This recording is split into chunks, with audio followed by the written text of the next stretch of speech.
降らないぜイエスマンになりそびれた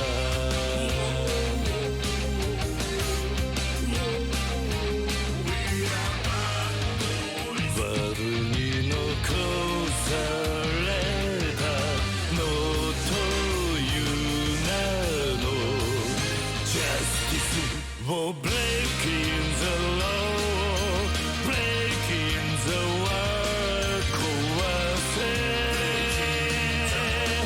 切り裂けてんだねをブレイキンザルー六法全書じゃ縛れない波乱分子さ振り上げた握り拳が俺たちのジャッジの愛さえも知らない不良品の野良犬さだけど血や金じゃ餌付けはできないぜ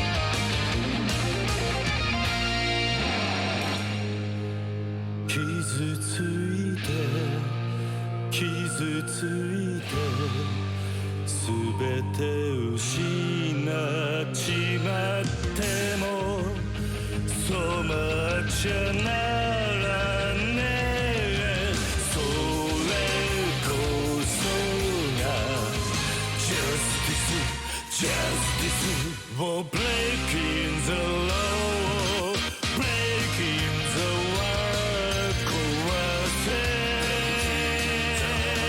切り裂けてんだねをブレイキンザロー俺ら遺産には懐かない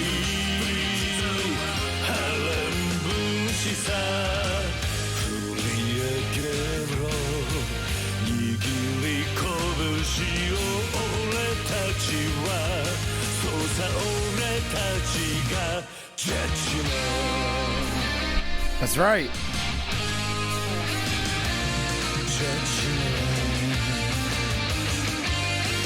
That's fucking right. Oh my god. I swear to god just now, the fucking... You know the captions that I got for Google Chrome? They just started reading what I just said back to me because obviously I got my dashboard up on the other screen. I got my dashboard up here. So it started reading what I was saying back to me. It was the creepiest fucking thing ever. I hated that. Thanks. I thank you to never do that again. What's going on, everybody? Welcome in. How you doing? How you doing? How you doing? Delightful, Trampan, Trashcan, Shafiq, Super Sweet Boy. How are you all doing? Kasona Fun, how are you doing? Welcome in. Hey, Mark, how are you doing as well? Hello, hello, hello, hello, hello. Shafiq, can I get a shout out for Super Sweet Boy, please? And for Quillightful. How was your weekend, gang? What did you get up to? What's going on? Kiri Magic's here as well. Holy shit. Let's get a shout out for Kiri as well. Hey, Chimera, how are you doing? What's going on? What's with my asymmetrical tash? Jesus Christ. I just can't have nice things. Okay, there we go. That's looking better. I had a lovely weekend. I went down to London to see our mate Sophie, to see our Sophie and Nat. And I had a lovely time with him. I made him watch 2.0. It was dead funny. Really fucking funny. So I wish we could have done it live or something like that, because Sophie's face was the funniest thing I've ever seen in my entire... Both Sophie and Nat's faces, like, the whole time the movie was happening, was literally the funniest thing I'd ever seen in my entire life. So that was good. We went on a little walk around town, me and Soph, and gave ourselves blisters because we were both trying to wear new shoes. I was wearing my new Docs, and they were wearing, like... They had some, like, Converse. He had some, like, new Converse trainers, Converse boots. Yeah, we both gave ourselves blisters. So we were there in the middle of fucking London with our shoes off, putting plasters on ourselves. It was pretty funny. It was pretty good. But yeah, I had a lovely weekend. Nice to just chill out. Yeah, and it was nice to, like, fucking go and, like, not spontaneously, but just randomly go and see a friend, right? That is somewhere else in the country. You know what I mean? It's not something that I'm really used to. I used to have really bad anxiety about literally going anywhere, like leaving the house and stuff like that. And, like, now I'm at the stage where I could just, like, go to London for a laugh if I want. It's fine. Not a problem. So that felt really nice. 2.0 Bollywood Terminator 1. Nah, there's no Terminator shit going on in it. It's not even Bollywood. It's a Tamil film. It's made in India, and it's about a guy who makes a robot that's basically himself, and it could do everything, and it's really good. And also everyone's cell phones run away. It's very fucking funny. Kiri says she's cooking tofu for the first time. Well, that's interesting. Did you let it press? Did you press it down?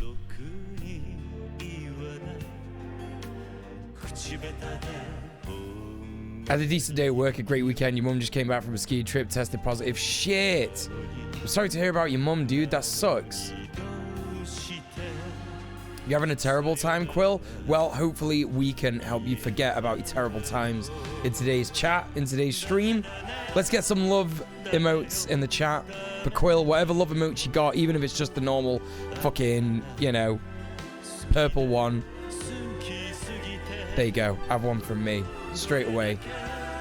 It's not my tash, it's my face that's asymmetrical. That's true, but my tash should be symmetrical because I've kind of styled it to be like that, but never mind. Whatever. Who cares? It'll be what it'll be. Ain't it cold as fuck? Yeah, it's cold as fuck, yeah. Not too cold. It's not going to be as cold as where you are in Colorado, Kasona. In London. It's not going to be a thing. Yeah, Kiri's right. 2.0 is like 4 films in one. Every single different kind of film all together in one big film. So you don't have to watch any other movies ever again. It's quite possibly the best thing of all time. What we got going on today, gang? Well, I'll tell you what we've got going on today. We're going to have a look at the House of Commons stuff. It's going to be funny. I'm not a mad fan of everybody who is believing that Boris Johnson is going to resign and stuff like that, or anything of consequence is going to happen as a result of this Partygate stuff. But it'll be funny to watch for a bit. We'll have a look at it for a little bit. And then we're diving right back into the Joe Rogan edition, Joe Rogan Experience with Jordan Peterson. So we're getting straight back into that later on. Very interesting it will be, I'm sure. So yeah, that's what I got planned. That's what we're talking about. That's what we're doing. Fuck it. We're going straight in. Bloody hell, Brenda, it's Boris. And by the way, before I start, can I just say, actually, even though I had a week off in January, check where the January dono goal is. Look where it is right there. Holy fucking shit. We're at 520 quids. 520 British pounds quids. Who'd have thunk it? Right? If we can get the extra 80 quid we need to get to £600 by the end of today, you'll be getting a DJ stream. We'll be doing some drum and bass. We'll be having a laugh. And I'm going to tack that onto the end of the stream, the bonus stream that I'm doing this Saturday, where we're going to play some educational games. And we'll be watching Enthiran, the precursor to 2.0, and Ne Passaran in the Discord together. It's going to be a fun-filled Saturday. Very, very excited. I like doing a bonus stream, especially when it's not politics-based, because it just gets to chill the fuck out and it's pretty fun. And we get to watch these cool films. Very exciting. Very, very, very exciting.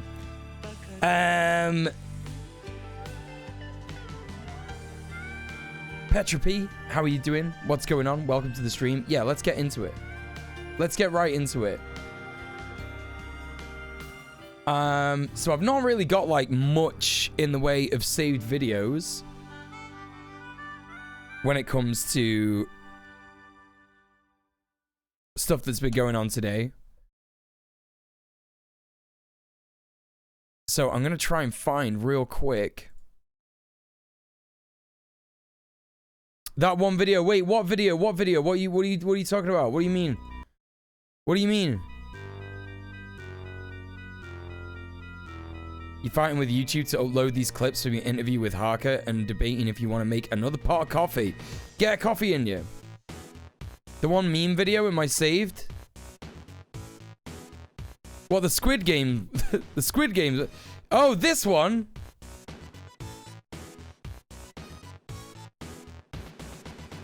Yeah, we can watch that real quick. It happened as Prince Charles was being introduced to the crowd at Darling Harbour. There were two shots.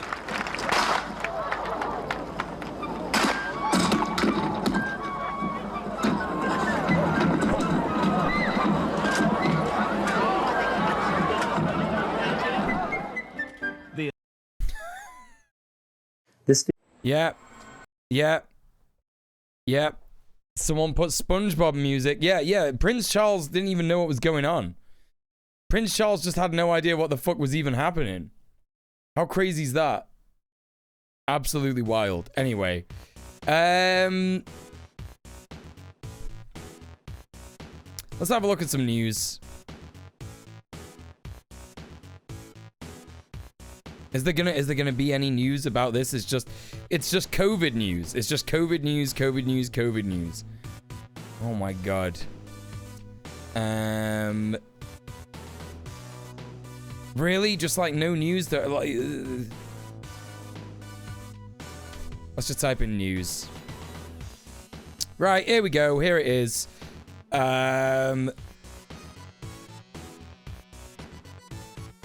This is like the live thing. I don't want to watch the whole live fucking thing. So let's just click on this and see where we go to. Wait, not live. Oh god. Oh god.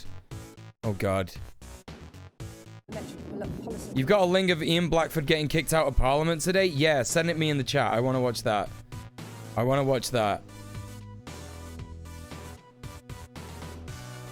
What's this? Oh, is it this? Let's have a look at this. That's it. There he is. So this is just happening on the regs now, gang. This is just happening on the fucking regs.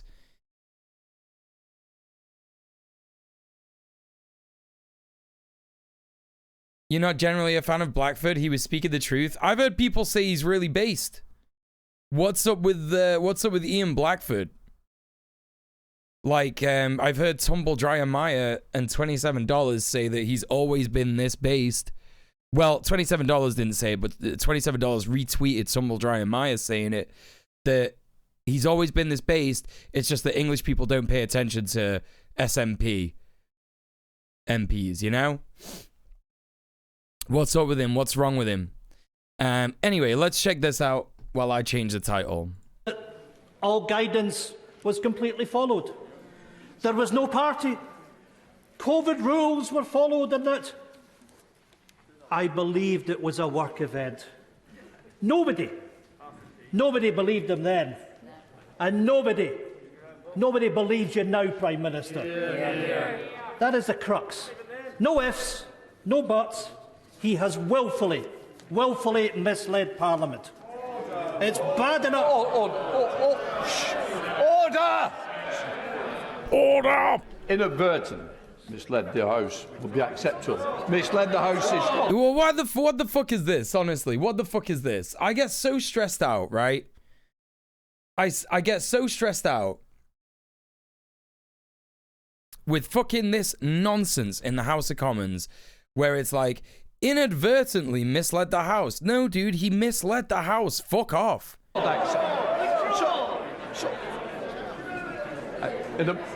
Withdraw inadvertent. The Prime Minister He didn't even say it right. He didn't even say it right when he sat down. Come on, man. inadvertently told the House on the 8th of December that no parties had taken place and then had to admit that they had.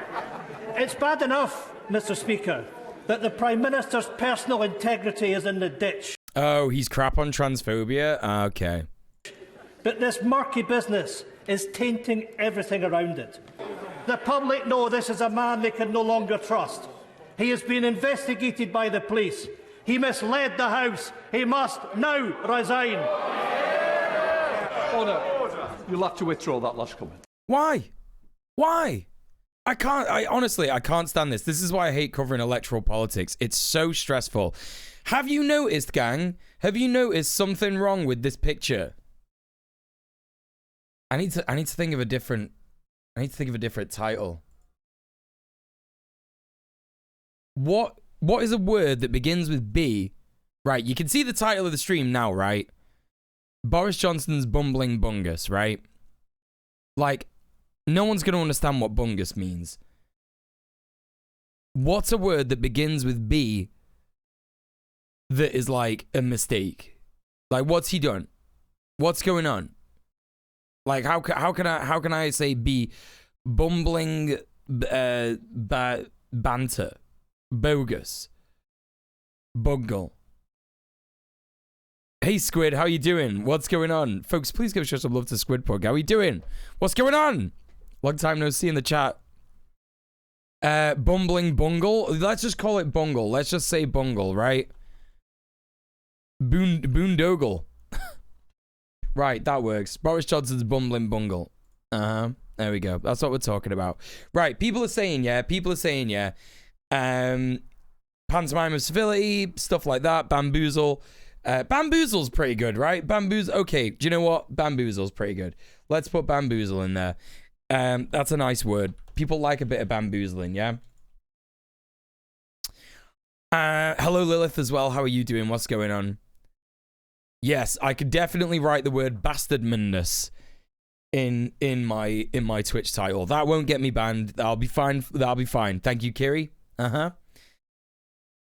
Hey DJ, yeah, calling Tory scum is the same as going up to an MP and stabbing him to death. That's right. Yeah, you're not allowed to say that they're bad on the internet. It's just as bad as punching them in the face. Okay, what I hate about this, they're in Parliament, they're in the House of Commons, they're debating the fact that the Tories had a party, right? Breaching COVID rules, okay? COVID isn't gone. It's not gone anywhere. It's not, do you know what I mean? The people haven't stopped dying.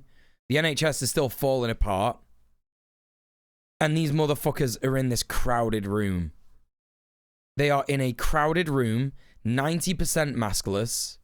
Is it 90%? I'm not seeing, I'm not able to see like a good amount of, there's a few people with masks on. Okay, sure, there's a few people with masks on. But you get what I'm saying, right? They're all in a crowded fucking room. And they're debating about how dangerous it was that Boris Johnson went and, you know, had a party outside of lockdown rules. Okay? It's just incredibly hypocritical. You know, we're pretending right now that COVID doesn't exist anymore. It's just absolutely atrocious. Like, this is the pantomime that I'm talking about. It's like we're arguing about something that ultimately doesn't have any bearing on the future of this country. It won't make a difference. It's not going to trigger a snap election. The Tory backbenchers don't give a fuck that Boris was partying. They're not arsed. They're like, yeah, sweet. Fuck COVID rules. Who cares? If anything, they were rebelling before when he was thinking about doing another lockdown. So no one's asked. No one on the Tory backbenchers asked. There's not going to be a rebellion. No one gives a shit. So they're arguing about something that there's no bearing. It's got no bearing on the future of the country. It's got no bearing on the people, right, of the country, who are now still dying from COVID, by the way, right? And they're doing all this. All the while, multiple fascist bills are going through Parliament. Multiple. We spoke about it on Red Planet last night. Nationality and Borders Bill. The Police Crimes and Sentencing Bill. You know, and there's others that we've mentioned before many times on the stream. It makes me sick. It makes me absolutely sick. Hello, Dave. How you doing? What's going on? Can I get a shout out for Dave, please, Shafiq? This is where everybody normally meets. Yes, the House of Commons. Yeah. Yeah, it's an old building. Yeah. Ridiculous. Yeah, a sort of symbol, if you will, of how archaic Britain is. As Lilith says in the chat, it's an old building. It was built when there was less representation. Just like how a bunch of old laws and a bunch of old traditions stop our country from progressing, they still won't meet in a building that's big enough for the representation of the country now. You know what I mean? Also, not a lot of commoners in here, are there? Yeah, good point. Good point. And they're fucking like shitting and coming and pissing and, you know, about like, oh, he said that he misled the fucking House. Shut the fuck up, dude. Speaker, I gave the evidence of the 8th of December. Order. You're going to have to withdraw misled. Why, dude? Fucking why? Yeah, Northern Labour MP shilling for the fucking opposition. You said it earlier, trash can. So shit. So shit. The Commons is designed to have the government and opposition 2 sword lengths apart. Yeah, there you go.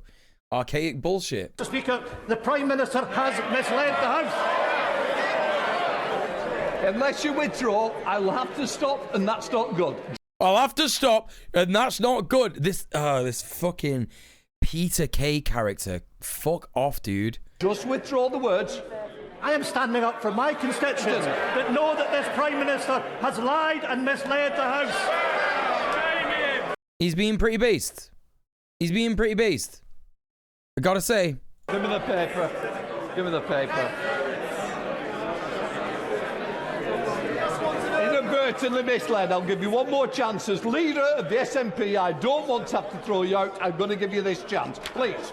Please to power. That man has misled the House. You know what? Like, you remember the last person who did this? Dawn Butler?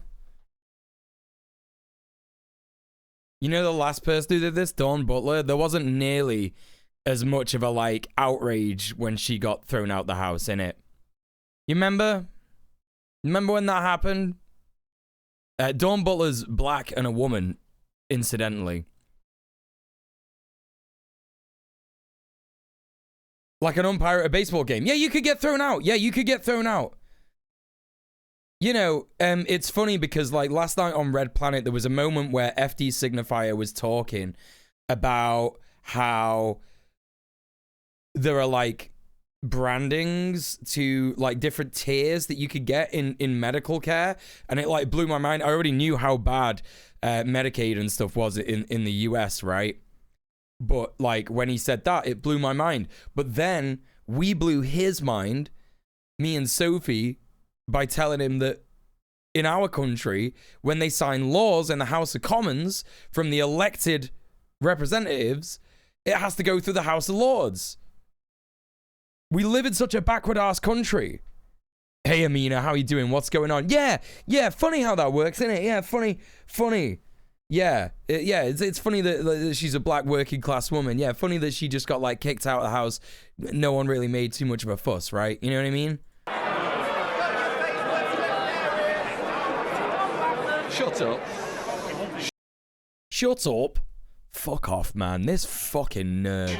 I'm sorry it's come to this, and I'm sorry that the leader of the party has not got the decency to just withdraw those words in order that this debate can be represented by all political leaders.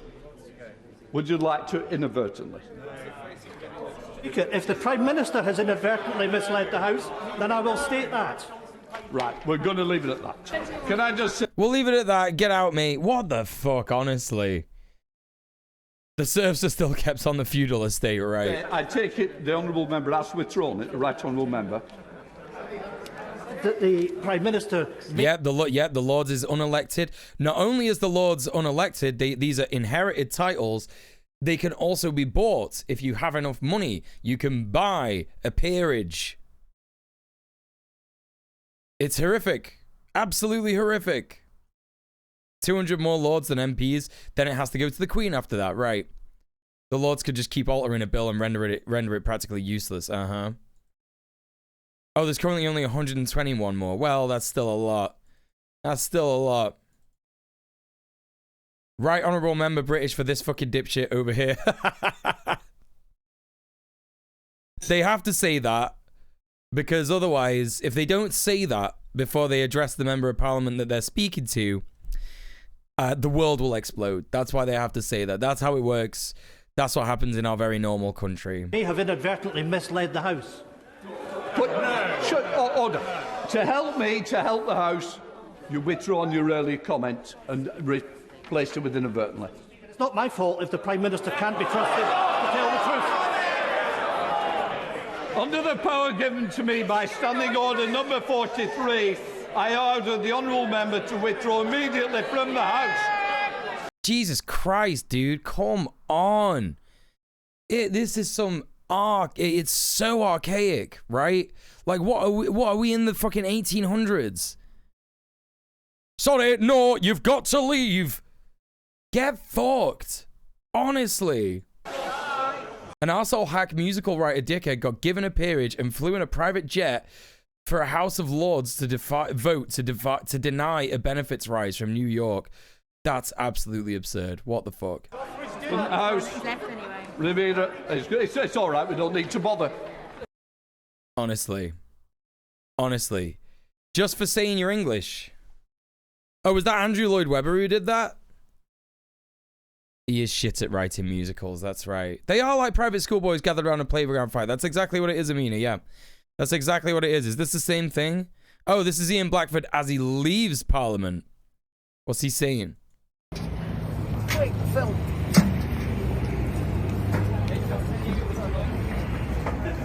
Well done, Ian. Fantastic. We just heard the news. How are you doing, Ian? I'm all right. Yeah. Can I ask you a quick question? What did you say, Ian? I said he misled the House and he was a liar. Absolutely the truth. You should not be removed for that, Ian. Thank you so much. There you go, Ian Blackford, just leaving Parliament. Okay, here's another thing. Here's another thing going on. Right? The absolute state of the left in the UK is such a mess. So cringe. Look at this fucking cringe shit. Just like talking about Brexit still. Not wearing a mask, shaking hands, like, fucking hell. Hey Zoroastro, how you doing? Yeah. You know, it's just like fucking... Honestly.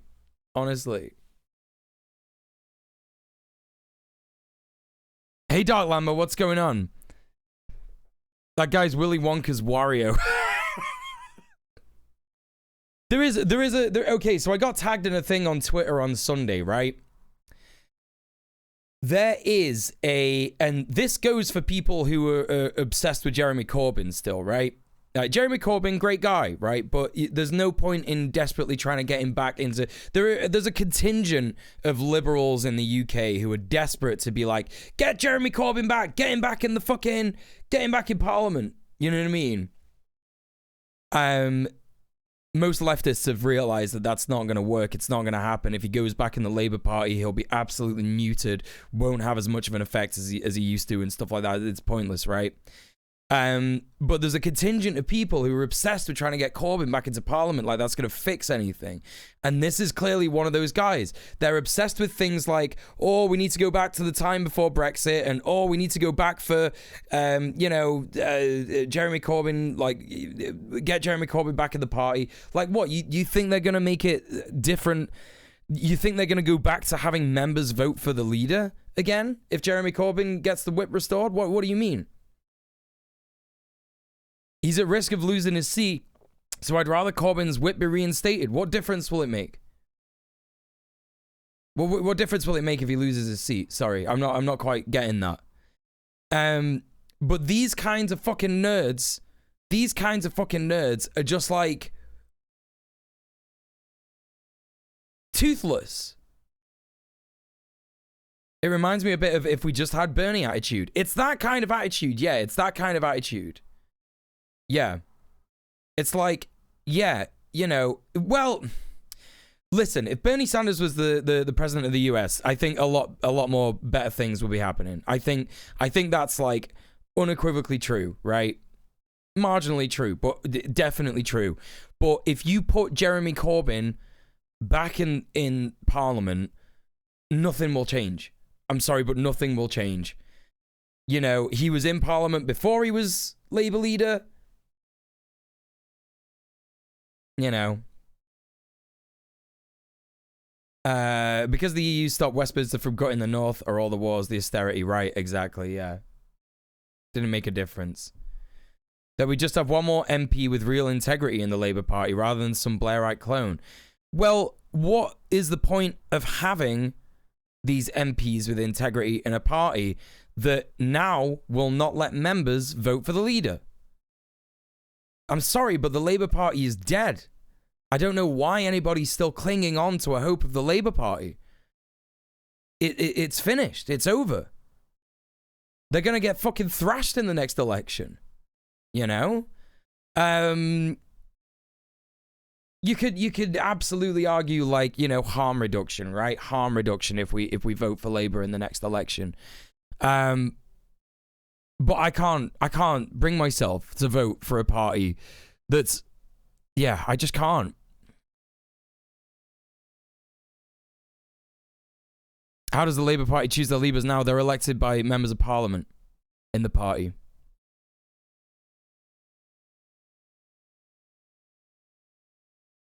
You thought this 10 years ago, and then Corbyn came out of nowhere. Yeah, but that was when members could elect the leader of the party. You know? Anyway. Yeah. Absolutely horrific. Let's take a look at what we've got in terms of content that we could check out just real quick. Will Boris Johnson fall this week with Owen Jones?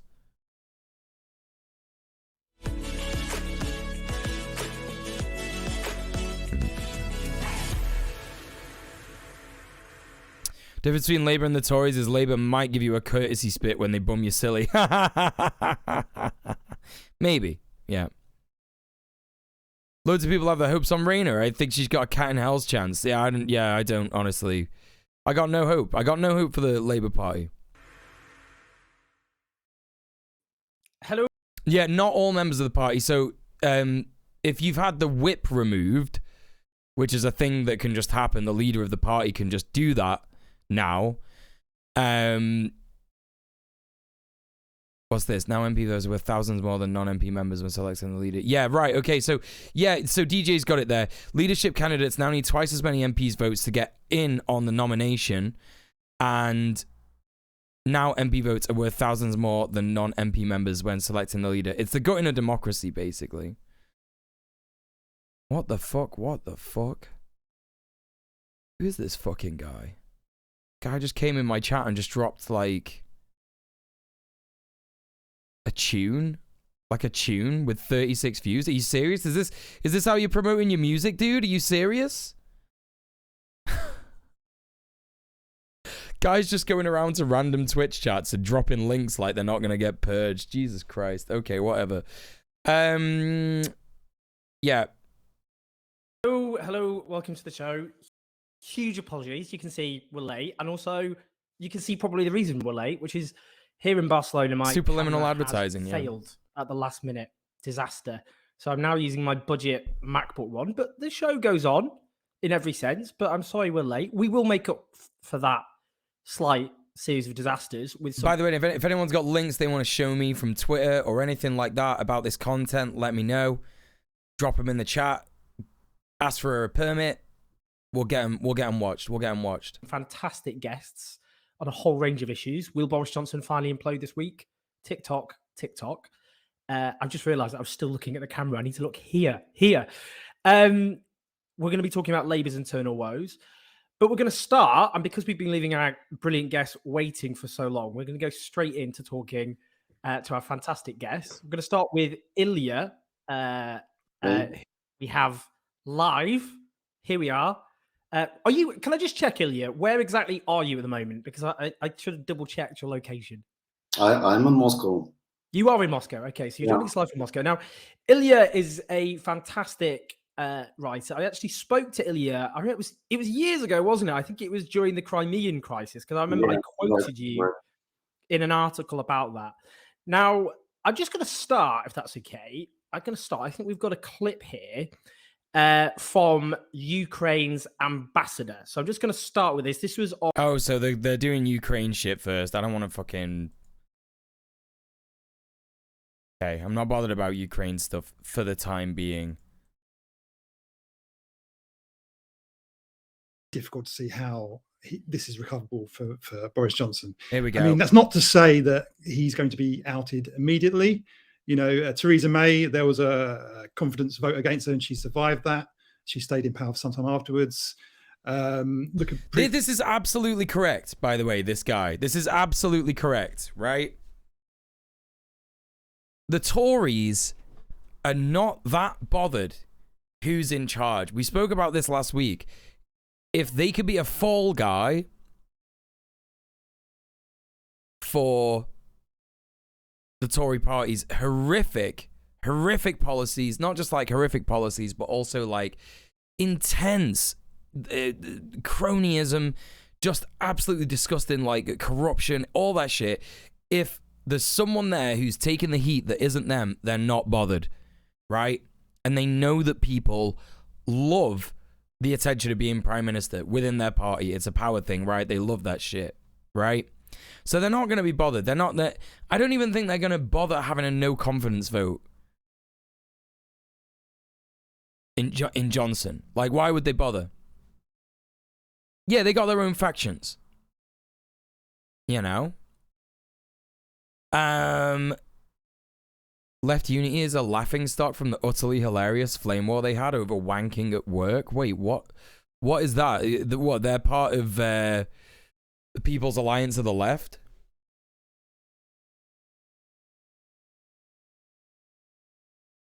Previous prime ministers as well, Gordon Brown, he managed to limp on after he failed to call election in 2007. But I think the chances of Boris Johnson surviving this and then going on to win a general election with his ratings as they are, with the Conservative Party divided as they are, I think are very slim. I think the most important story, actually, we should be talking about at the moment, we'll talk about the wider context, is the front page of the Sunday Times. Now, this was, this is pretty shocking, one of the only Muslim... This is it, Amina, right? Whoever replaces him would just be worse. And the Tories will still be doing horrific things all the time. So, what's the point? You know what I mean? What's the fucking point? Senior politicians within the Conservative Party who claims they faced being sacked because of their faith. This is, of course, Nusrat Ghani. Now, this is... The reason this is, I think... Patel would be the worst case scenario. Right, okay. Here's the thing. Priti Patel's already in a position of power, which is bad. It's because of her that we're getting these bills, like the nationality and borders bills. It's not just her, it's the rest of the Tory party. But she's the, the Home Secretary, right? So, in terms of, is it going to be bad or worse if Priti Patel gets elected? I don't think for a second that the people who voted for the Conservative Party would be cool with a woman of Indian descent leading the party. I'm just saying, they're all fucking racist. They're all racist as fuck, right? I just don't think it would happen. You know what I mean? I just don't think it would happen. Changing the guy at the top won't do anything about the Tory grip on power. Exactly. Yeah. Yeah. Patel. Like, you know. Yeah. It's a comfortable position, right? It's a comfortable position to be in, as well.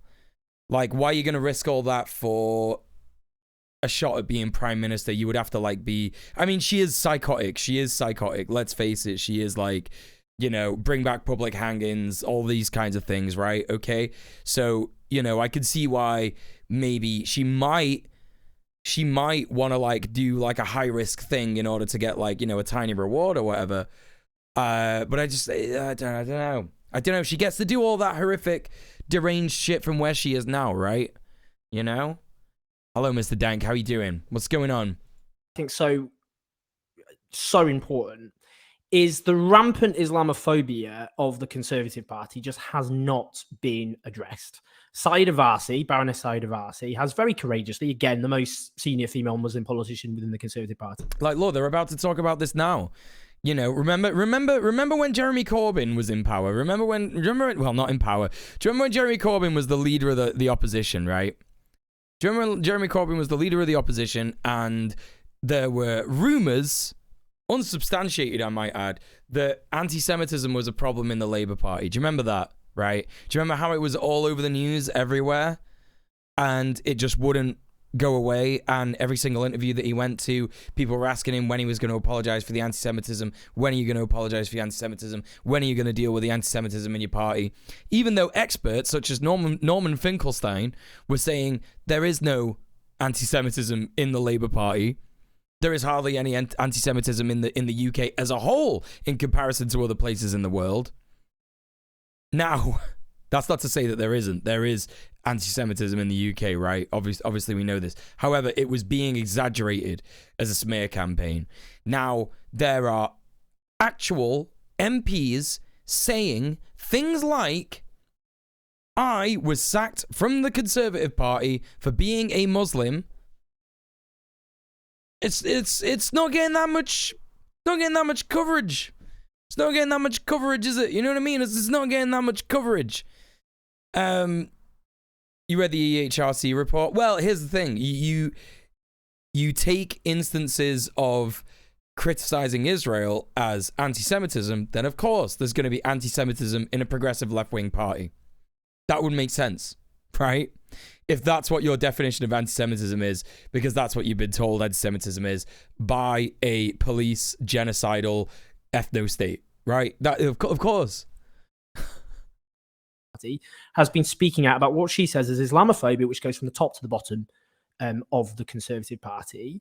We've got here Shabab Khan from ITV, who says, when I was reporting on Islamophobia in the Conservative Party a few years ago, I was told by several hopeful Tory Muslim candidates that they were actively quizzed about their faith during the selection process, and one was outright told being Muslim would likely be a problem. Polling of Conservative Party members has shown large hostility and towards Muslims and a sense of Muslims being a danger to West. Tories only like BJP type of foreigners? Do you mean like the Bharatiya Janata? Is that Bharatiya Janata Party? What is that? Is that what you're referencing? Yeah. The like fucking super right-wing nationalist people. Yeah. Western society and democracy. So what do you Lilith, think about welcome this? back. Because most of the media just hasn't, Boris Johnson himself, when he compared Muslim women to bank robbers and letterboxes, there was a surge of Islamophobic hate crimes in this country. By the way, that's a thing that happened, folks in America. If folks in America are surprised by like the levels of fascism that you're seeing in the UK at the moment, our Prime Minister literally said that women in burqas look like letterboxes. And after that, Islamophobic hate crimes went up by 375%.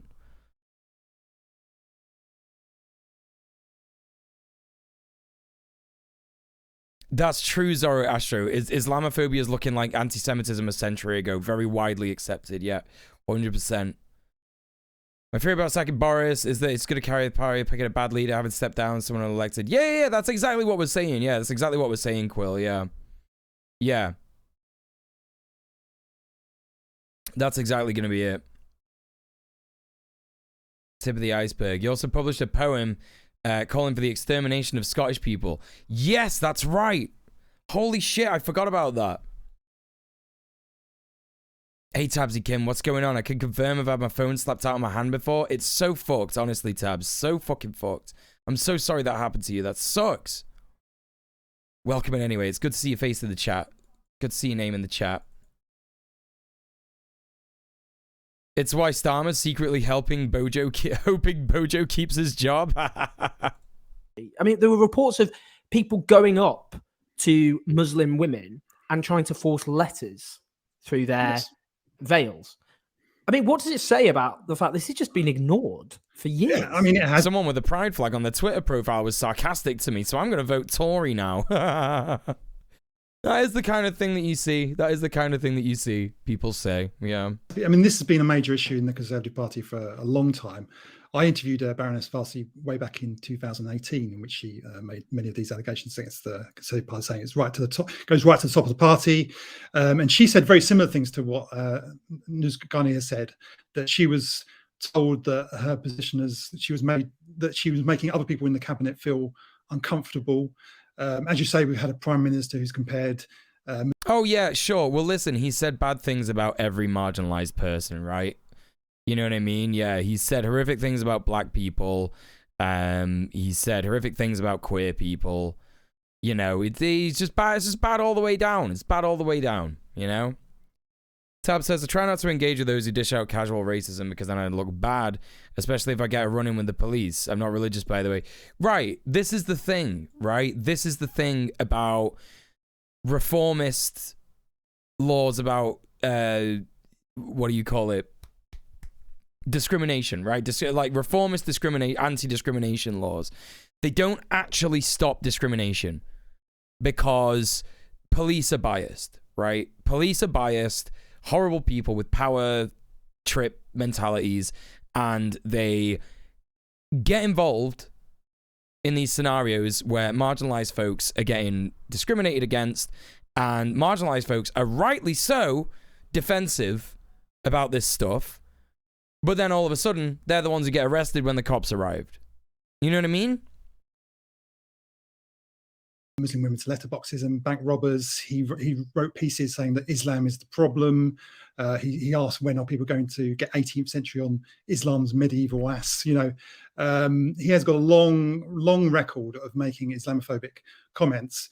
And it goes beyond the Prime Minister. It's the wider party. The Met are absolutely biased, JMM, but police forces around the country are doing the same shit as the Met. You know what I mean? Maybe not to the same extent, but absolutely similarly. You know, it's what happens when you give fucking white people with you know, a history of being fucking bullied a bit of power.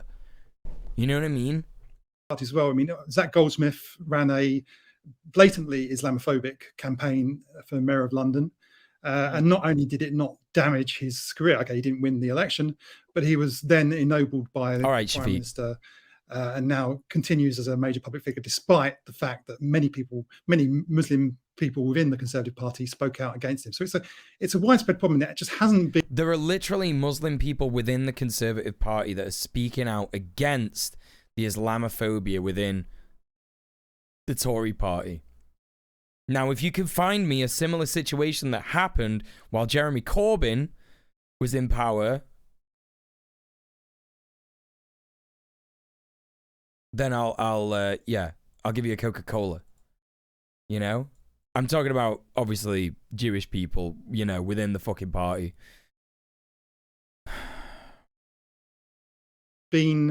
Hasn't received the same sort of focus as the issue of anti-Semitism in It's not that off topic, Tabs. Yeah, I have heard of that specific organizer, and yeah, in South Wales, they're basically getting it to rat on people. Yeah, it's absolutely fucked. I heard about that last year, It's really fucked up. They want to absolutely destroy any right to protest in this country.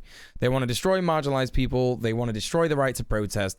They want a full-on late capitalism neoliberal state. Hey, Soccer, what's going on? Labour Party, I'm not saying, I think there was very right that got a lot of focus, but it just hasn't received the same level of focus or anything like the same level of focus, given what it should have, given that it's so high profile within the party and involves some of its most senior figures within it. I mean, just take the EHRC, for example. I mean, Lewis, this is a commentator saying, looks like there are strong grounds for an EHRC investigation to the Conservative Party for Islamophobia, which they have avoided until now. I mean, the EHRC didn't launch an investigation into the Conservative Party. They were partly justified it on the basis that... This is the EHRC that recently did a report about transphobia, right? And said, like, transphobia is not a problem, or something like that. That's what happened on, like, Friday, right? I remember reading about that on Friday or something. The Conservative Party... I need to just, like, stream every day. I think I just need to, like, stream every day because I get, like things happen on Friday, and then I'm like, holy shit, I need to talk about that on Monday, and then I completely fucking forget about it. Announced their own inquiry into Islamophobia, which was just a joke. Yes. We're going to be really honest. Yes, it was a joke, and even the limited findings of that inquiry... That's right. The AHRC said it's fine for the government to allow conversion therapy on trans people. That's right, yep. ...inquiry found didn't lead to anything. It did criticise the Prime... Absolutely make your own notes. Yeah.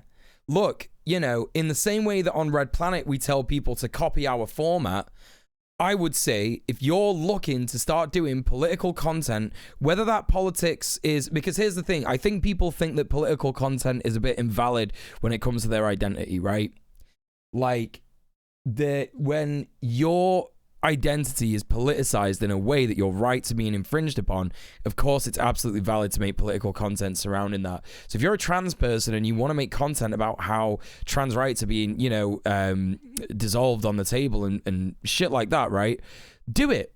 Fucking do it. We do need more people doing this shit all the fucking time. All the fucking time. The more people who are speaking out against it, the better. It doesn't matter if you think, oh, I'm not going to get any views, whatever, it's this, that, and the other, da-da-da-da-da. Get it done. Get it done. Even if you turn into a fucking a Twitter account, That shit's important. It's important. Any kind of politics, any kind of left-wing politics, get it fucking done. Get it started. Because the amount of people who are libs or right-wing or whatever, and they've got the monopoly. They've got the monopoly on the mainstream media. They've got a stranglehold on alternative media as well, Prime Minister in his comments, it did criticise Zach Goldsmith. What action was taken against either of those people? Absolutely none whatsoever. So nothing has been done, and nothing will be done under this Prime Minister. I mean, and there's been a sort of fight back against these comments from Downing Street. Essentially, their line has been in the last sort of 12 hours has been, well, she never made a formal complaint. Well, there are lots of reasons why people don't make formal complaints when they were within a political... That fucking bureaucracy bullshit is like the movie Brazil. Hello, my old chum. Thank you for the follow. Have you ever seen the fucking movie Brazil where they have... It's Britain, but fascism, right? It's Britain, but neoliberal fascism, right? And the secret police are like coming to someone's house and they're like gonna arrest and deport them or something like that, or whatever, and they get it wrong because the paperwork's not quite right or something. They get something wrong and the paperwork's not right, and they're like, oh, okay, never mind, and then they just go kind of shit. Yeah, Terry Gilliam's 1984. That's like the best example of British fascism in media, I think. Because it's just like that. It's like this bureaucracy. It's like, oh, you want to make a complaint about Islamophobia? Sorry, you didn't fill in the right form. Fuck off. Fuck off. Absolutely absurd. You were threatened to be deported before? Sure, yeah, this is a thing. This is what I'm saying. It's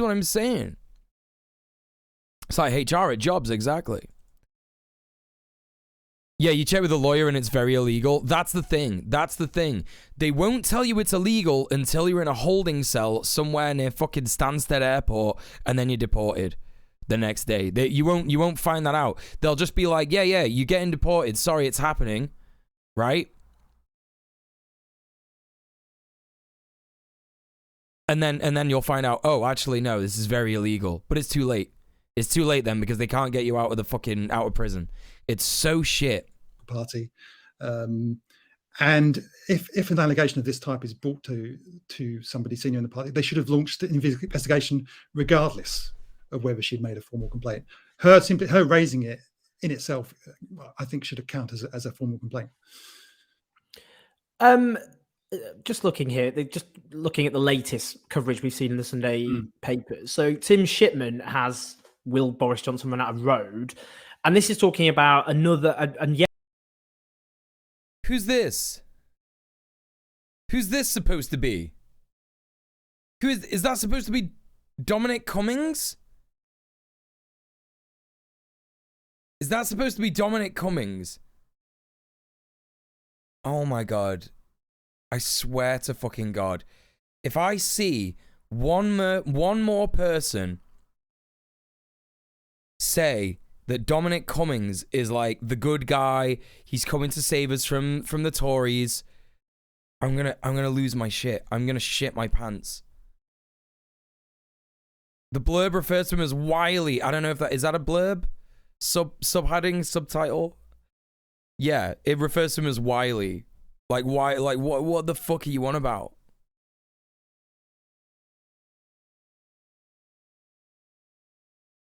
Dominic Cummings literally was desperate to make Brexit happen. It was because of his connections in finance or something, right? He wanted to make a lot of money for his friends in finance.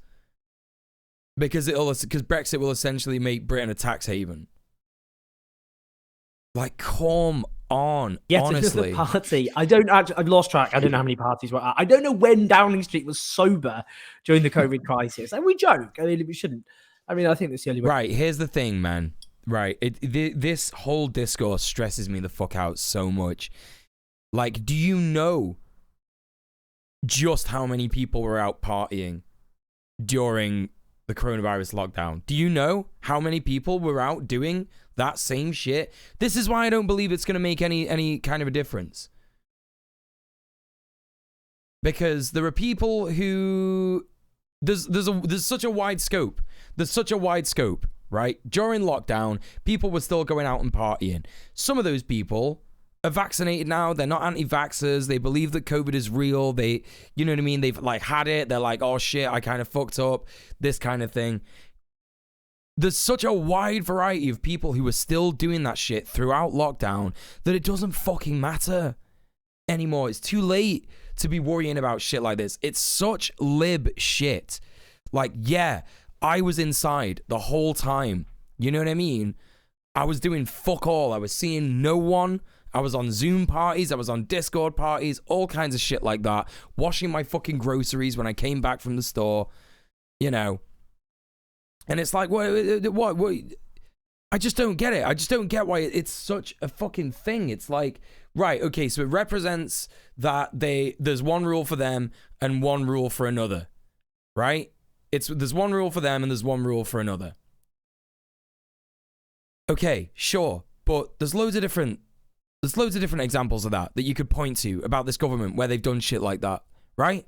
Who cares? So, you know, at the end of the day, it's got no bearing on whether people are actually going to be like, oh, Boris Johnson's a piece of shit, can't believe he did it.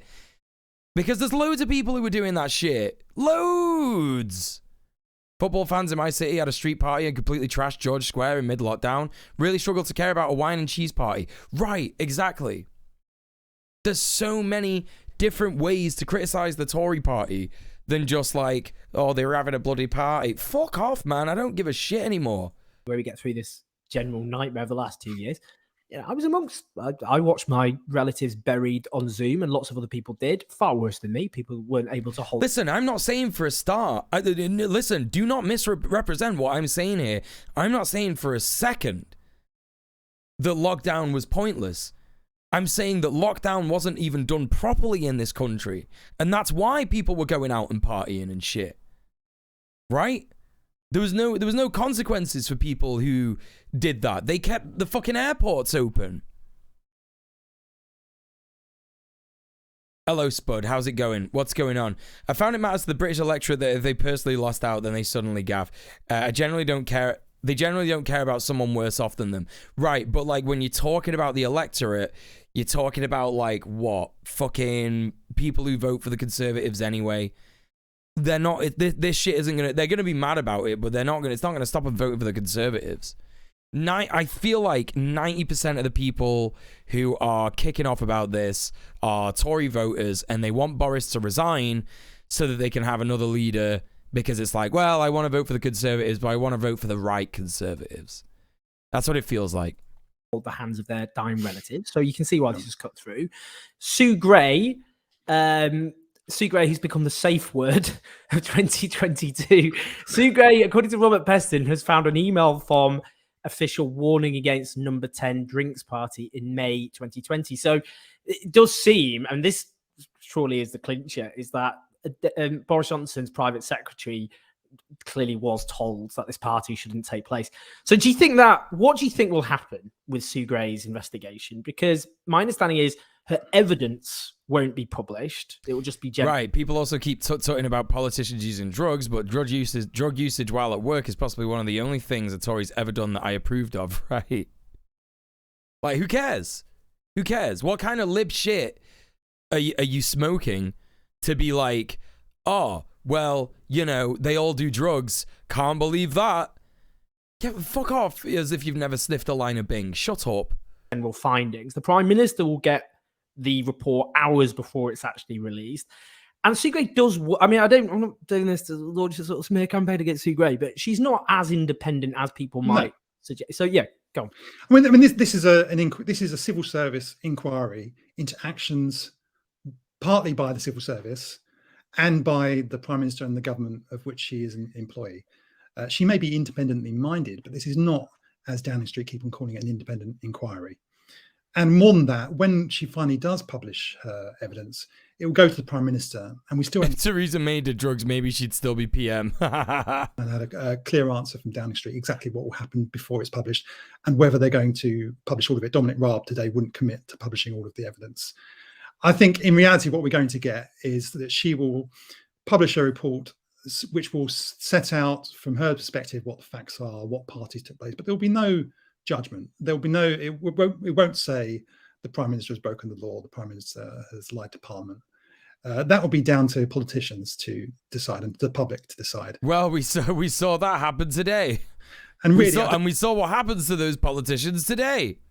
I don't actually think we need an inquiry to come to that decision. It's clear from everything that the Prime Minister and... Pretty raging about the fact these cunts call folk lazy while getting pissed at work on the regs with the money of the same lazy folks. Now that is a decent reason to get mad.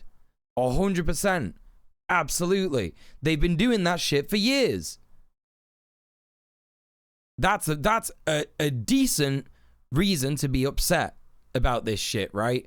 But this is what I'm saying. There are people who are like, you know, it's normie politics, right? Is that like, that's like the right way to put this, right? It's normie politics. It's when people who aren't that bothered about politics, they don't, you know what I mean? They're just living their life. They're in the matrix, right? They're super plugged in, but they know something's not right. And they're like, oh, these politicians can't believe it. And they just get mad, right? So they're getting mad. They want to speak to the manager of COVID again. You know what I mean? It's kind of like similar. It's not similar to the anti-vax stuff. It's similar to like, it's just normie politics. It's people who don't think about politics on the regs because it's stressful and it's tiring for a reason. And then they hear about one thing like this where it's like very, very easy for them to understand. Oh, they were having a party when we weren't supposed to be having parties. Okay, I'm mad about it, right? And it's just like, come on, man. There's so much more to it. I think that's what stresses me out the most about it. The ministers have said right at the start, when this first came up at the start of December, that he has been completely dishonest about that. Everybody knows what happened in Downing Street. I mean, there's countless parties that say there's another one that's going to come out in the coming days. Dominic Cummings is going to talk to Sue Gray, we believe, tomorrow. So more details will come out, but it's overwhelmingly clear. The Prime Minister denied there were any parties. We now know that that was a lie. So regardless of what Sue Gray says, we know that he's been completely dishonest with the public, and he's misled Parliament. And the ministerial code, which he's signed, which he's put his name to, says that if he knowingly misleads Parliament, he should be expected to resign. And lots of ministers, Dominic Raab today said that would happen, but I don't believe that that's going to happen. I don't believe he's going to resign. I think he's going to have to be forced out. I think he's going to have to be dragged kicking and screaming out. That's right. He's right about that. He's absolutely right about that. There's no way Boris Johnson will resign. Do you think a man who in school said that he wanted to be the king of the world, right? That was his dream job. Do you really think that he's going to resign from position like prime minister? It's not going to happen, babe. Sorry. Nuh-uh. No fucking way. Out Downing Street before he'll leave. Before I ask what happens next, one thing I do think this is really important, actually, that I because we're hearing now, for example, Rory Stewart, who I suppose is the sweetheart of Generation X centrism. So, I mean, he's a Tory with a terrible voting record. I mean, he is. He's got an atrocious voting record, voted for terrible, terrible things over the years. But because he's pointed out that Boris Johnson is a monster and everybody knew or should have known what kind of system produces this heinous individual, corrupt in so many ways, a liar, a charlatan, obviously unfit for public office. Now, you've on your brilliant Substack, you've got this piece now, what Boris Johnson's rant about me on stage at the World King cringe, yeah. That's worldwide cringe right there. To talk about the Prime Minister, because it should be noted, Adam has been following Boris Johnson closer than most British journalists in the country, because your beat for a long time was London when he was mayor. Do you not think, because I remember, I sometimes say this, when in 2018, I was on, this was before I was actually doing the Question Time auditions for the new BBC Question Time presenter. Yeah. And a Conservative MP was holding court and said, Boris Johnson will never become Prime Minister because Tory MPs know he's a disgrace and a liar and all the rest of it. And then a few months later, published his own video about what a great Prime Minister Boris Johnson would be. But that is the point. Could you imagine? Hang on. Okay. Could you imagine Stewart as the next leader? What would Starmer even oppose the guy on? Yeah, phenomenal chat contribution. Yeah. Rory Stewart, a lot of people were talking before about Priti Patel maybe being prime minister. It's more likely that it would be someone like Rory Stewart, who is one of the least offensive Tories, right? He's incredibly inoffensive, still very offensive in his voting record, mind you, but on the face of things, just like Starmer, just like Keir Starmer, just doesn't want to say anything. Traditional politician, right? Don't say too much about one thing, don't say too much about another thing. It's all nonsense like that. Point, isn't it? They knew what he was. Super centrist bros, right? Yeah. The politicians knew what he was all along. This isn't a surprise. What does that tell us about our political system? Absolutely, everybody. This is no great surprise to Conservative MPs. And is he not in Parliament anymore? As you say, I first started following Boris Johnson way back in 2007. And I think at the time, at that stage, there was a kind of prevailing wisdom about him, that he was a bit buffoonish, but he was amiable, and people saw him as a kind of breath of fresh air. And he turned up on Have I Got News For You, and people may have sort of laughed at his expense, but most people kind of liked him or got a good This is it. This is fucking it. This is that cult of personality I was talking about with Boris Johnson. He was on our fucking entertainment shows. He was a columnist. He had a column in a newspaper, in multiple newspapers. He's a journalist. He was the mayor of London. You know what I mean? This guy is he's part of the fucking British establishment. You know what I mean? He's literally wormed his way in there like a little freak. Like a little weird maggot guy. You know what I mean? It's so ridiculous how he's been part of the British consciousness for like a long time, you know? But way back then, I immediately saw that there was another side to him, and I didn't think this public image really fit with reality. When I saw him at Mayor's Question Time talking to London Assembly, he would just routinely lie. He would evade questions. He would insult the questioners. Just shameless dishonesty. He would make promises that he had zero intention of ever keeping. You know, he promised to keep all ticket offices open in London. He signed like a Nick Clegg style pledge that would happen, and then immediately closed them all. He also like only really got in as London mayor because Ken Livingstone was horrifically anti-Semitic, right? That was like another thing. Like it came out that Ken Livingstone was a massive anti-Semite or some shit, and there was some other shit surrounding him as well that I'm not quite remembering right now, but I feel like he was just like so anti-Semitic that people were just like, yeah, we can't vote for this guy anymore. Like even if like, you know, the fucking even if a Tory mayor gets elected in London, you know. He said that he was going to eradicate rough sleeping in London, and rough sleeping soared, it more than doubled. He said he was going to hold down fares, and they massively went up. And he did this because he just didn't care. The only thing that it's clear to me right from the start. The only thing Ken Livingstone was gross. Yeah, he was really misogynistic. Yeah.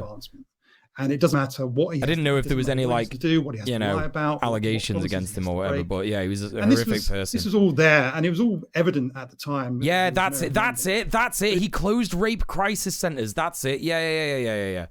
Like, but yeah, it's like one of the worst mayors ever. Like, just horrific.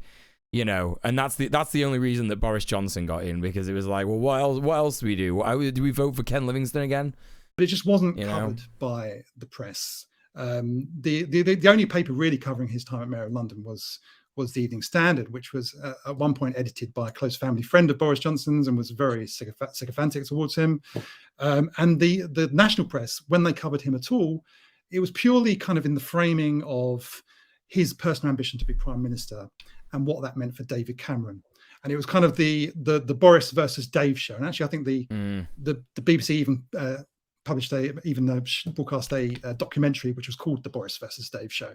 And it was all about, you know, the writer Mick Wright has got a good expression for this, because it's kind of politics as professional wrestling, where it doesn't, you know, it's not really looking at the substance of politicians and what they're actually doing, the politics that they have. It's just, here are these characters, let's put them in a ring, put them up against each other, and what happens next. So the focus was always, when is he going to be Prime Minister? Is he going to be Prime Minister? It was never, should he be Prime Minister? And that carried on once he went back into national politics. He became Foreign Secretary under Theresa May. Theresa May made him Foreign Secretary despite knowing exactly what he was like, having dealt with him over many years, knew that he was unsuited to the job, but took a cynical decision for her own advancement to put him in that position. Even his supporters will admit that he was not a good Foreign Secretary. And yet he was still supported by Conservative MPs. He was still supported by many of the same commentators and newspapers that are now turning on him. Yeah, it's just whack. It's just fucking whack. Fuck it all. Fuck it all off. Right, we're looking at something different now. We are going to be checking out the rest of...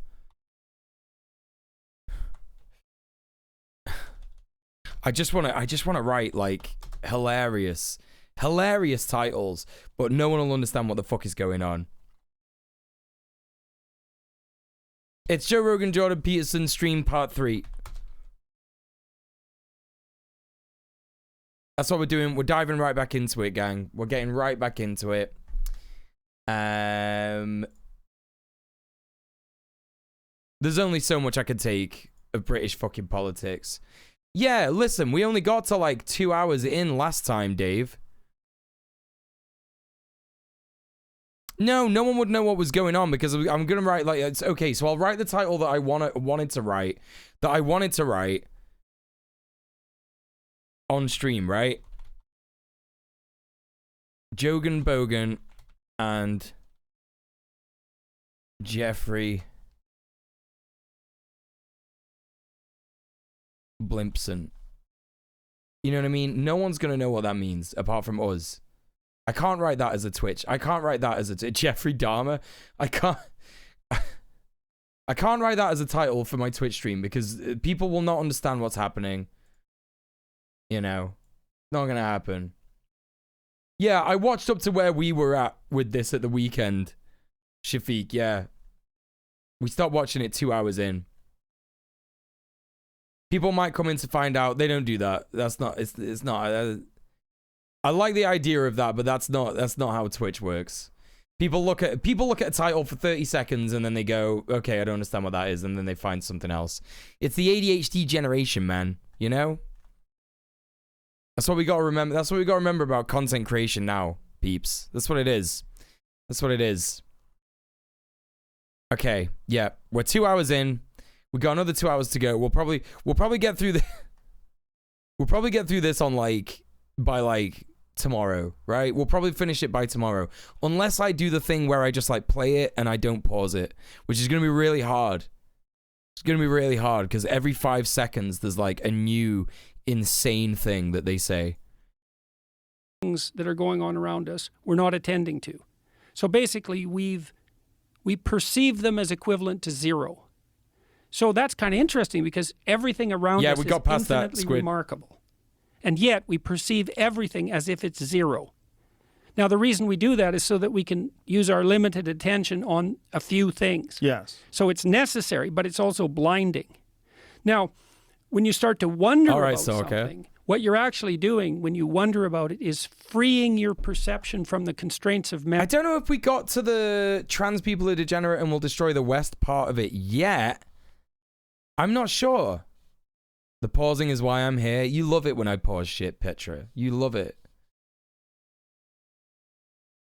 But yeah, I don't know if we got to that specific bit. But we definitely got to the 3 terrible takes. The 3 terrible different takes about, why trans people, what trans people, how trans people, right?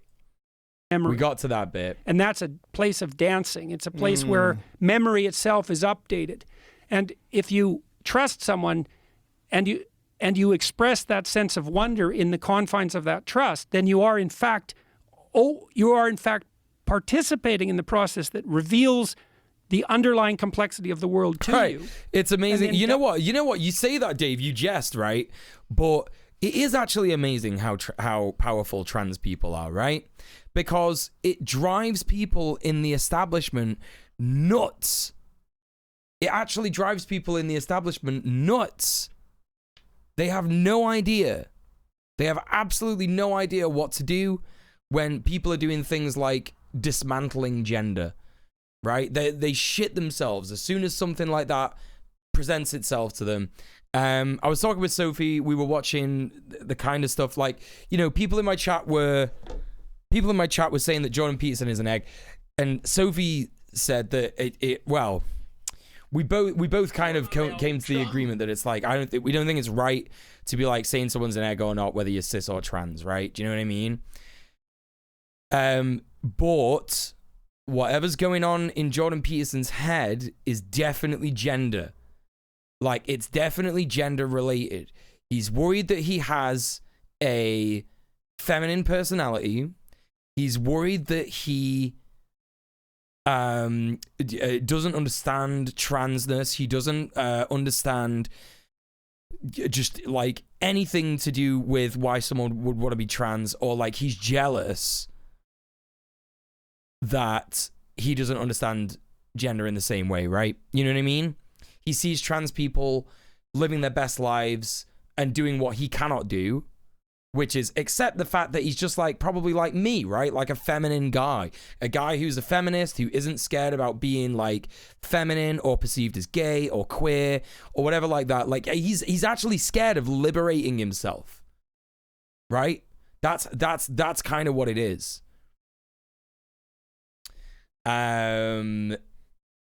If I could bring about the end of the world just by existing as a trans person, I would have done it already.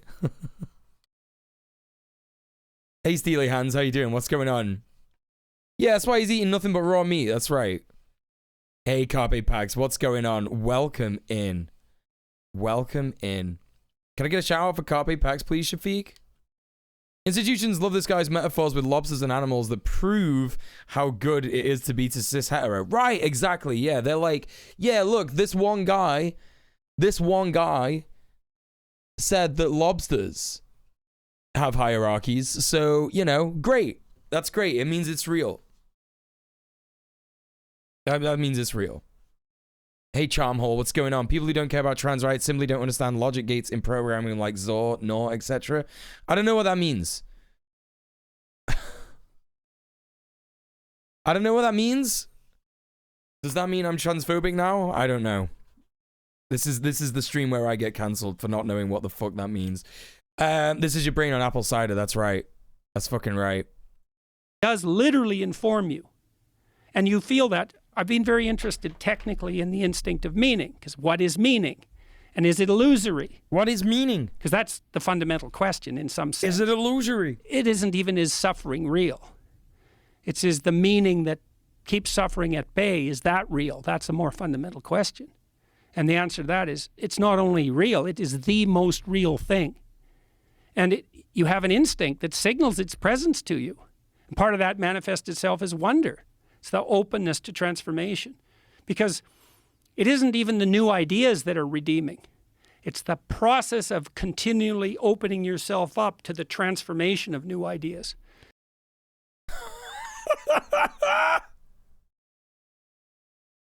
What? Like, within that sentence, the main commentary that we've had, for those of you that have not seen me stream my reaction to this, right?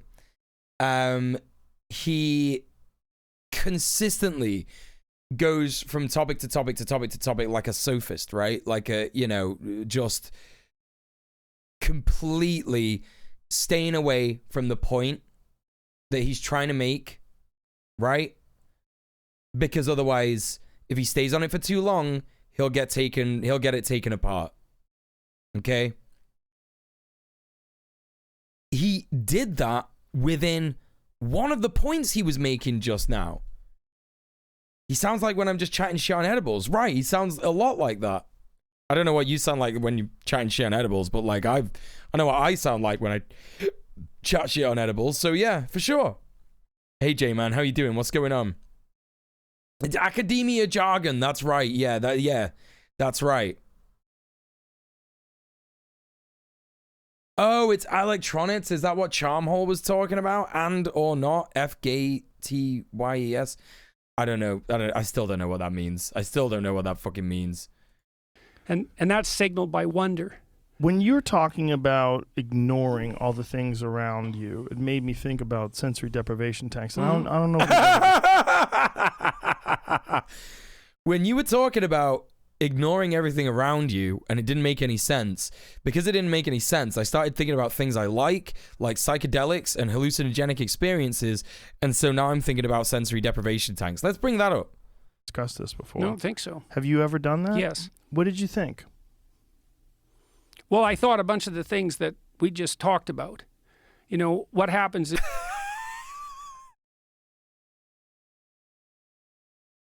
He just lies. He's not done that. He's never done a sensory deprivation tank. He's never done that. No, sorry, he's not done it. He looks more and more like a Planet of the Apes extra every day. Yeah, Joe Rogan, 100%. 100%. I believe you, Shafiq. Yeah, I believe you. You got that STEM engineering. Hey, 9,000 rats, how you doing? He does smell his own farts, for sure, yeah. I mean, look, let's not get it twisted. Smelling your own farts is fun sometimes, okay? All right? But it's extra funny when Jordan Peterson does it, so I'll give you that. I'll give you that. Most sensory deprivation tanks were broken down by the end of the 80s. It's not a common thing that you could just find anymore, right? It's like not really... It's not that easy to find. Like, I tried to look at... When I was a Joe Rogan bro, when I was a bro Rogan... I actually tried to look up a sensory deprivation tank because he used to go on about it so much in the UK. And the closest one I could find to Manchester was in Birmingham, which is like 2 hours away. Is that in a sensory deprivation tank, you become increasingly sensitive to less and less because there's almost nothing going on. I was a Rogan bro, yeah, 100%. Yeah, I loved his MMA guests, his MMA fight coverage. I loved his psychedelic talks. He used to have like people on who would do like pseudoscience doctor shit, and I was into all that. I was into all that fucking ridiculous shit. Do you know what I mean? Like eat broccoli stems and you will not get cancer. You know, I used to love that shit. So yeah, I was an MMA bro. So that's like the natural progression. If you're into fighting and kicking things and stuff like that, you watch the UFC, and then when you watch the UFC, Joe Rogan's a commentator, and people are like, hey bro, have you listened to the Joe Rogan podcast? That's how insidious and pervasive Joe Rogan's bullshit is, right? Because he appeals to like a broad swathe. He appeals to broad swathes of people who are like into that shit. Do you know what I mean? Like lots of working class people are into MMA. You know? Swaths, is that right? Am I saying it wrong? I always say shit wrong. Swaths. There was one in your city when you were 16 in a shopping center. You were too scared to try it. Yeah, for sure. It is scary. It is scary. Yeah. Joe Rogan also said cities are cancer. Yeah. I mean, you know, not really, but kinda. If Rogan had stuck with MMA and stuff, it would be fine. Yes, it would, Famalama. Hello, welcome to the stream. Jiu-jitsu and wrestling is the best combo. I think you need to have some kind of striking in there. I don't know what striking comes with wrestling, but like Muay Thai and Jiu-jitsu is for sure for me, like that's what I've always really enjoyed. The best description I ever heard of Rogan is that he's an idiot's idea of a smart person. That's the same for Jordan Peterson. The same for Jordan Peterson. That's why so many people love Jordan Peterson. Hello, Natarudge. Yes, Rogan topic, correct. Mildly off topic. Did you see Jogan? Did you see Joe Rogan's N-word compilation? Oh my god. I didn't see that, but of course we're not watching that on stream. Yeah, you know, he just wants to be able to say he just wants to be able to say, oh, here we go. Nataruj 1973 in the chat says Jordan is very smart, dude. Is that right? Okay. You're willing to make that statement while we're watching this, huh? Okay, well, that's pretty brave. I'm gonna give you points for bravery for coming out with something like that while we're watching this. So yeah, well done. The problem with people like Joe is that they become rich and start thinking their success is all because of them, and they grant themselves meritocracy pass that means they know everything. Yeah, absolutely. 100%. He is the step barbarian who is there saying, you know, bring me ideas. Bring me ideas. You know, he's like sat on his like fucking, you know, throne of skulls and shit like that. The people that he's like back kicked to death and what have you. And he's like, bring me ideas. And he doesn't care how insane the ideas are. He's like, I'm learning. Yes. And so the threshold for perception, you get more and more and more sensitive as you're trying to pick up signal where there's no signal. And that can open these gates of imagination, for example. You know this already, because to some degree, imagine you want to go figure something out. Agree. Evening. _carrot. Gree, thank you so much for the 3 months. 3 Gree months. Thank you so much for supporting the stream. How you doing, friend? What's going on? Welcome in.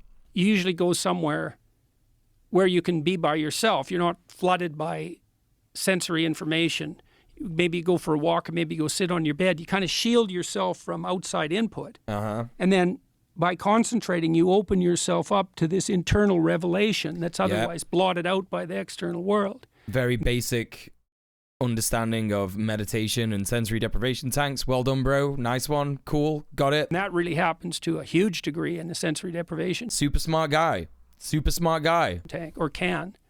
And I think that is akin in many ways to us, and people have made this case many times. Hey, Jaeger Lily. Yeah, Jordan is overwhelmed by sensory information right now.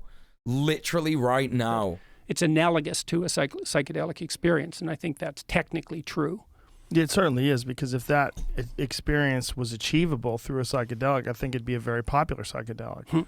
If the experience of having no sensory input and being able to be alone with your thoughts, like completely without the influence of even gravity on your body and a seat or the floor on your feet, you don't feel anything. Yeah. How is he blocking off sensory input when he's going for a walk? That's what I want to know. That's a really good point. That's a really good point. Like, what you can't feel yourself like stepping on the ground and shit? What are you talking about? Nataruj says, this is the Jordan Peterson fan, they are only part of bigger puzzles. What do you mean by that? And question of reality is important. I mean, that's a pretty broad statement to make, right? Like, what do you mean? A question of reality, like, what are you talking about? What do you mean? In what sense? Question of reality of what? Of systems, of, you know, where we are in the world and, you know, perception and stuff like that. Yeah, sure, fine. That is important. But Jordan Peterson didn't invent that. You know that, right? You know that lots of colonized indigenous cultures came up with that thousands of years ago, right? You know that that's like, you know that's the thing? You know that's the thing? Is that right? It's right. It's right. The ability to speak does not make you intelligent. I wish it had been said to Peterson instead of Jar Jar Binks. That's right. Oh yeah, we've made plenty of fun of the fact that he's turned up dressed like he's serving shift entrees at a banquet. Yeah, that's right. He's turned up to work a shift serving entrees at a banquet. Yeah, 100%. Of it. So. Yeah, you start to get, because... Yes, thank you very much, Gree. The philosophical foundations of questioning reality and how we perceive it began in India. He made a logical description. I'm beginning to see why you think this guy's smart. I'm beginning to see why you think this guy's smart. If that's something that you think is a logical... Sure, right, look, okay, right. He did make a logical description about what it's like to turn off your sensory perception, right? He did. Of course he did. No one's saying he didn't do that. The thing is that doing that, what are you talking about? History is not about nationalism. What are you fucking talking about, man? What are you on about? Like, I'm really beginning to see why you think this guy's smart, honestly, because like at this level of conversation that we're having in the chat, holy fucking shit, man. Holy fucking shit. You've eliminated all that external stimulation. You allow yourself to become aware of things happening that would otherwise be in the background. Who mentioned nationalism? Who mentioned that? Jung believed, for example, as Carl Jung, that we're always dreaming. Always. We just don't perceive it because the outer world blots it out. And there's definitely truth in that. So daydreaming, fantasy. Well, it's even deeper than that, because look, there's a thread of meaning that guides this conversation. Uh-huh. And neither of us know what it is. All right. We know when it manifests itself because we get interested, right? Think, oh, that's interesting. And then, I say something, you think it's interesting, and you nail it with a bunch of words, and then I pick up some of the words and I think that's interesting, and I nail it with a bunch of words. But there's this thread, it's the golden thread that leads you out of Ariadne's maze, by the way, and that's part of the redemptive process, is by following that manifestation of spontaneous interest truthfully, we participate in this process that revitalizes our perceptions. And that's technically true. That's what's happening. Knowledge needs to be qualified than the ancient know it qualitatively. Right, okay, listen, I'm beginning to think that, like, English is not your first language, so, like, I'm not going to take the piss out of how bad that sentence is, but it still doesn't make any sense, right? Knowledge needs to be qualified. Like, yeah, easy. Knowledge is things that you know, right? Next. What do you mean? What do you fucking mean? What are you talking about? And then what's even more cool than that is that there's nothing we can experience that we would rather do than that if it's happening in 10. Yeah, you could quantify knowledge. You can literally quantify knowledge. You can like make a measure of like things that people know. And clearly one of the things that you don't know is how dangerous this man is to marginalized communities. Right? Because let's give you the benefit of the doubt. Let's give you the benefit of the doubt. Jordan Peterson's a smart guy. Let's just say that you're right about that, right? That doesn't change the fact that he's exceptionally hateful to trans people, women, generally other marginalized people. He puts his foot in his mouth when talking about indigenous traditions. He doesn't understand indigenous traditions. He's lied about being part of an indigenous family that have repeatedly said, no, we have not allowed him into our family. We just know him. Plus, he's on a fucking raw meat diet. What are you talking about? He eats raw meat only. How can you say that someone like that is smart? Intensely. And that's because that is the best thing we can do. That's the logos. And he almost died. He almost died. It's the logos. He is being frank on his own words. So what? So what? Like, what you think that's some kind of you want to give him like what? You want to give him a medal for that? You want to give him a medal for being frank? Where's my fucking medal? I'm frank all the fucking time. Literally, what am I doing with you in the chat? You know what I mean? Oh my God, what? So what? The way that you value if someone is smart or not is if they're frank in their words. In how they carry themselves. Like, come on. Like, what are you talking about? Like, absurd. There's so many better, like, people out there that you could like, idolize other than Jordan Peterson, right? You know what I mean? Come on, do better. It is a miracle this guy is still alive after that. Hello, Empirate. How you doing? How you doing, my pirate?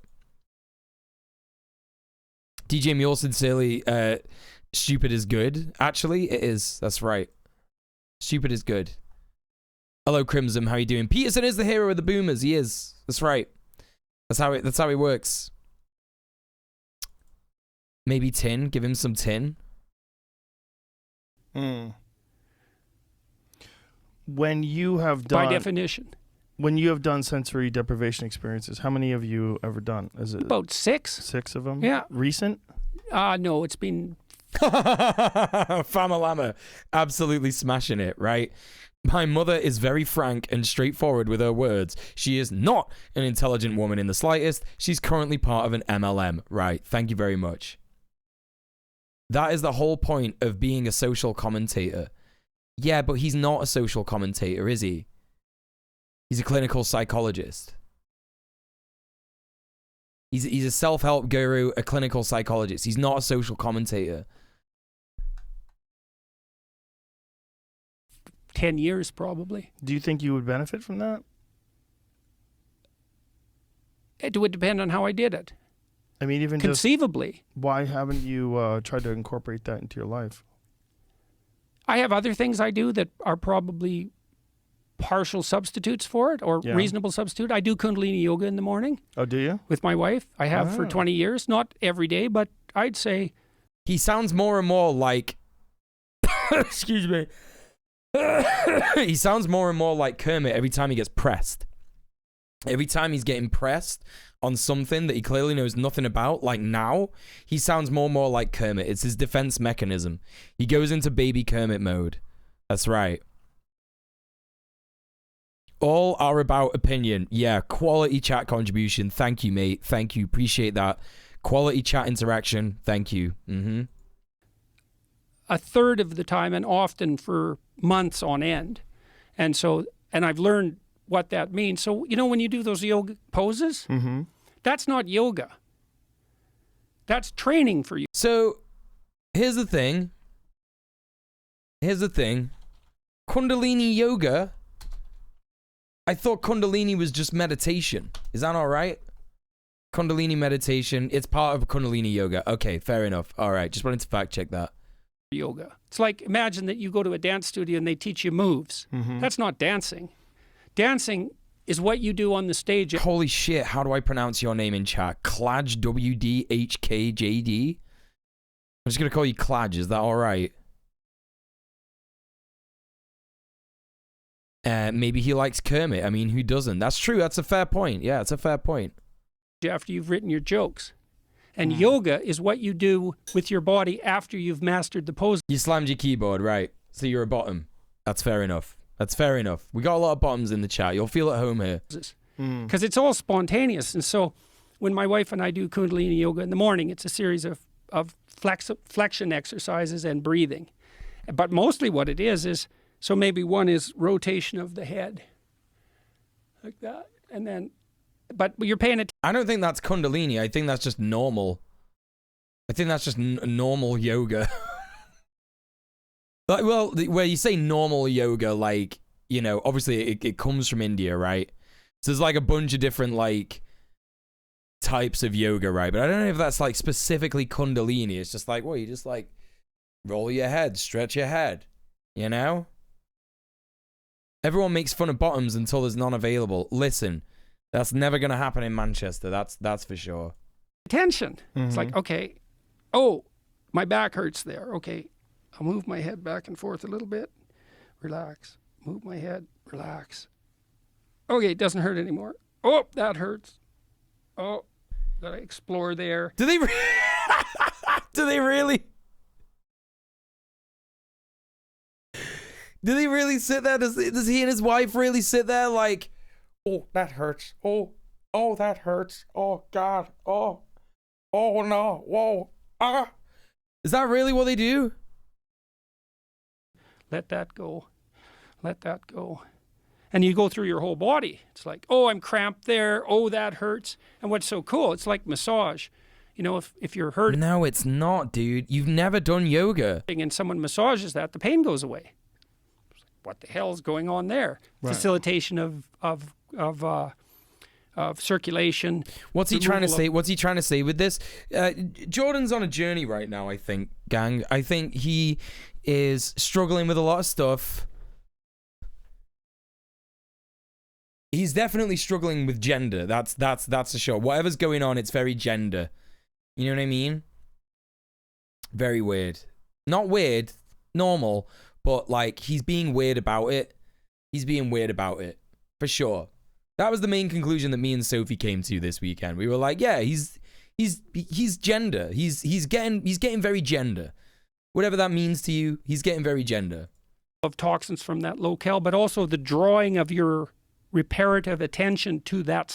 Well, we did just say in the chat, like, we don't think it's appropriate for people to be calling people eggs, right? I don't know how helpful it is to say that Jordan Peterson is an egg. I don't know how helpful it is to imply that he may be trans or anything like that, right? But what can be said for certain is that it's very gender. Now, he might just be like, okay, like you know, like I was saying, like he might be like me. He might just be like a cis guy that's like pretty comfortable with being feminine, right? You know what I mean? No, it's okay. I'm not going to ban you for that shit, my pirate. Don't worry about it. But like, you know, it's like he wants to liberate himself from something. He wants to liberate himself from something, right?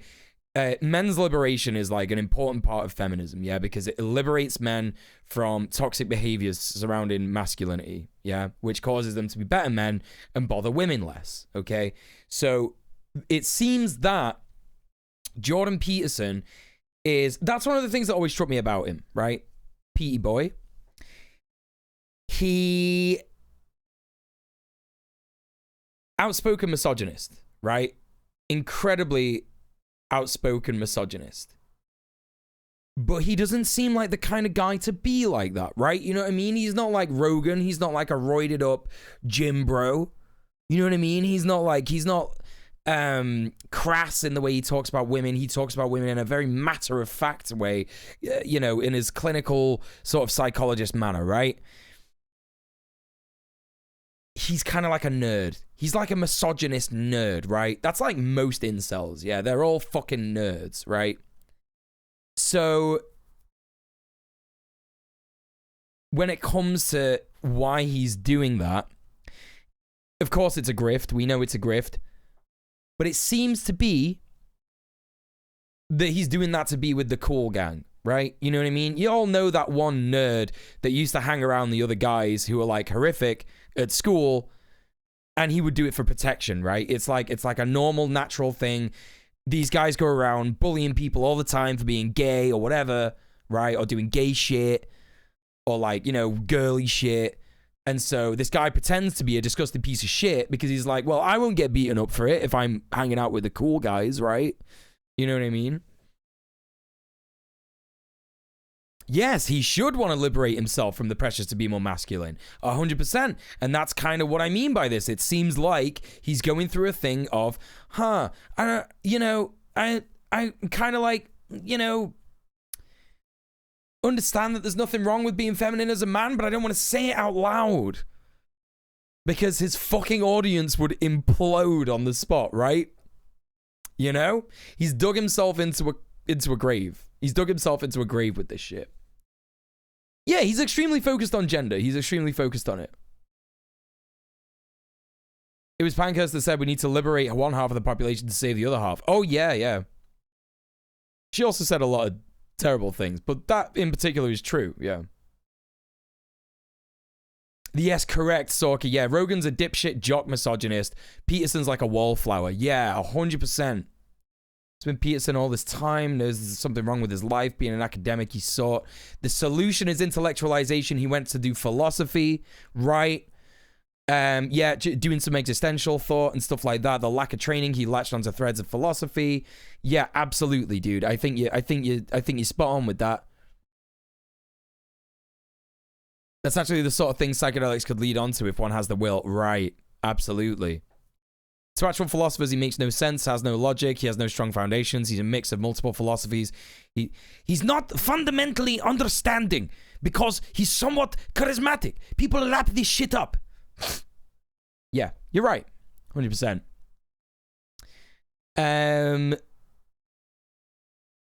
He likes the attention, but the fear of losing, it stifles him. Yeah, 100%.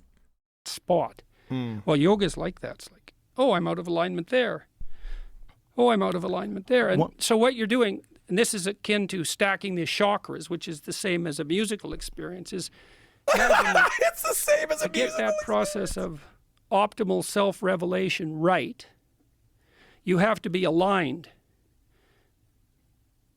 Atoms aligned with the molecules above them, the molecules aligned in the cells aligned in the musculature, the muscles aligned in the body aligned with the environment. Okay. Broadly speaking. He's doing that order thing again, isn't he? He's doing the order.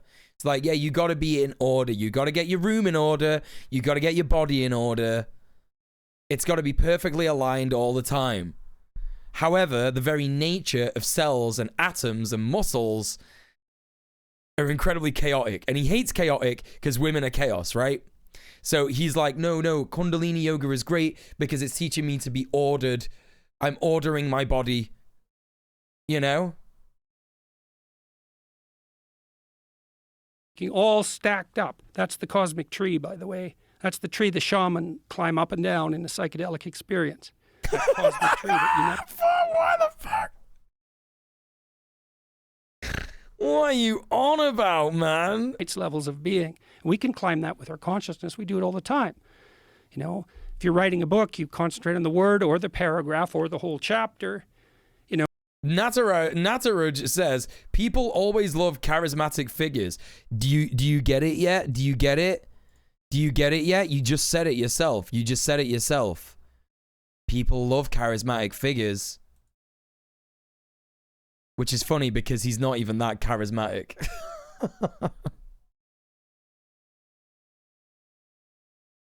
Yeah, that's kind of why Hitler was so popular, huh? That's kind of why people liked Hitler, eh? That's kind of, yeah. It's funny how those two things kind of go together, huh? Interesting that you brought that up.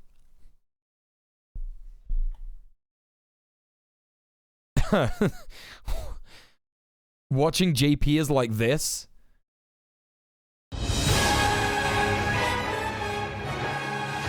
I'm here to kill chaos. That's my chaos.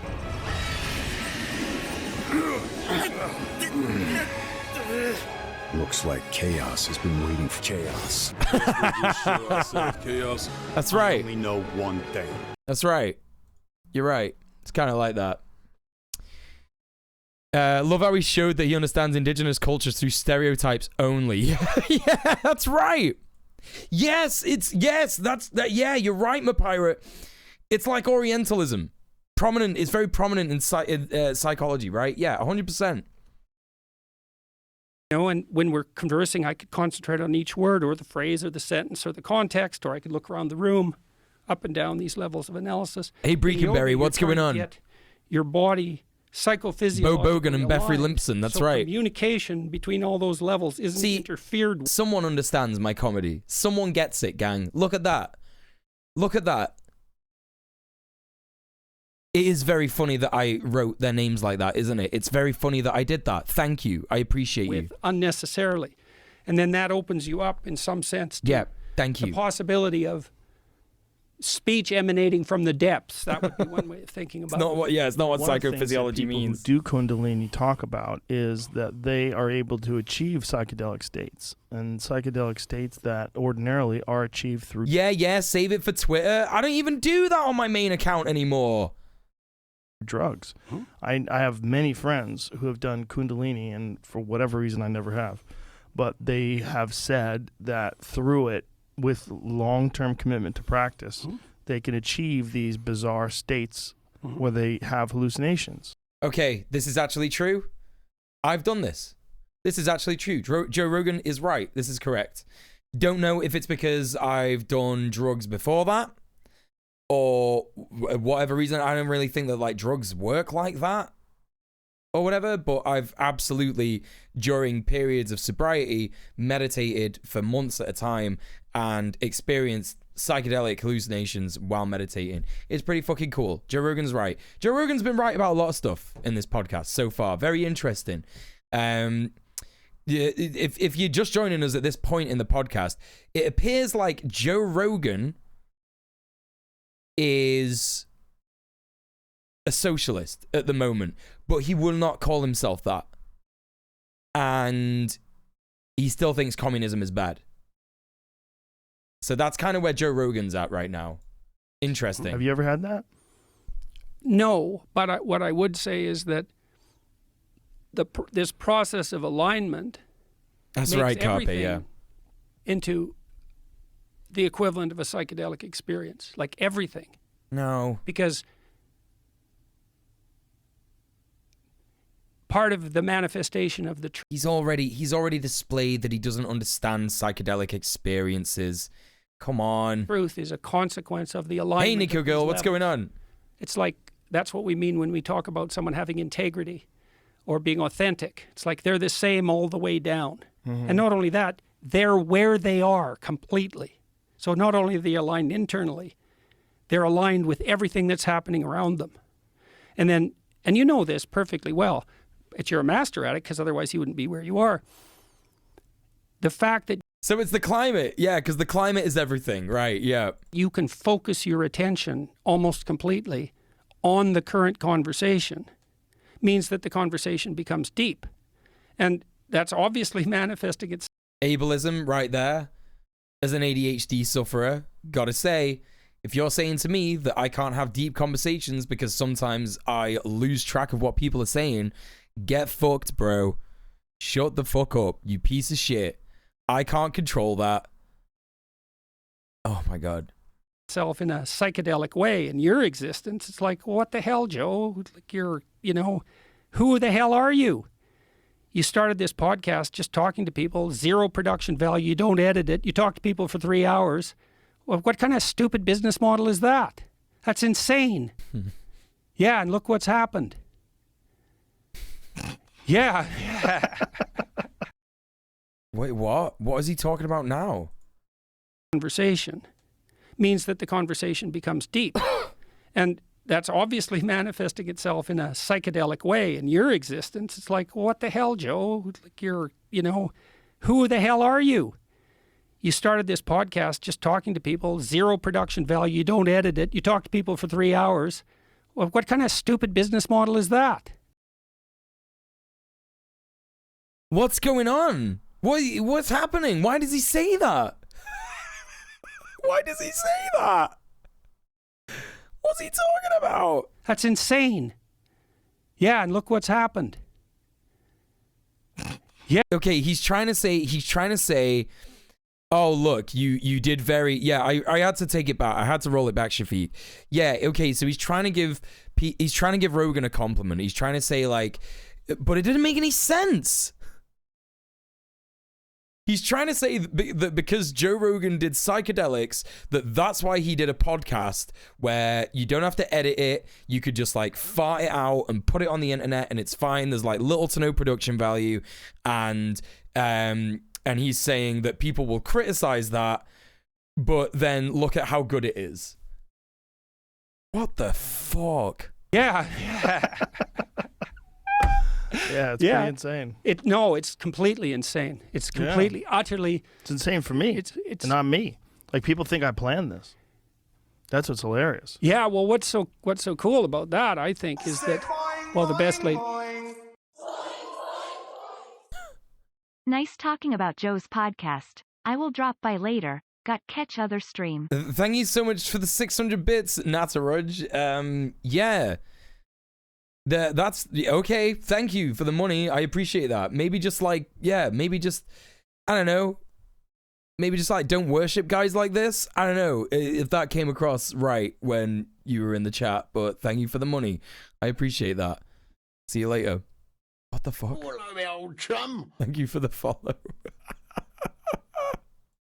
Plans of mice and men, we all know that. But so there's a doctrine in the Sermon on the Mount. It's often viewed as a hippie sort of doctrine, right? The problems of the day will take care of themselves. Don't worry about the future. That is not what that sermon says at all. Not even people are talking about taking DMT orally or smoking it.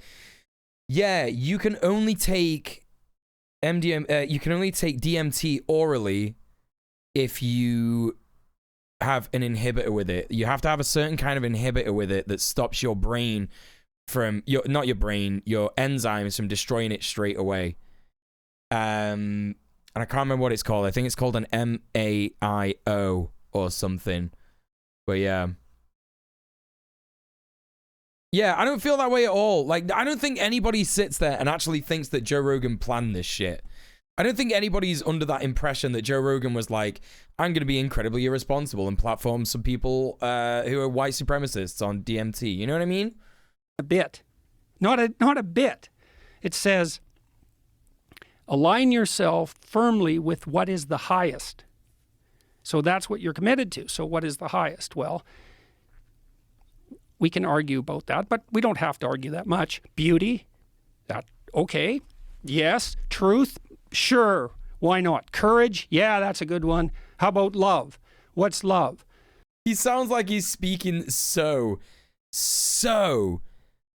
flippantly about these, like, absolutely, like, you know, these are like important things he's talking about. He's talking about beauty, truth, and courage, and he's like, yeah, whatever. Yeah, sure. Yeah, fine, it's okay. You're like, what's going on? What's happening? Kiri says, Mule, I've done a thing. What the fuck is that? Is that Joe Rogan in my mouth? No, come on. No.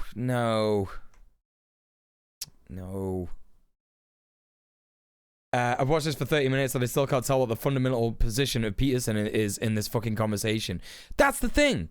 Joe Rogan just comes on and he's just like, yeah, you know what? I want guests that can speak. And as long as they speak for a long time, it doesn't matter.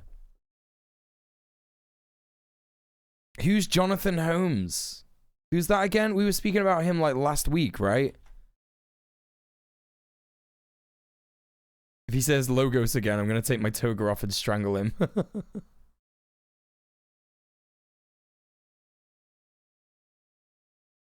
Who is this? What are you talking about? A big dick porn star in the 80s?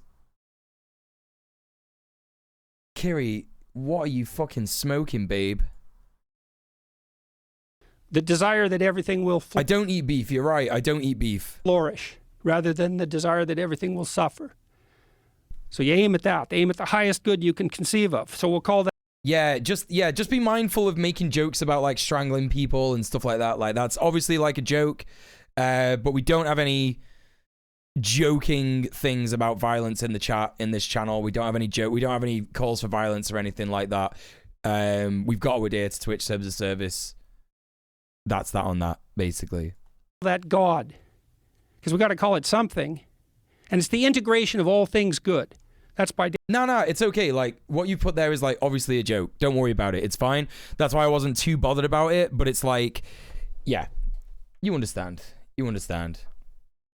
No, not even metaphors and kappas. No, don't do that either. Because here's the thing. Right, let me just say this straight away, just so everybody understands where I'm coming from. People are, you know, banning Twitch streamers, left-wing Twitch streamers, for like shit that isn't even a problem, right? You all remember like Crackergate, right? You know what I mean? For like calling white people the C word, you know? Big fucking streamers got banned for that. Just because they're left-wing. And they don't like it. You know? So we can't have jokes. We can't have well, you know, you can say it within context. You know what I mean? Because it's not a slur, obviously. Do you know what I mean?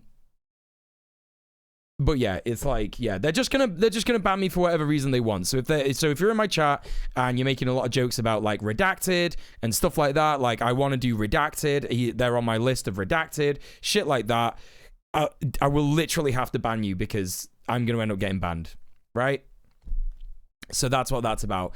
And if you're doing that in my chat, I want you to take a good hard look at yourself and ask yourself whether you're doing that in marginalized people's chats. Sure, I'm queer, but that's not very obvious straight away. Just ask yourself if you're doing that in like trans people's chats, for example, or in people of color's chats, right? Just think about that for a second and the safety of your streamers that you care about, right? Definition. Do you believe in God? Do you believe in the good? That's right, Nico Girl, yeah. Well, the integration of all things good. I don't know that person, but it's highly likely I believe that someone would be banned for nothing, just simply being a leftist or being someone that they don't fucking like. You know what I mean? It happens. Hey, Satirical, how you doing? What's going on? That's the superordinate thing. It's ineffable. So that's God. Aim at that, and then concentrate. Trans hot tub streamer. Well, there you go. They don't like trans people. They especially don't like girls in hot tubs, right? That's what's going on there. Trade on the day. And you'll get, not only, you won't even get what you want, because what the hell do you know? You'll get way more than you could possibly imagine. And that's right. That's the adventure of the truth. It's like, you won't get what you want if you tell the truth. But how do you know that you're right in what you want? He is like he's doing slam poetry, yeah. So how do you operate when you don't know if you're right in what you want? And the answer is, tell the truth. Why? Well, he's doing a lot of how are you going to do things if you don't know what you are and you don't know what you want. He's doing a lot of that, isn't he? You know, when we were talking about, you know, we were talking before about like liberating himself from his toxic masculinity. Interesting. Let's continue. Not least because it's the adventure of your life. Like think about it this way. Imagine you conduct yourself in deceit. You lie to yourself. You manipulate other people to get what you want. That's a form of lie. It's instrumental manipulation. It's psychopathic, Machiavellian. It's like, well, that's how you should treat people. It's like, no, you shouldn't. Why not? You won't get what you want. Yeah, but you don't know what you want. Okay, so why does he think this is smart? What he did then, he did like a quick fire contrarian sentence just then, right? He was like, No, this is rooted in psychotic, Machiavellian kind of thinking. And then, you know, don't. Oh, well, he loves Kant. He loves Kant. Jaeger Lily. He fucking loves Kant. He loves Kant. He loves Jung. He loves Freud. He's just like obsessed with these like hack the philosophers, you know, hack psychologists, hack philosophers. You know, he doesn't give a fuck. He's just like, yeah, whatever. So he's like going on about how like, well, no, it's very Machiavellian to do this, you know, this hateful stuff, to be mean to people. Well, I need to be mean to people to do what I want. Well, you don't even know what you want, so how are you going to know what you want if you can't get what you want? He's like, just loves being contrarian. Yeah, he should be able to tell them apart, right? He's not, but he doesn't give a shit. He just says things. He just says things. I would hire someone to follow him around with a pair of beatnik bongos and just say, yeah, man, at every given opportunity. Yeah, I would have killed it on the 50s beatnik scene, right? Yeah. Given that, well, doesn't that entirely depend on what your endeavor is? I mean, there's a lot of people in business. Look, you see that face that Rogan does when he said too many things and he doesn't understand. He's like, whoa, hey. Do lie and manipulate, and that's how they become successful. No, and I'm not saying they should. I also don't think they become successful. You don't think that there's a lot of successful? No, I think they drive around in their like $60,000 Corvettes and their flashy blonde, thinking about when they're going to cut their throat. You don't think that Donald? What? What? Jesus. When he gets pressed on something, his brain says, okay, sicko mode. He just says, okay, it's sicko mode time, right? That's what he does. Does Joe have an expensive Corvette? Is he calling out Joe? He really thinks he's like the Joker, but for psychologists, right? That's what he thinks. That's what he thinks.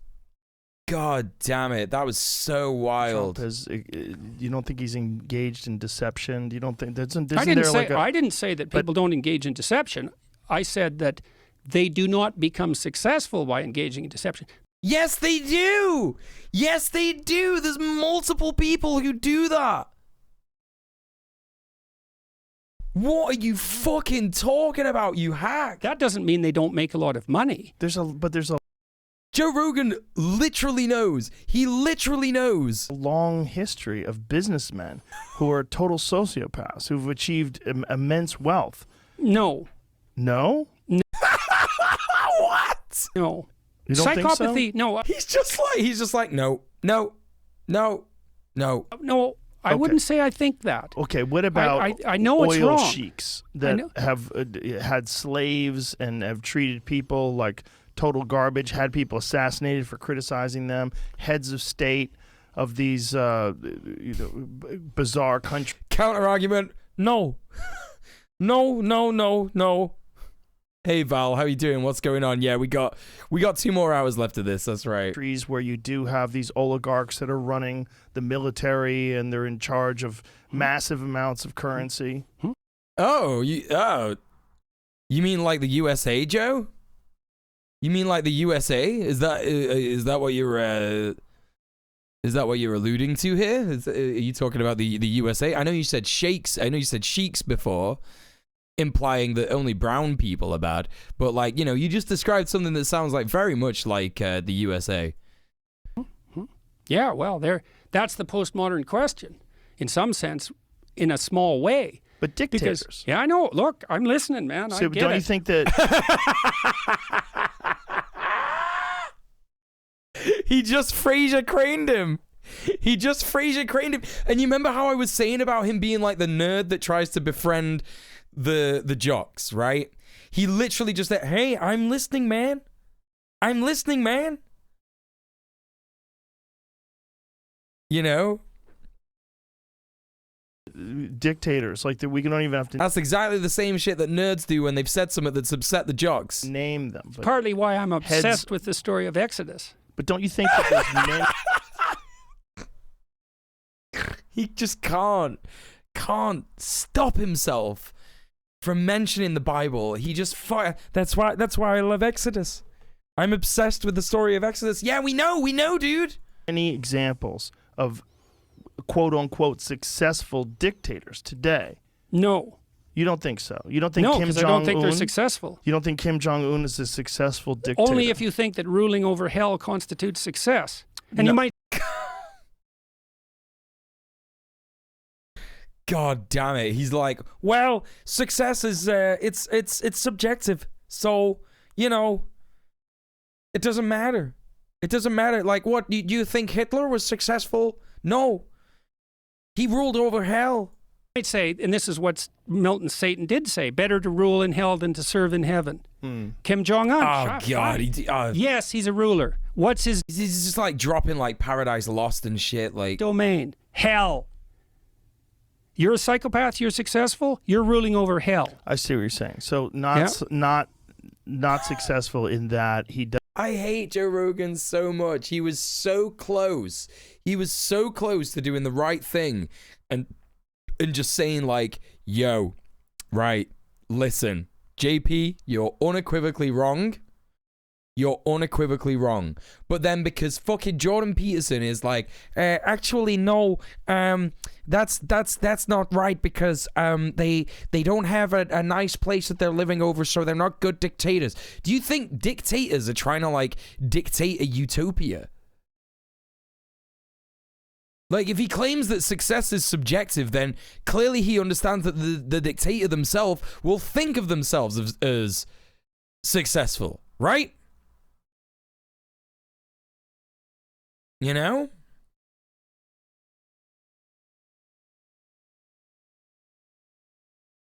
Insane. Doesn't engage in love and camaraderie, and he doesn't have a full, full and balanced life. Yeah, but he's got lots of money. He's got lots of money and he's terrified power. people into kowtowing to him. Good. Yes. You want that? Go ahead, man. That's how you define success. So I see what you're saying. So but success in that he's able to maintain that position. Yeah, we'll see, man. Hey, what? Oh man, I am like, fucking hell, like. That's why people. It's this like, right? He talks about like dancing a lot, right? It's this like fucking dance between, you know, the nerd and the jock, right? It's like a musical almost. You know, he's trying to get away with being the top dog. It's all hierarchy, this, right? It's all power. Peterson is being needlessly contrarian to Joe because he needs to sound smarter. Not only does he need to sound smarter for his own ego, he needs to sound smarter for his audience, right? So he's like, well, we'll see, man. You know, because you can't really come back to that in a meaningful way if you're Joe Rogan, right? You like Joe Rogan is like, he's hit him with the, okay, dictators are very successful actually, and then he's gone, well, if you look at it in a different way, they're not. And then he's like, oh, okay, yeah, fine. I wonder if he's so cynical he's disturbing himself. JP doesn't seem okay. He's really not okay. Joe is undoubtedly professional. Think about yourself having to look at this show and not laugh at any point for more than 4 hours, right? Very good point, Hitshouse. Very good point. Yeah.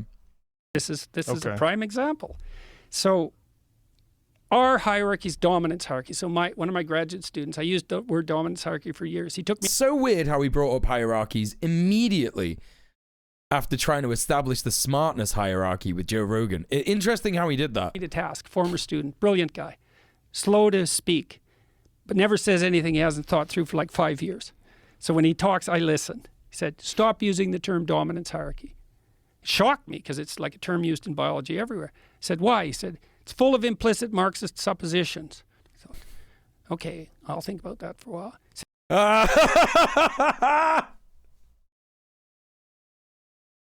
Okay, all right. Yeah, man. I remember Marx writing about dominance hierarchies. Like, yeah, I remember that. Sure, I remember when he did that. Right. Okay. Said, here's the dominance hierarchy.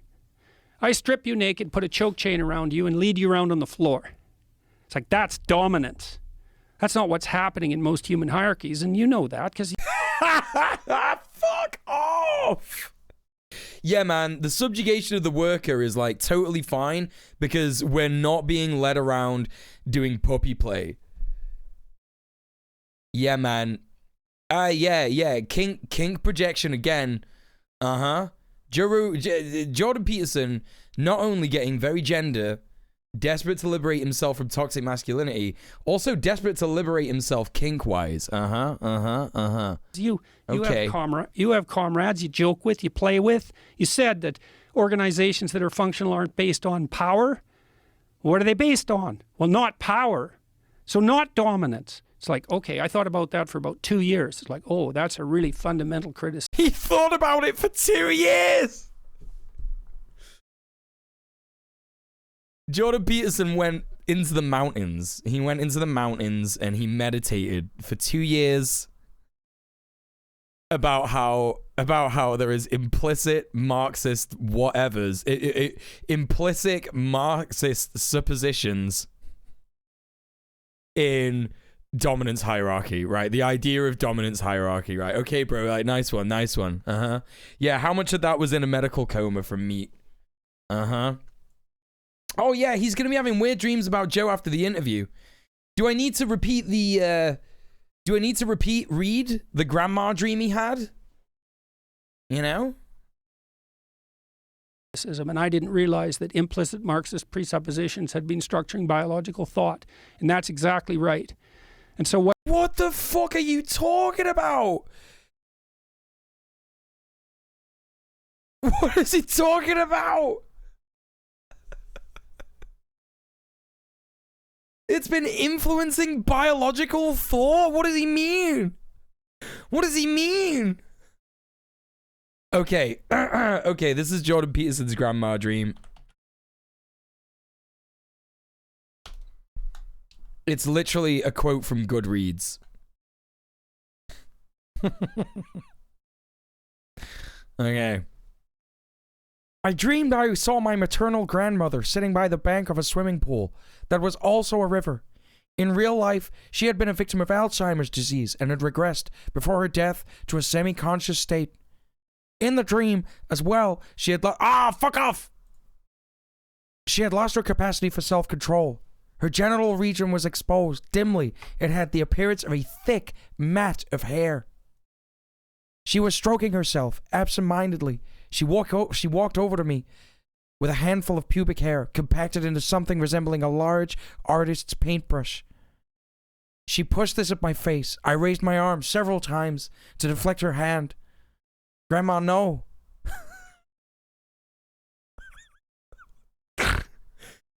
Finally, unwilling to hurt her or interfere with her any farther, I let her have her way. She stroked my face with the brush gently and said like a child, "Isn't it soft?" I looked at her ruined face and said, "Yes, Grandma, it's soft." This is from Maps of Meaning. This is from Maps of Meaning.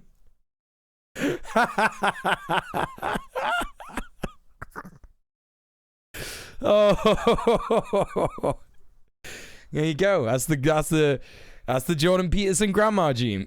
Yep, you're welcome. Yeah, that's right. Paging Dr. Freud. You need to hear it again, but with the Twin Peaks theme playing. That would have been a good bit. That would have been a good bit. That would have been a good bit.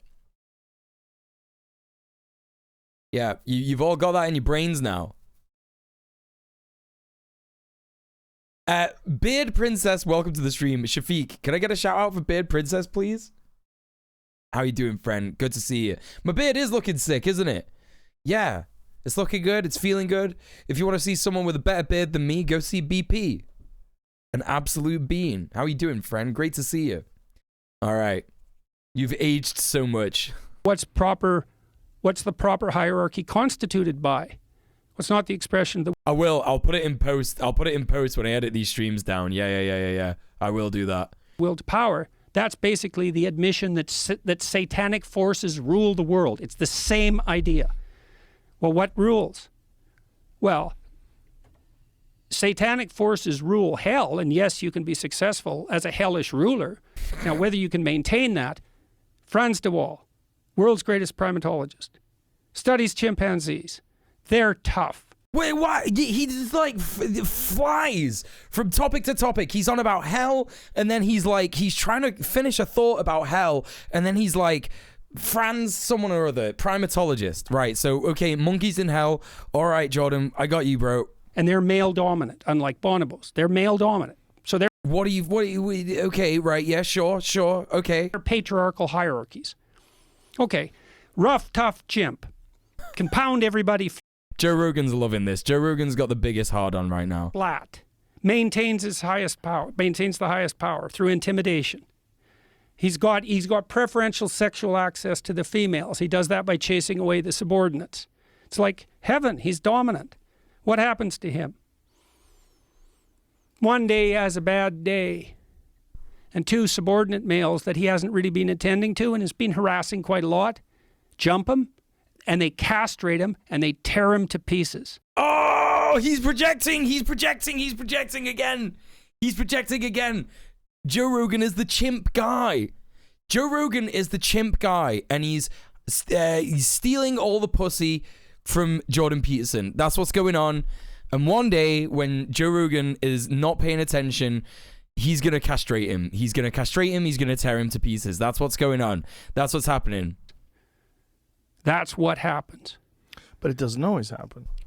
Oh my God, you're so right, Lilith. He is like incredibly mad at his dad. He never talks about his dad. Have you noticed? He never talks about his dad. He's incredibly mad at his dad. Yes, it does. Genghis Khan. It depends on what you mean by always. Like, what? What? Hold up. Let me pull that back. And they castrate him and they tear him to pieces. That's what happens. But it doesn't always happen. Yes, it does. Genghis Khan. So, Genghis Khan's a chimp? Is that what Joe Rogan's saying? Genghis Khan is a chimp? It depends on what you mean by always. Like, it's a time frame problem. I mean, that guy. Yeah, I know. He's like progenitor of a third of the human race. Yeah, I know. I understand. I mean, he was successful being a dominator for his entire life and was responsible for the death of somewhere between 50 and 70 million people. Yeah. See, this is the fucking issue with, it's happening right in front of him. It's happening right in front of his eyes, right? This is the difficult with equating the human race with animals, okay? You cannot do it. We are different species. It doesn't matter how close we are to them, right? We are different species, and we organize our lives in different ways. It doesn't make sense because, like, animals live in the natural world. We live in our own constructed simulation of the natural world. It's absurd. It's absolutely absurd. Good question, Oinaso. I have no idea. He's got a bean dad. Jordan Peterson's got a bean dad. Yeah, there's 14 conversations happening at the same time. That's right. He changed the carbon footprint of the planet Earth during his lifetime because he killed so many people. Yeah. Well, let's not... Oh, whoa! What? What?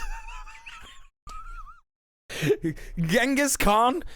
Climate X? What the fuck are you talking about? Who? What? I mean, he was successful being a dominator for his entire life and was responsible for the death of somewhere between 50 and 70 million people. Yeah.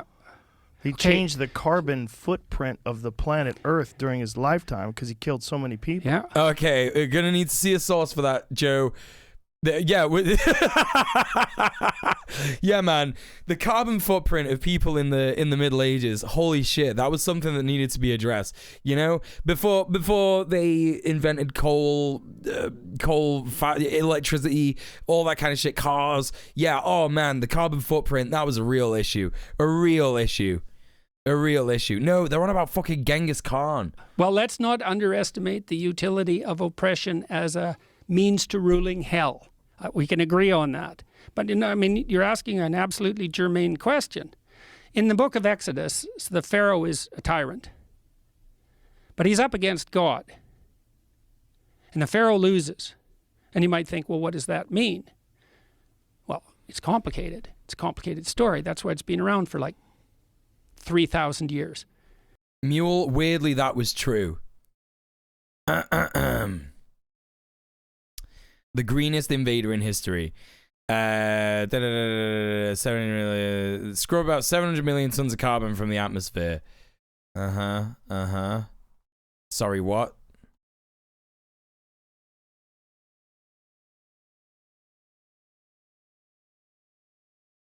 Depopulated and returned to forest. What?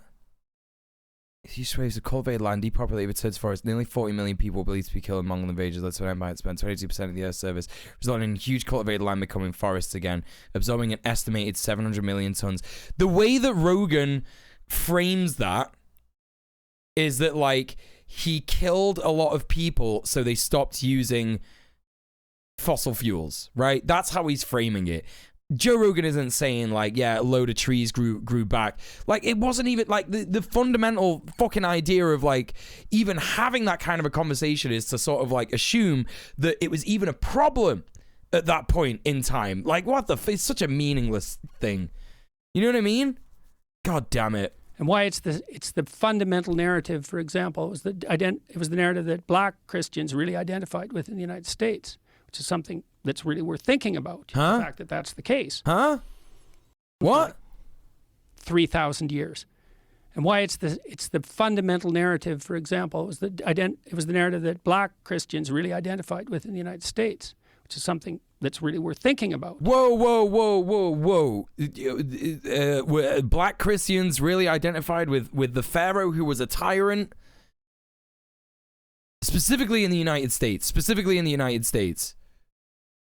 Okay, all right. Why? Why did you say that? What do you mean? The fact that that's the case. The Pharaoh is tortured by God. Well, what's God? Well, we said already, at least to some degree, God is the amalgamation of all that is good. I'm not speaking religiously when I say that. I'm speaking conceptually. Okay. God is the union of all things that are good. Okay, but that's not conceptual exactly. Because that's also something... Yeah. Wearing my careful now face. that you exist in a relationship to and that you act out. It's not just an idea.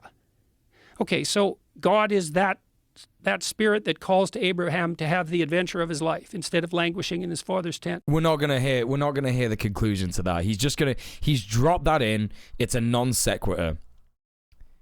Is he saying there were blacks for Trump in ancient times too? I think it's more insidious than that. I think that what he was doing there was he was implying that black Christians in America, I don't even know about the validity of that statement, identified with the pharaohs who were tyrants, and they were struggling, but the pharaoh was struggling against God, but God is good, so black Christians are bad. That's what he was saying. That's essentially what he was saying, but it's a non sequitur. We're not gonna hear his reasoning for it. Like, he's dropping that just like boom. You know what I mean? Because it sounds smart, right? It sounds like he's doing a smart thing. No, it doesn't sound like he's doing a smart thing. He thinks he's being smart. His audience are going to think he's being smart by saying something like that. And of course, it appeals to his audience because his audience, majoritively white, right? And white supremacist in nature. Do you know what I mean? So it's call to adventure. It's truth. It's the burning bush. It's the psychedelic experience. Oh, is he talking? He's talking about Hoteps. Hoteps isn't even something that I would even delve into because I don't know enough about it. Do you know what I mean? I have no idea. I was told once what a Hotep was by my mate Cynthia, and since then I've been told that that's wrong and stuff like that. So I wouldn't even dare to venture like what that is. I need to educate myself on that. But like, so if he is you know, attempting to, you know, paint all black Christians with, you know, something that is seen as negative, yeah, it's a bad thing. He's doing a racism. He's doing a racism, right? It's God against the Pharaoh. The Pharaoh is a totalitarian, and he keeps imposing his edicts, running contrary to freedom, promoting slavery, let's say. Well, the kingdom fractures and crumbles continually. And you might say, well, time frame's a problem, man. Maybe you can be a successful tyrant even over the course of your lifetime, but maybe you doom your country to death. You doom your country to hell. Is that success? It depends on what you mean success is, because these things do depend on definitions. But all countries collapse. All of them. Joe Rogan is being so based. Joe Rogan is like being based but cringe. Joe Rogan has gone from being like hella cringe to being like cringe based. Do you know what I mean? He's like cringe based. If Joe Rogan started watching like, you know, Debate Bros, we would be fucked. We would be absolutely fucked, because he would be like a full-on Nazbol. A full-on Nazbol. He knows that capitalism is bad. He doesn't want to say that out loud because he's been told by Fox News and his audience and stuff like that and his guests that capitalism is good, right? But he knows it's bad. He knows that there's elements of it that's bad. He doesn't quite know how to word it, you know? Every civilization that has ever existed has fallen apart. No, I don't think so. Which one's still around? Ours? Yeah.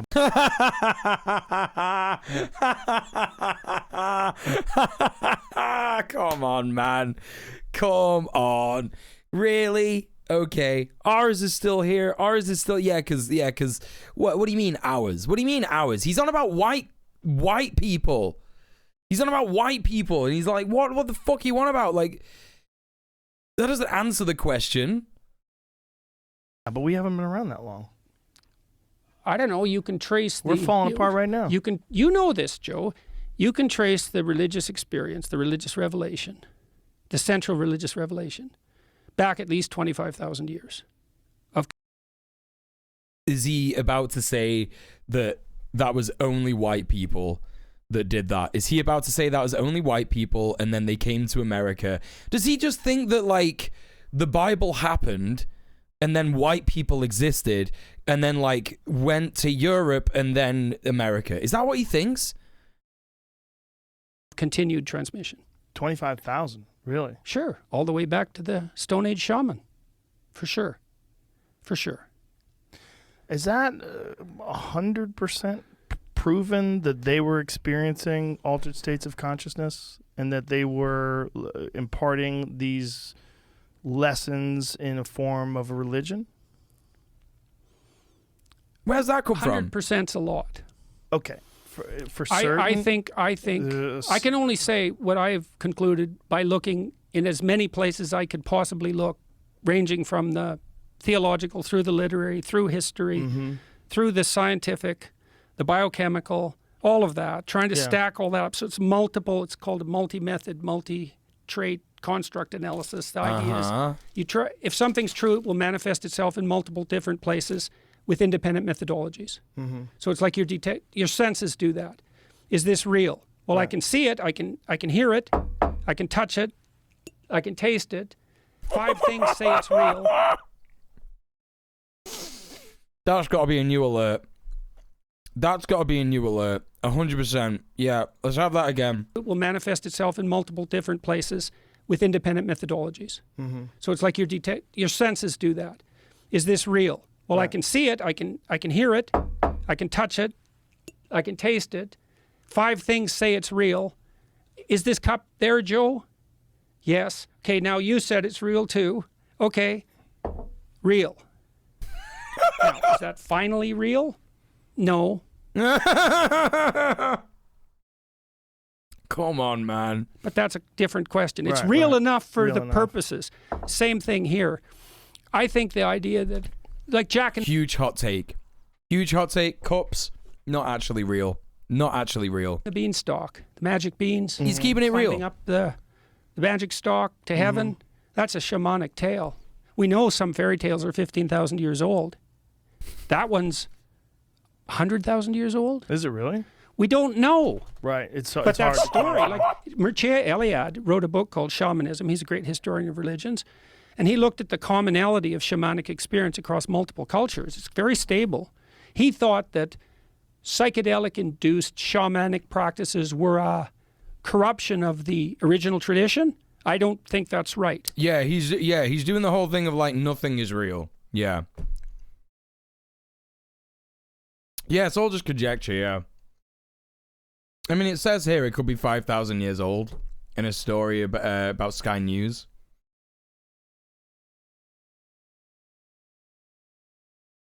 Yeah, is this fairy real? Well, that depends on your definition of real. Technically, yes, it's real, but it's not. I think it's wrong. We had a conversation before the podcast started about Brian Murarescu's work and The Immortality Key, which is an amazing book. And I was, we were talking about that sort of field of study that has emerged in Harvard now because of Brian's work. And that they're now and Ruck, right? Yeah, yes, Yeah. And Gordon Wasson, yes, and all Gordon these Wasson crazy from Bastards, Mexico from the 50s, right? It was Life magazine. Hey, let's discover psilocybin mushrooms. Yeah. Oops. That. Hold up. Pardon me. What did you say? What did you just say? I had a conversation before the podcast started about Brian Murarescu's work and The Immortality Key, which is an amazing book. And I was, we were talking about that sort of field of study that has emerged in Harvard now because of Brian's work. And that they're now and Ruck, right? Yeah, yes, and Gordon Wasson, yes, and all Gordon these Wasson crazy from Bastards, Mexico from the 50s, right? It was Life magazine. Hey, let's discover psilocybin mushrooms. Yeah, discover them, because when indigenous people were around doing psychedelic mushrooms that you went and essentially took them from, that didn't count.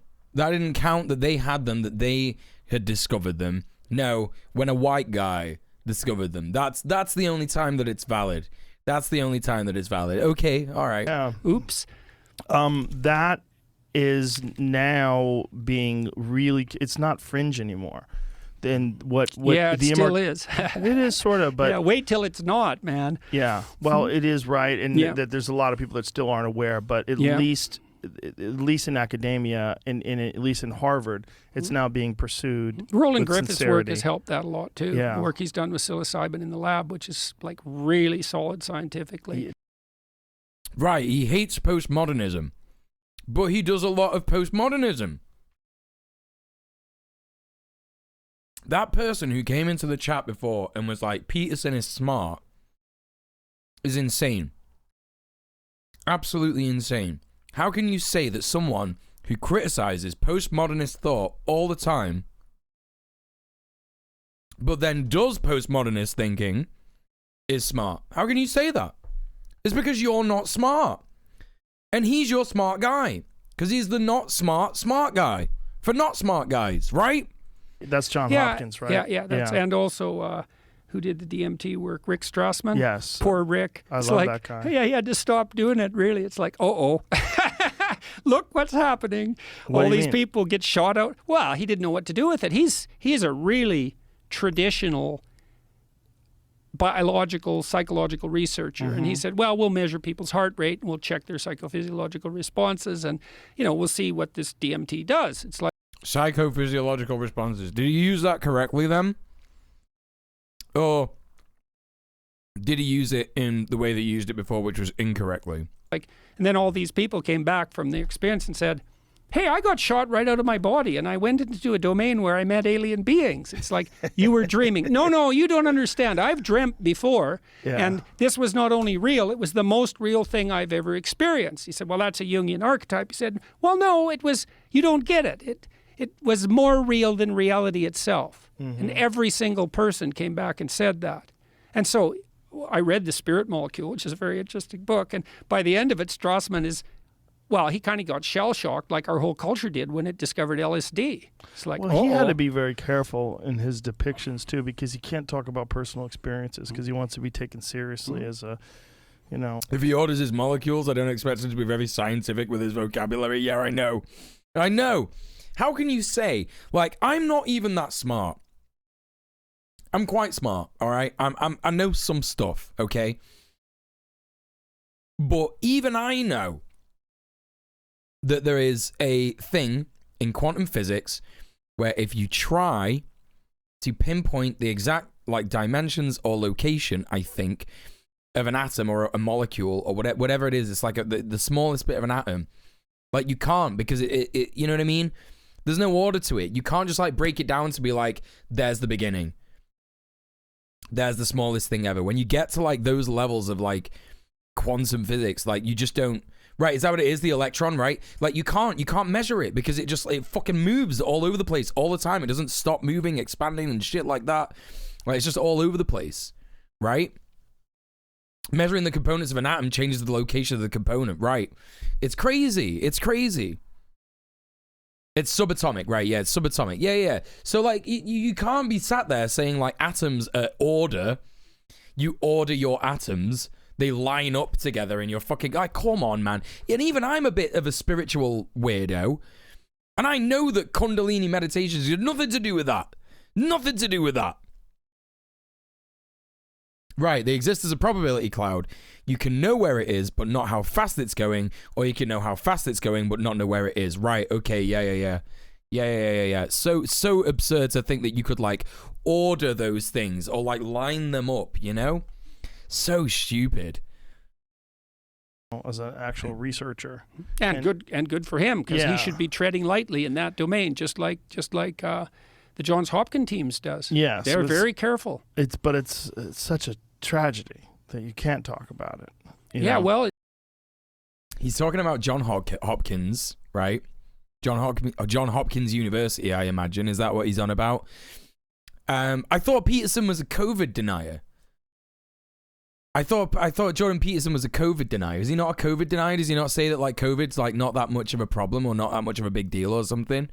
Because I know that John Hopkins, like, did the reporting and is still doing the reporting on worldwide COVID infections and deaths right now. Is that right? Did he just like praise the John Hopkins University for doing what it should do and also correcting, publishing correct data that he does not believe? But we're talking about it more than we did 10 years ago. Yeah. And much more carefully than we did in the 60s. Yeah, well, there's no Timothy Leary guy that's telling everybody to tune in, turn out, and drop out. I had his old position at Harvard. Yeah? No kidding. Yeah. No kidding. Isn't that something, eh? That's pretty wild. Yeah, that is something. That's like one of the most disgusting, horrific bastardizations of someone's legacy that I've ever heard in my entire life. I swear to fucking God. I swear to fucking God. That explains a lot.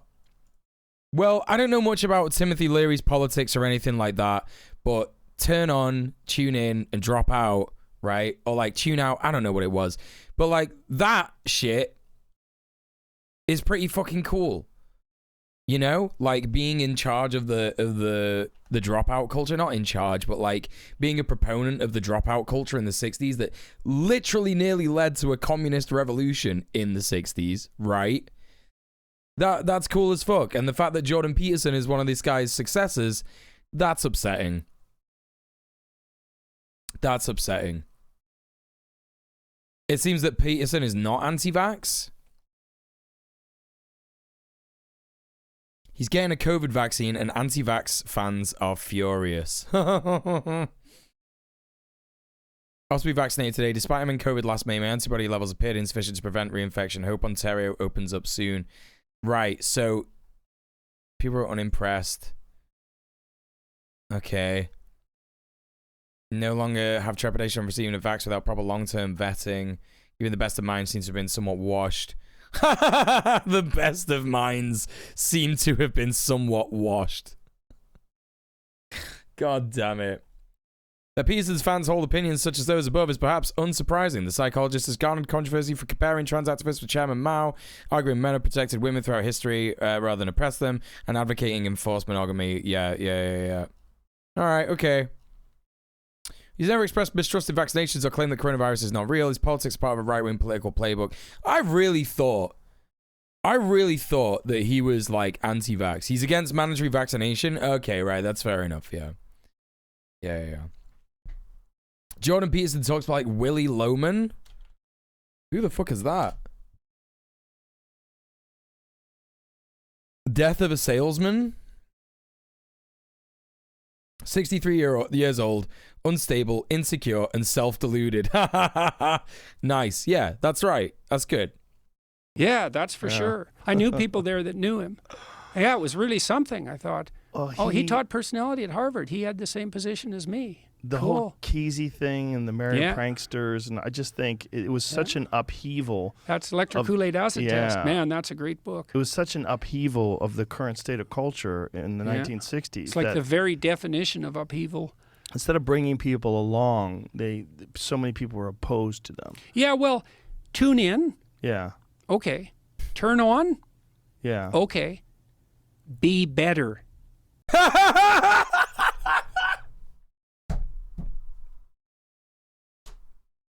I knew it. As soon as he mentioned that shit, I knew he was going to say something like, well, you know, dropout culture, not that good. It was really bad. They were putting flowers in guns. Oh no. Oh shit, I just went back to the start. Where are we at now? This bit?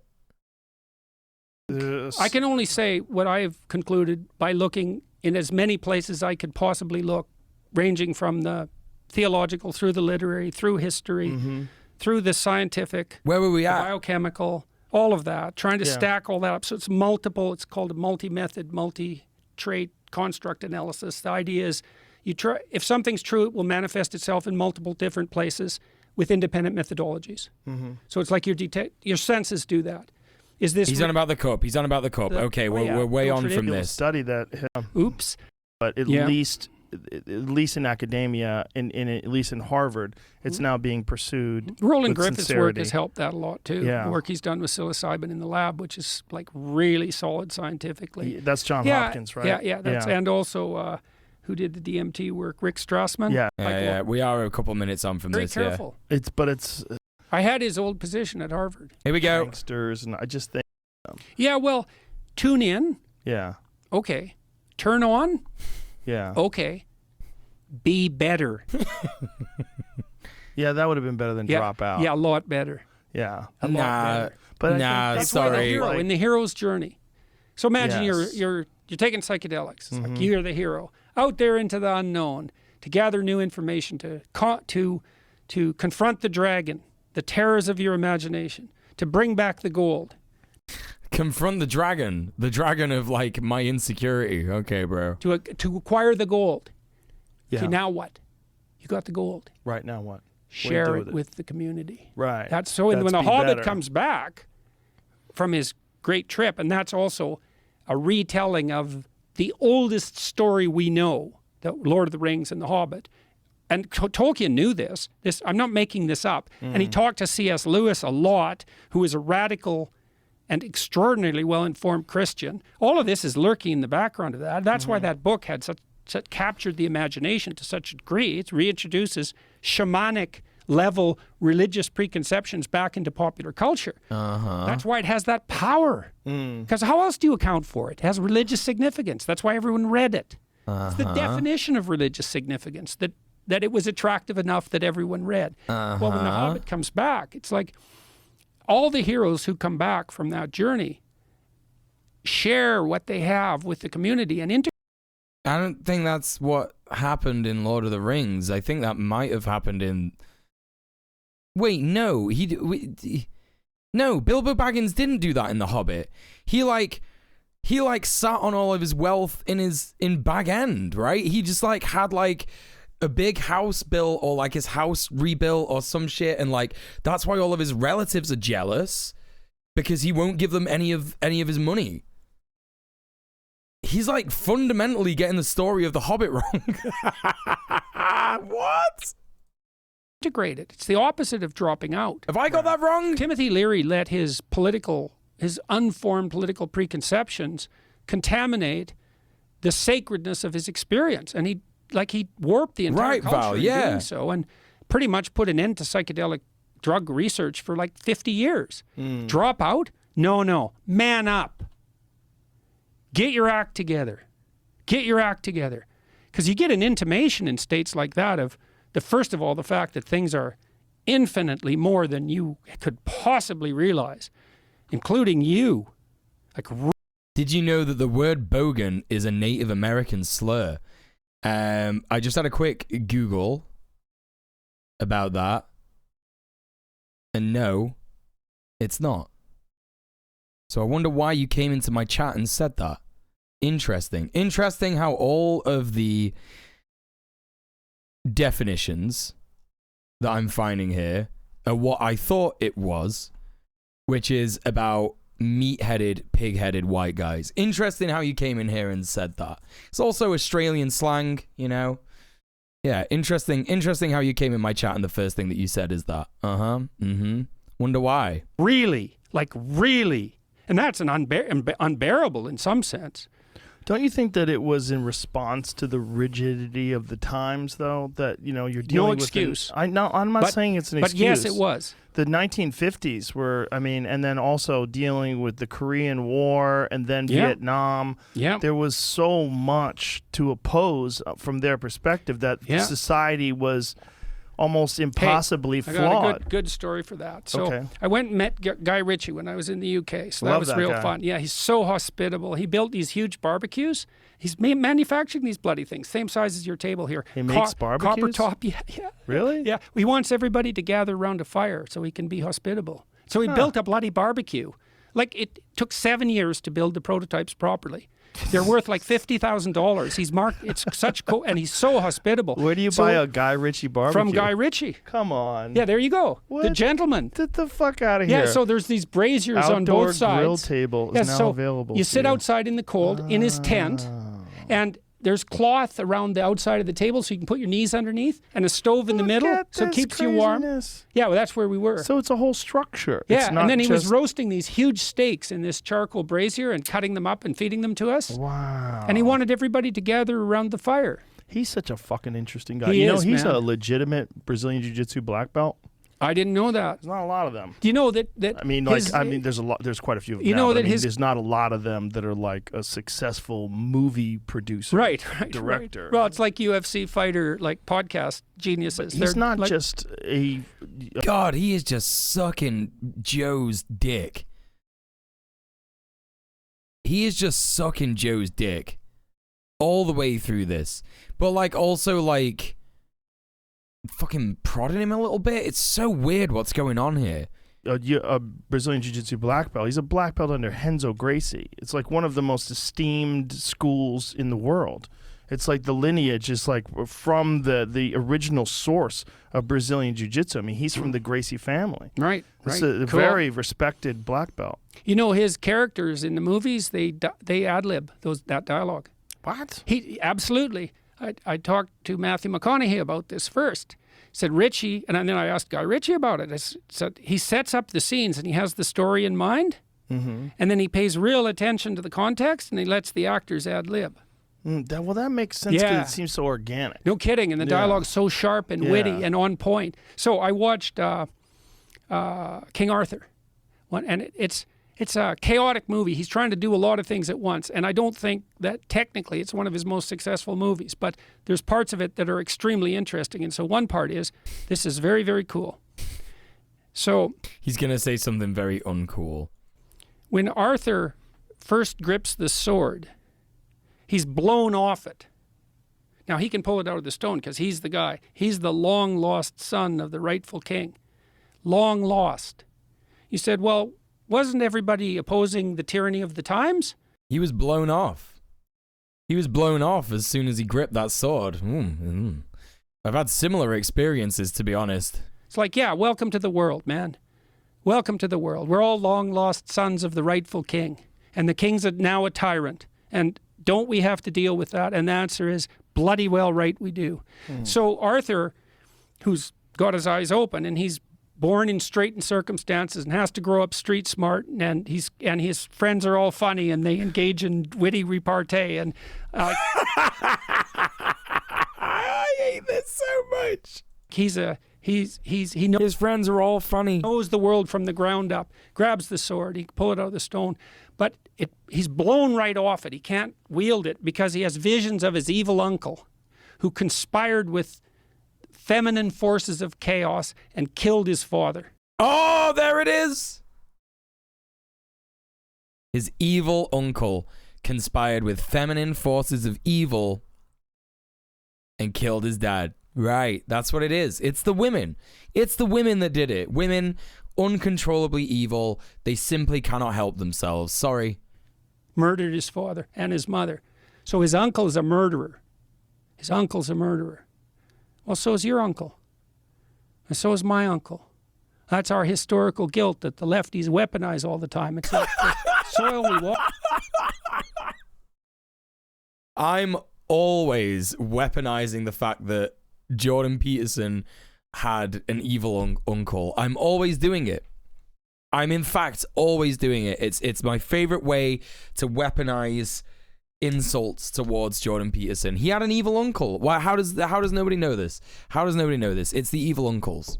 Walk on is soaked with blood, and Arthur can't wield the sword that's his rightfully because he has visions of historical atrocity. It's like, welcome to... Oh, he's trying to say that white guilt stops white men from being successful. Oh, fuck off, man. To the world, man. It's like, how do you know your masculine ambition isn't part of the world-destroying force? Because, yes, it is.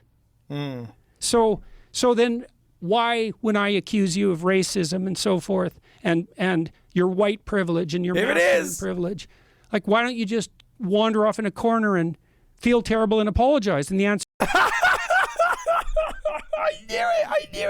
I knew that's what that was for. I knew that's why he said that. Oh, wow. Yeah, man. When you get called out for being racist, what people want you to do is go and cry in a corner and apologize for the rest of your life. Yeah, you're not allowed to say anything else ever again. You're not allowed to be better. That's it. That's all people want you to do. They want you to just like sit, you know. Oh, man, you just couldn't be more wrong. The answer is, you probably will, because most people do. You don't, but most people do, and I know why. Partly because... Most people do, but you don't. Funnily enough, I don't, and you don't, and none of my followers do, but most people do. Most people do that. But nobody I know does, and no one who listens to me, and no one who listens to this podcast does, and you don't, and my dad doesn't, but we won't talk about him. No one actually does it, but lots of people do it. Because they're reasonable.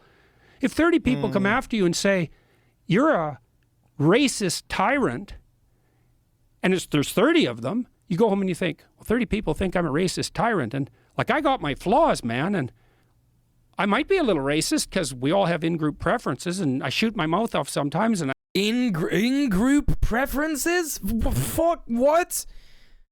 Yeah, okay, you were right. You are a bit racist, bro. I haven't always been the way with women that I should be, and maybe I've mistreated some people, and maybe I did it too much, and sorry. And then you're a shell, right? Another mob comes for you. It doesn't work at all.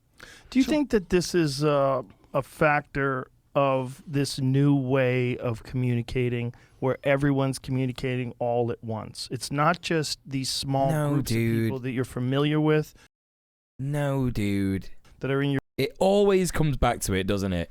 It always comes back to it. It always comes back to, I'm getting told off by being a horrific person.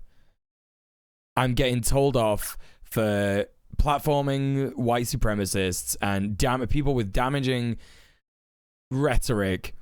And it's the internet's fault. It's the internet's fault, actually. It's because everybody's talking all the time with each other now. It's nothing to do with the fact that I'm actually doing those things. It's just because everybody's talking all the time. That's what it is. Such a bad analogy, because how is the sword even rightfully his? He could only lift it because of the chance of being related to royalty that also didn't earn it. Right, yeah, sure. Yeah. Well, that's Peterson's whole thing, right? Is that like, yeah, you know, as soon as he stopped talking about that, he just went straight into like, oh, well, if you get called racist, you have to walk away and apologize forever. Your tribe. And he's like, no. He's basically saying white people have the right to rule the world, right? That's what he's saying. In saying that statement, he's like, white men have the right to rule the world, but if you get called racist, oh no, you better go away and apologize forever. Like, bro, what? Shut the fuck up. Or that you interact with from other tribes. This is like unprecedented volume of human beings. I think that's part of it. I mean, I've almost stopped reading Twitter comments. Almost? Yeah, well. Still hanging in there? Yeah, and I'm not exactly sure why. Some of it's like... I don't know. It's going to be something to do with your addictive nature, Peterson, which you would, know about as a clinical psychologist. Isn't it funny how a clinical psychologist doesn't understand his own addiction to social media? That's a bit funny, isn't it? It's almost like it's a hack. Pathological curiosity. I don't think it's good for you. No, I don't think so either, but in any case, Twitter really can be a cesspool, and people say things to me on Twitter that they would never say to me face to face. They certainly say things about you that they would never dare to say face to face. But I mean, he does. You know what he does? You know what he does? You know what I've noticed? You know that funny weird little smile that he does whenever he's like sucking Joe's dick, right? He does like... It's this like weird new smile he started doing, right? I was talking about this with Soph and Nat. You know what he's doing? You know, like when a dog knows that you're the boss and you're like, oh, hi, how's it going? And it doesn't want to like, dogs do this thing where they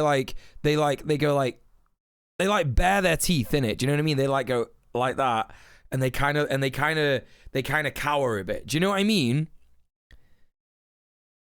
He's no, not the horny emoji. No, he's like showing his teeth like that and like closing his eyes like that to be like, I'm the submissive one. I'm the submissive one. That's like what dogs do to their owners. It's like, I'm the submissive one. So whenever he like says something to Joe that's like a compliment, where he's like talking about, oh, they would never say that to your face, Joe, with your huge hulking muscles. He's like, I'm the submissive one. I'm going to do the face. It's his uwu face. That's what it is. It's his uwu keyboard smash face. Your top dog, yeah. Probably it wouldn't end well if they said something like that face to face. That's part of it. Right. But also partly because people just don't do that face to face. Well, you know what it is? It's talk. So if you are working on an assembly line and you're next to some other guy and, he brings up Ricky Gervais and you're like, fuck that guy. That guy's a piece of shit. And he starts saying all these horrible things about the guy. That's just talk, right? Well, this is just talk, but it's written down. First person to say that to me is Louis C.K. He was talking to me about the way people talk on Twitter because it's just talk. Like, people talk like that all the time. But now when you see it written... Yeah, man. I'm just going to reference my like conversation I had with a known rapist. Written. You think it is different than just talk. Because it's not the way they would talk to you. So if Ricky Gervais visited that assembly line and he was talking to those guys, then they would have to reflect on the fact that he's a human being. Right. He's right in front of them. You would never say the things that you, even if he was not an imposing, threatening person, but you would never say the things that you would say to that guy when Ricky's not there. You say the same thing if you're in your car, and somebody cuts you off. That's like, different. That son of a bitch. It's almost like people say what they really think about people when they're not around and there's no threat of like repercussion. Huge, big brain, like well done, lads. You fucking got it. You get like you've hit the nail on the head. That is the thing that happens. Yes, well done. Well, it's kind of the same because there's a barrier between you. But do you know why? Do you know why they're so accelerated? It's because of the speed the car's moving.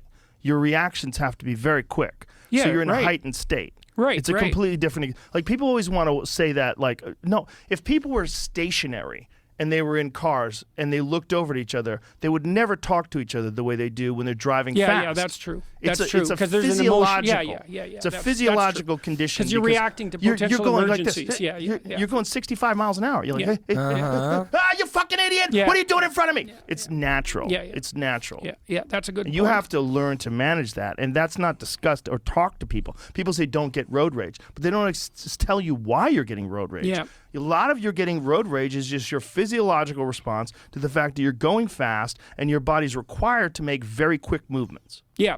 Fair enough. You're in a heightened state Yes. because of the speed. That's good. very Well, and the different thing- than talking shit about Ricky Gervais if he's not next to you. Right, but it might be akin to what's happening on Twitter because everything is happening very, very fast on Twitter.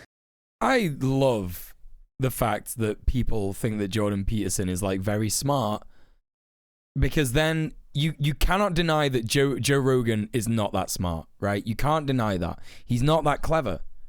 Okay? He's got a lot of things wrong. Generally speaking, right?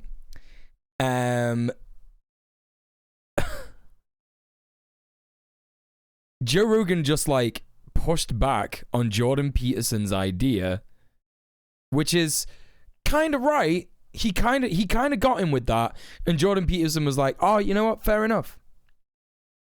Fair enough. You're right." So he's not that smart, really, is he? He's not that smart. Reinventing the social contract and human nature through a car metaphor. Genius. Know a lot of very clever people who are also very stupid at the same time. Exactly. It is, but it's also because people are addicts. The real problem with a lot of what's going on Twitter, and there's a bunch of people that I follow on Twitter that don't have anything to do with me. They're just negative people, and I don't even follow them. I bookmark their page, and then I go visit them because they're so fucking crazy. And I see them 12, 13 hours a day tweeting. Right. It's straight madness, and it's 100% an addiction. Yeah, he's right about this. He's right about this, by the way. It is an addiction, and it is mad that some people spend all day posting. It's actually really sad.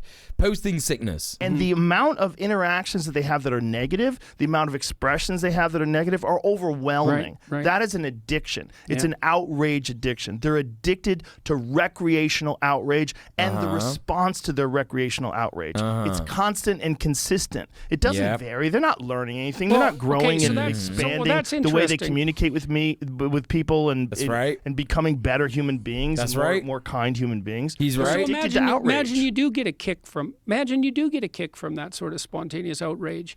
But when you manifest that in the real world, there's a cost. Yes. And the cost is look the hell out because maybe you said it to the wrong person. Well, you also can't get that many interactions in the regular world. So one of the problems, I like that. I think that's... Wait till he learns about dopamine. I mean, he's right. Joe Rogan is unequivocally right. Twitter is an addiction. People get addicted to negative interactions. What's the first thing you do on Twitter when someone calls you a piece of shit? You're like responding to him, and you're like, actually, I'll think that you're not a piece of shit. I'll think you'll find that I'm not a piece of shit. Or you're like the advanced Twitter user, and you just block them, right? Do you know what I mean? You're like, whatever. I don't need that noise in my life.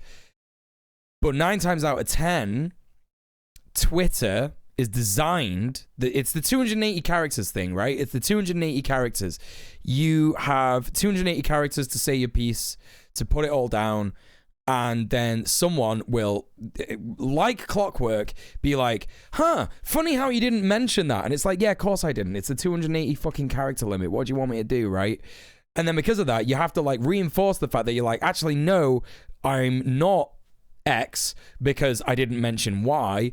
Actually, I do believe that X is a good thing, and I didn't mention it because I didn't have space to mention it because I'm not talking about that, etc., etc., etc. You know, and you get yourself into like a spiral in this way. It's really fucked up, right? So he's right. He's right. People have posting disease, and it's interesting that Joe Rogan said he saves people's pages in a bookmark. He bookmarks their pages, and then he looks at them later. So Joe Rogan has like a sort of advanced form of posting disease. He's like, yeah, what I do is I like stalk the people who have attacked me, and I label them as insane. I put it down in my little book of people who are insane, and then I move on with my day. I think that's very interesting. I'm just gonna go to the There's a toilet. hit. Because the thing about anger is a mix of two emotions.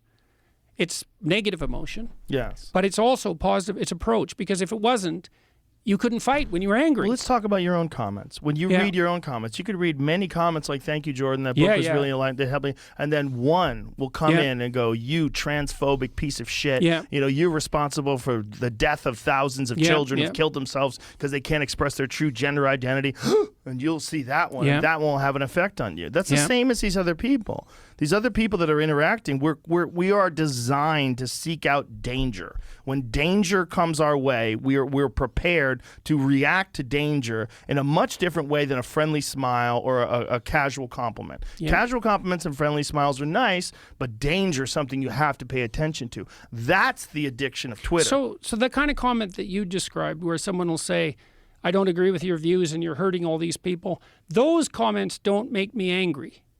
The misrepresentation of your positions. That doesn't really make me angry. What makes me angry is, like, I think it's something like, it's like casual insult. That makes me angry. And it's because I think... What happened? You get up for the interesting stuff? Wait, what happened? Fucking hell. Mix of two emotions. It's negative emotion. Yes. But it's also positive. It's approach. Because if it wasn't, you couldn't fight when you were angry. Well, let's talk about your own comments. When you read your own comments, you could read many comments like, "Thank you, Jordan. That book was really aligned. They helped me." And then one will come in and go, "You transphobic piece of shit. You know, you're responsible for the death of thousands of children who've killed themselves because they can't express their true gender identity."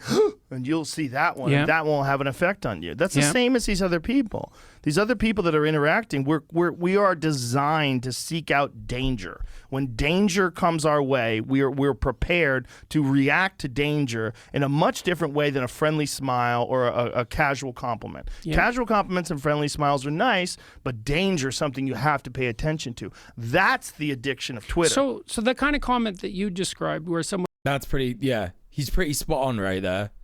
Right? He's pretty spot on about, like, the negative fucking shit that you deal with on Twitter. You know what I mean? Like, when you have a compliment, he's right. Like, you get a compliment, something nice happens to you. People, like, for example, people come in my chat and they say that my beard looks great all the time. You know what I mean? Right? And that stuff's lovely. I love that. I love it when people give me compliments and shit. Do you know what I mean? As long as it's not too weird. And that, like, you know, sure, it stacks up. It stacks. It's like a buff, right? You get buffed with compliments. But then, if someone comes in and says, "You're a fucking piece of shit, you're whatever," I don't know, like, has it go with me for being queer, has it go with me for being a lefty or whatever, that, like, sticks out straight away. And he's right, because these negative interactions happen on Twitter all the time. That's why people are addicted to Twitter. Because it's like, oh my God, I have to deal with this threat of Twitter. Someone will say, "I don't agree with your views and you're hurting all these people." Those comments don't make me angry. The misrepresentation of your positions. That doesn't really make me angry. What makes me angry is, like, I think it's something like, it's like casual... I have really elegant nostril hair. You can't see my fucking nostrils. You don't know shit. Insult.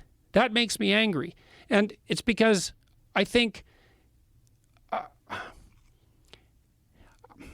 That's a tough one, man. It's just shit posting. Yeah, but it's the problem with Twitter is that the price of being a prick has fallen to zero. Yeah. Okay, but that's not true in real life. What? The price of being a prick has fallen to zero? Kinda? Where's this going? And so the question is, if someone's being a thoughtless prick to you on Twitter, I mean, maybe one...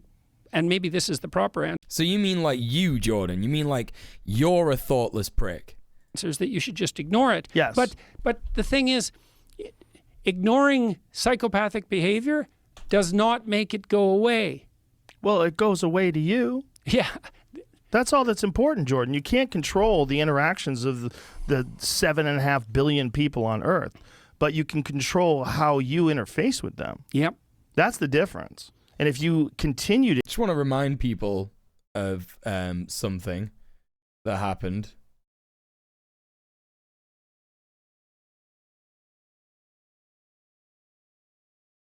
Yeah. Interesting.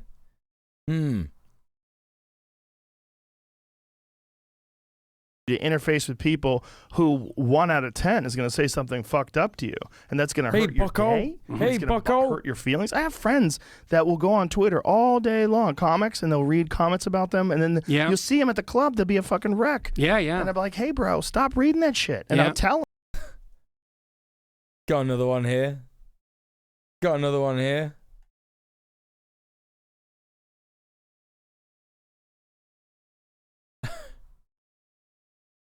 If you're taking care of some last-minute Christmas shopping this week, here's something else you can add to your list. A booster. If you're eligible for one but haven't gotten it yet, please do so now. Up yours, Justin Trudeau. Seriously, you'd have to kill me first. Okay, so he is an anti... He's an anti-booster. He's definitely an anti-booster. I know we said in the chat earlier he's not an anti-vaxxer. He's definitely an anti-booster. I knew he was doing anti-vaxxer, anti-lockdown stuff. He is. He is. That article I think you got was from like the beginning of 2021, Shafiq. Which is fine, by the way, but like, yeah, I knew he was being a weird COVID guy. Yeah. Yeah. You know, I'll do podcasts with comics, and they'll say something that's fucked up. Yeah, he's just a contrarian. They'll go a little too far, or they'll talk over people too much, and I'll tell them afterwards, like, don't read the comments. Just stay the fuck out of the comments. They never listen. They never listen. It's impulsive. You want to know. You look at it. You got to learn how to... Well, it's also the case that people, you know, it's not all bad that drives people to that too, because that's right. Someone who's immune from social criticism is a psychopath. And so you want to be open to feedback, you know, and so I'm not discounting what you're saying, and Twitter in particular is hard to deal with. I read YouTube comments, thousands and thousands of them, but that's a different game. It's more men. Well, it's also almost all the comments on my YouTube channel are positive. It's really? like 99%. That's interesting. Unless we're talking about political issues. I found that the YouTube comments were the first things I stopped reading because they were so negative sometimes, and so disproportionately angry about. So this is so interesting, right? Because Jordan Peterson's YouTube audience are like gross little misogynist, terrorist wannabe boys, right? Right? Joe Rogan certainly has an overlap of audience members like that, for sure. But definitely earlier in his podcast career, Joe Rogan had more just kind of like bogans, like him, right? Like just like big meathead guys, you know what I mean? Himbos. And that's interesting that Joe Rogan is like, oh yeah, they were overwhelmingly negative, disparately angry about like things that didn't even make sense, stuff like that. Yeah, very, very interesting. Very interesting. About takes on certain subjects and the way they would, exaggerate interactions with people and make it seem like these were horrible, horrible aggressive exchanges when they weren't. They were just casual disagreements between people that sometimes are clunky. Right. And so, well, I've been fortunate with the YouTube channel in particular because it has become a very, very positive place. And so I'm very happy about that. I'll give you an example. I was going to say something, though, but let me finish my thought. Because what I was going to say was what I realized is I don't need to read those, and those don't necessarily represent truth. But what they do represent is someone having a clunky reaction to my clunky reaction. And maybe they've drawn all sorts of conclusions, and they've decided to look at it in the least charitable way. Yeah. And I can choose whether or not I let that affect me. And the best way to not let that affect me. Yeah. It's not a war zone. It's not guns that you're hearing. It's Chinese New Year, and they're letting off a lot of fireworks. Gungay Fat Choi. Everyone, by the way. Yep. Is to not read it. And the best way to make sure that I'm not immune to criticism is my own self-criticism, which is ruthless. I'm very introspective, and I'm a horrible critic of myself. Well, you're also talking to people all the time. Yes. So that, and if you don't manage that properly, you're going to be punished in the discussion. Yes. And you're going to be punished afterward because people won't listen to it. Like, well, also I'll be punished because I'll hate myself. Right. I'll be angry at myself for my poor handling of any sort of verbal situation. But in doing that, I have become... Yeah, the fireworks are really fucking loud. Like, fireworks just in general are just so bad. For, like, dogs and animals and stuff, it's just really schneid. Much happier. I've become much nicer because it's made me think of all of my interactions, like the way I interact with people, all of them are for person to person. All of them. Right. All of them are face to face. Yeah. Even though this podcast is reaching fucking millions of people, all of my interactions with people are face to face. And it's a much healthier way to communicate with people. All the interactions I have with people face to face, I might as well say all, because I've had, like, I don't know how many interactions with strangers. So, interesting kind of take here that it's healthy to have face-to-face conversations, right? Implying that there's no healthy way to engage with people online. Now, I would say that lots of people in my chat are engaging with my stream in a healthy manner, right? You're all here talking in the chat. We're doing good. There's like very rarely does it get toxic or does it get weird and shit like that. Like there's very healthy communications that happen here. This is like an older guy with another older guy complaining that the internet, you know, is a thing. That's what's happening, right? So Twitter, yeah, they are right about Twitter. He's absolutely right about Twitter. People get really nasty on there really easily. It depends on what online platform you're on, right? Do you know what I mean? Like, it can certainly become toxic. For example, that person who came in the chat before, and we were all taking the piss out of him because it was like, oh, I love Jordan Peterson, right? They're not necessarily too toxic, you know what I mean? Not in the way that it's like people getting really nasty to each other and stuff. Do you know what I mean? So it's really interesting that these two older fellas are just kind of sat there just being like, the internet sucks and I don't understand it and I don't like it. I don't think it's healthy. Just forget it, right? Just forget it. In the last 5 years, but it would be at least, it's at least 75,000, like at least. It might be way more than that, but it's definitely at least that. There's been 3 that weren't positive. And weirdly enough, there's only been 3 that weren't extremely positive. They're so positive that it's almost unbearable. Because one of the things that's very strange now, I don't know what happens to you when you're out on the street. What happens? Come with me. Tell me what go happens. Out tonight. We will. It's fucking wild. Yeah, so tell me what happens to you. I get mobbed. It's weird. Okay, and how often have you had a negative interaction? Very, very, very, very rare. Most people are friendly. Even most people, if they didn't like me before for whatever reason, they say hi, I say hi to them. Yeah. And we usually like, oh, he's just a person. I'm just a person. And I'm a nice person. I'm very nice. I go out of my way to be nice. Yeah. It's something I practice. Yeah. Like I practice martial arts. I practice being nice. Yeah, Because I think it's valuable. It's not just valuable to me. I think it's valuable to the people I encounter. Oh, absolutely. I think I have a responsibility to the way people react to me. Yeah. And if I misstep, it bothers me a lot. Well, the other thing about being in a position like the one you occupy is because people... Interesting. Dude, we're coming into a different age. Where's the jetpacks? Oh, there's jetpacks. Show me a jetpack. Otherwise, this is a lot of vapor talk. Dude, you can still come on now. There's a lot of vapor talk until I get You've a jetpack. seen the biotechnology and the computer technology coming along, so you will be able to extend your lifespan as long as you'd like. Right.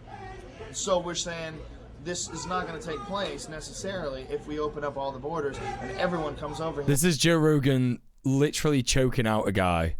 We have crazy civil disobedience. You just want to be right. Just like you, dude. Oh, Just exactly. like you. Touch me again, and I'm going to choke you out on camera. What's on now?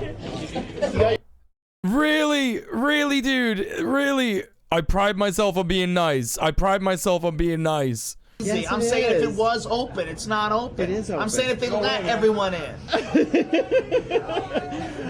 You're saying look at this guy on coke in the background having a really bad time. He is having a terrible time. He's sniffed way too much Bing. He's in a car park with this MMA guy and his friend. His friend is being crazy. The government You're says, a little crazy. You know that? I That's know the problem with talking to you. That's the problem with talking to you. You're not really rational. Oh, really? No. You're not really rational. No. You want to be right about all these things. Okay. Because you think about these things all the time. Dude. And you don't listen to anybody's opinion. You just want to be right. Just like you, dude. Oh, Just like exactly. you. Touch me again and I'm going to choke you out on camera. Literally just chimps him. He literally just chimps him. Are you crazy? Are you crazy?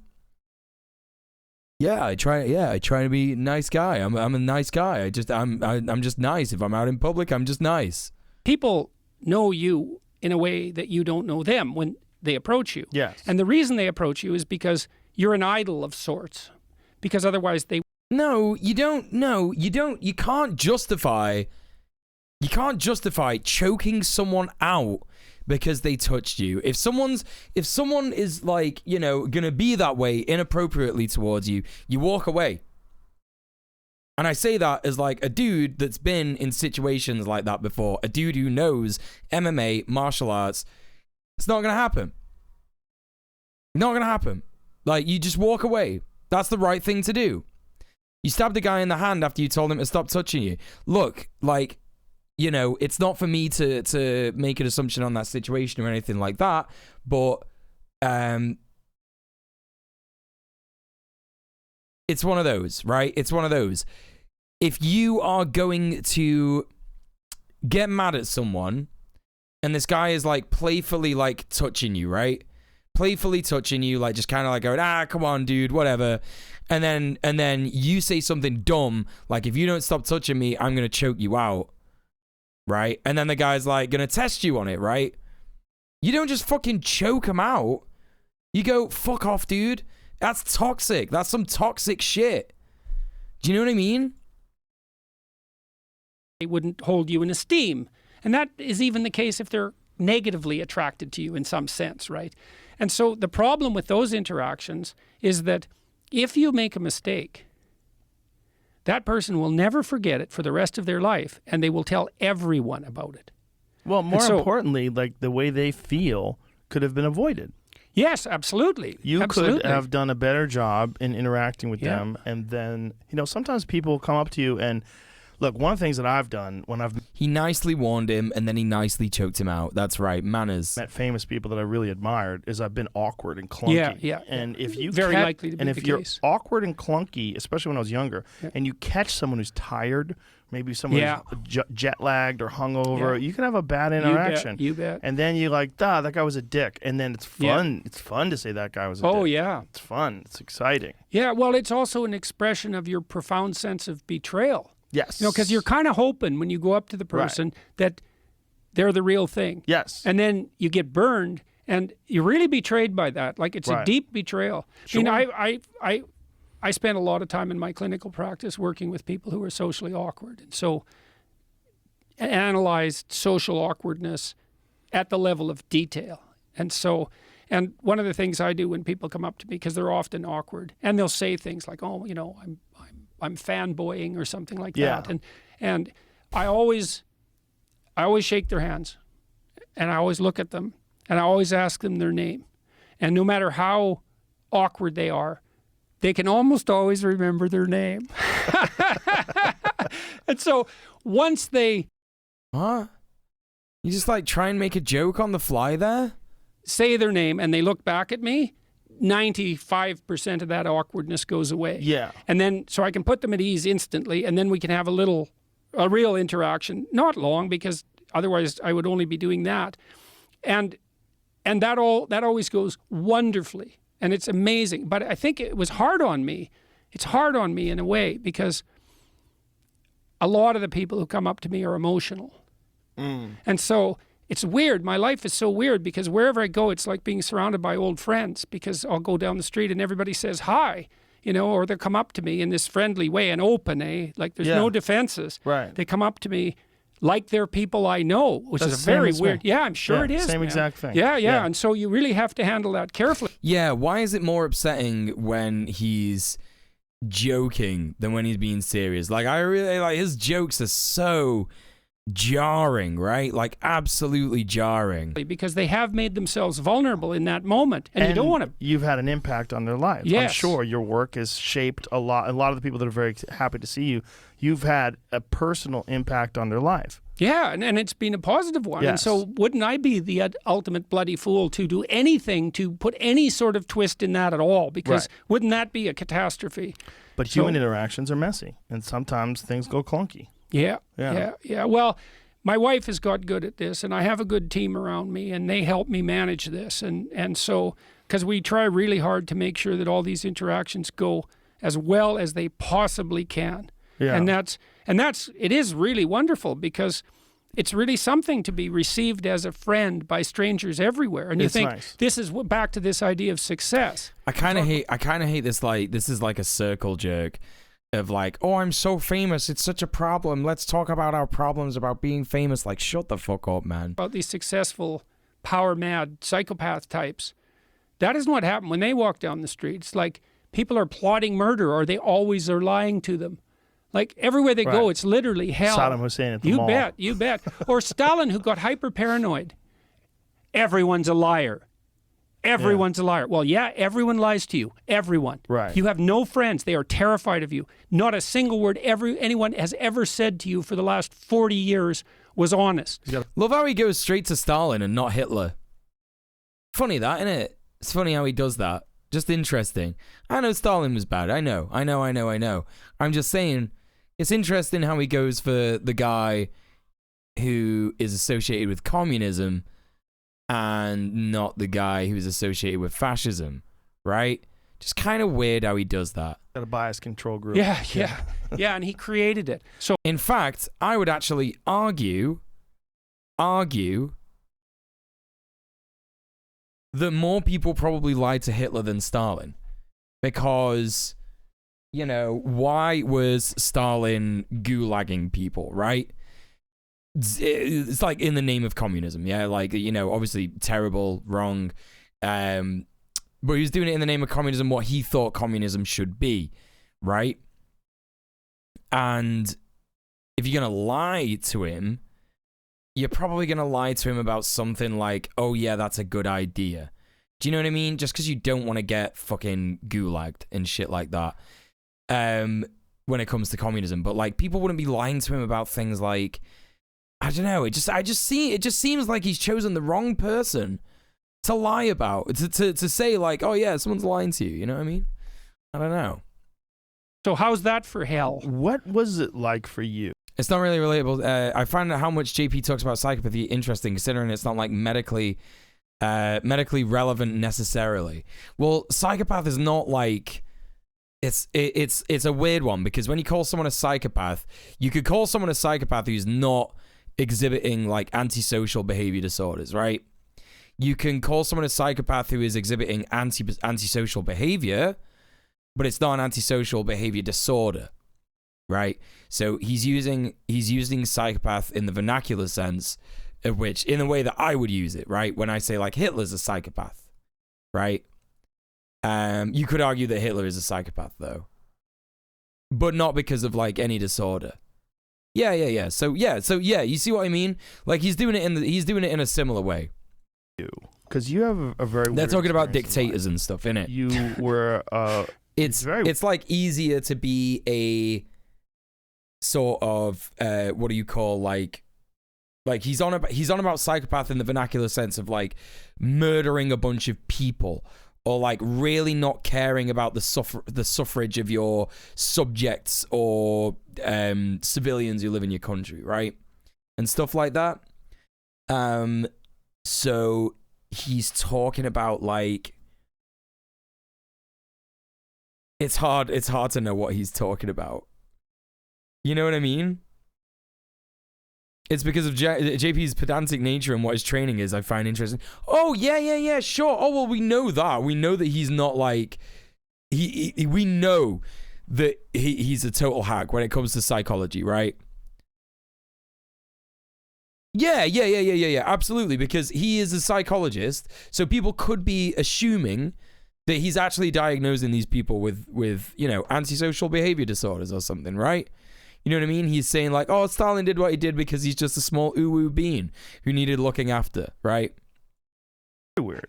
There's not a lot of I people get like that. you, where you were a university professor and then all of a sudden you were famous. And you were famous in your late 40s. And really famous. Like, not just famous, but famous as like a worldwide... You know, depending on who you ask, either you're a voice of reason and rationality and personal responsibility, or you're a voice of intolerance and bigotry and anger and hateful sexual oppression. What did Michael prejudice, Eric Dyson call you? A mean, angry white man. And a mean, angry white man. Yeah, hilarious. Yeah. You're not mean at all. Yeah. That's what's dumb about that statement. It's you're not mean. No, he's pretty mean, Joe.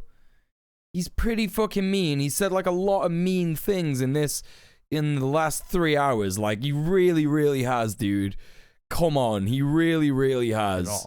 I am white. Actually, that's a lie too. I'm kind of tan, and he was actually.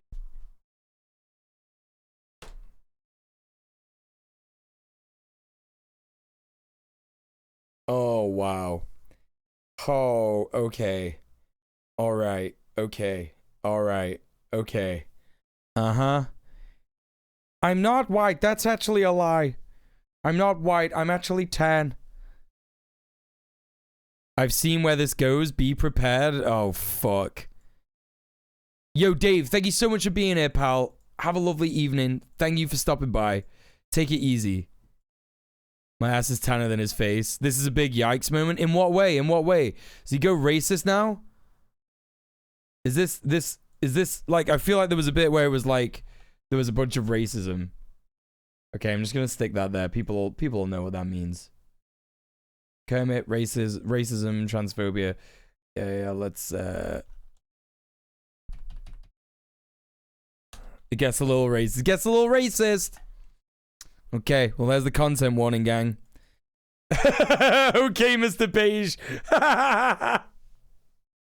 Okay, Mr. Beige. Not black. If you're tan, he was what sort the of fuck brown. am I? Because I'm darker than you. Yeah. That's ridiculous. Yeah, but neither of us are white. You mean you're doing away with the wind? Well, I'm Italian. And mostly. he was brown, not black. Well, isn't that weird? Yeah, it's really weird. The black and white thing is so strange because like the shades are so tan and brown. There's such a spectrum of shades of people. Unless you're talking to someone who is like 100% African from the darkest place where they're not wearing any clothes all day. And they've developed all that melanin to protect themselves from the sun. You know, even the term black is weird. It's a fuck off, dude. Come on. Right. Okay, look, right? Okay, let's pick this apart. Incredibly racist. It sounds like Rogan is trying to approach the idea of whiteness, right?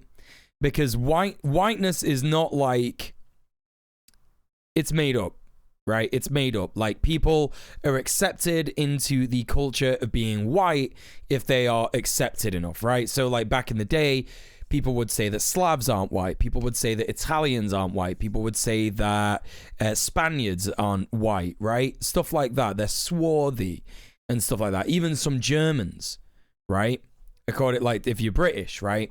Yeah, it's made up and it changes over time, right? And like the idea of calling someone black, right? That originates in that because that's the difference. It's like, we're white, they're black. It's the other, right?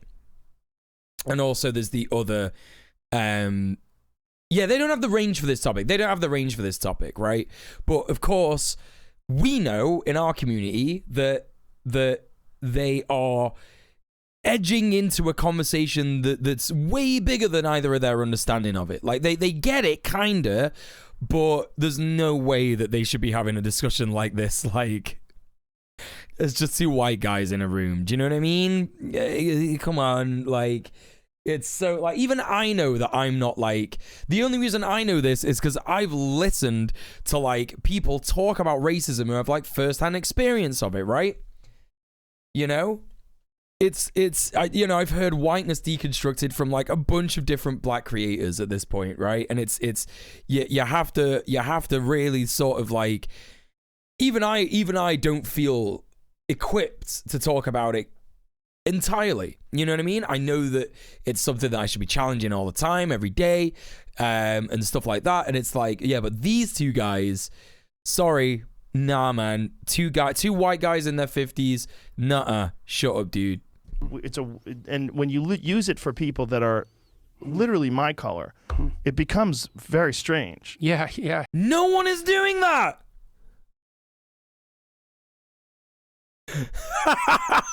Literally my color? Dude, you are fucking like maybe a bit sunburned because you're white. What are you fucking talking about, bro? Yeah. You know. This is true. It's like, so you were asking me what it was like. What is it like? You're saying that people call people who look like Joe Rogan black? Like, come on, dude. Like to be you. Like, what is it like to? And then I know, you know, you've gone through a lot of shit. Come on. And this latest thing with hey Aslan, what's going on? Shafiq, can I get a shout out for Aslan Silva, please? How you doing, man? Getting off of the benzodiazepine, that to me was a real shocker because first of all, I had no idea that you were taking it, and then to find out that it's that difficult to get off of, and then to hear from other people that have tried to get off of it how difficult it is, and then to realize how many people around me have an issue with that stuff. Xanax is a motherfucker. And I didn't know what a motherfucker it was until I talked to a friend who is a counselor at a drug rehab center, where he was saying that that is one of the ways that people get locked back into drinking and doing drugs is a psychiatrist will prescribe Xanax. And sober people who get on Xanax all of a sudden start drinking. He said it's super common. He said that it's one of the most difficult drugs to get off of. He said, and this is something that Dr. Carl Hart, who's I love him to death. He's brilliant. He speaks so openly and honestly about drugs. Hey, Conor Gillespie. Yeah, his friend Joey Diaz is a Xanax addict. Yeah. And, you know, the guy's a professor at Columbia. He said that there's two drugs that will kill you when you get off of them. He goes, it's alcohol and benzodiazepine. Those are the two that if you just quit, you'll fucking die. And or you wish you would. Meanwhile, they're handing those things out like Tic Tacs. Yeah. Well, they were regarded as a safe substitute for barbiturates. And you could easily overdose on barbiturates, especially with alcohol. Well, when did they know? When was it in the literature, the difficulty of detoxing yourself from these? Very recently. Really? Yeah. Jesus Christ. And when did they start? This is the only time I feel like Jordan Peterson knows what he's on about, because this is like first-hand experience. Has Peterson cried yet this episode? Well, in this podcast, yes. But that was on the first stream that we did of it, maybe the second. But not yet on this stream.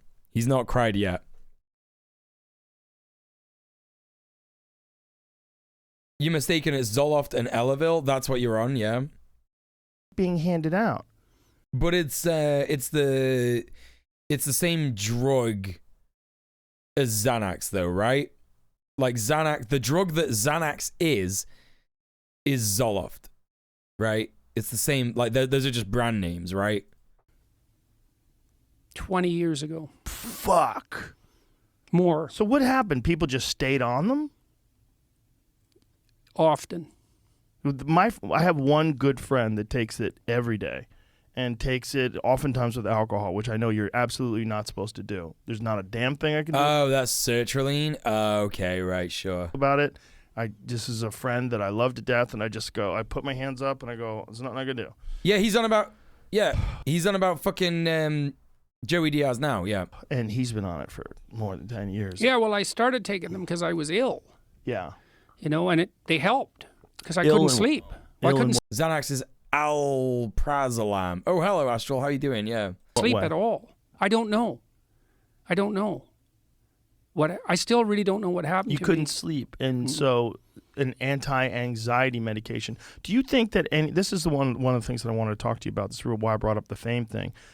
How much of the pressure of being attacked by all these different people and having these. No, don't say that because you got cancelled on Twitter, you got addicted to benzos, man. Come on, don't do that. People write these horrible articles about you. Oh, God. I know you read that stuff, which is different from me. I don't read stuff about me. And I think that's helped me tremendously. And that, like, my gauge of how I deal with people is, like I said, Tucker Carlson doesn't read things about him either. You could tell. Interesting person to just bring up there.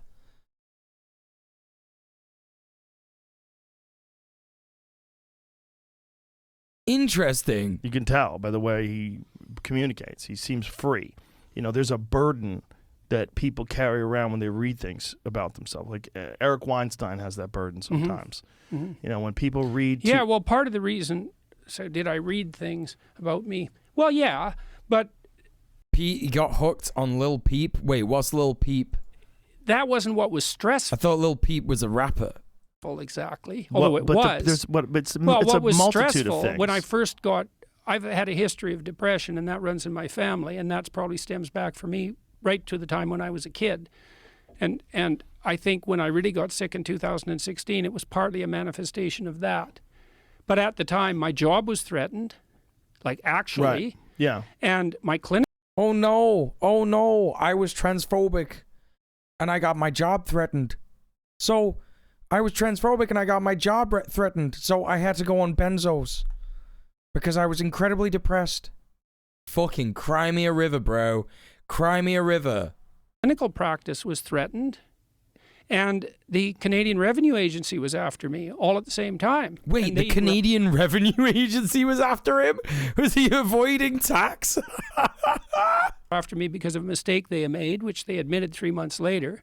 And the college was after me because of a vindictive client who came after me with a pack of lies, but because they were so... And basically I emerged from that unscathed, but that was by no means obvious that that was going to be the case. I was accused of sexual misconduct. And the evidence? When I was dealing with this client, I would turn my wedding ring around. You'd spin it? Well, I play with it.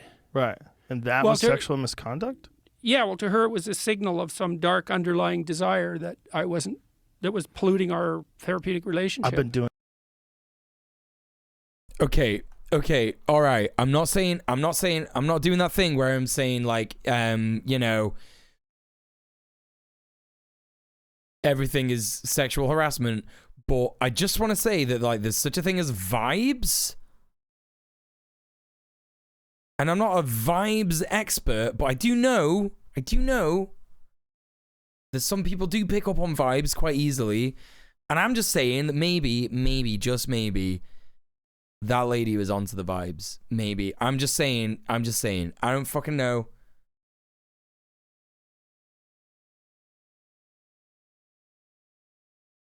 He really strikes me as someone who's like unhappy in his marriage, doesn't understand stuff about like sex and, you know, dominance and submission and stuff like that.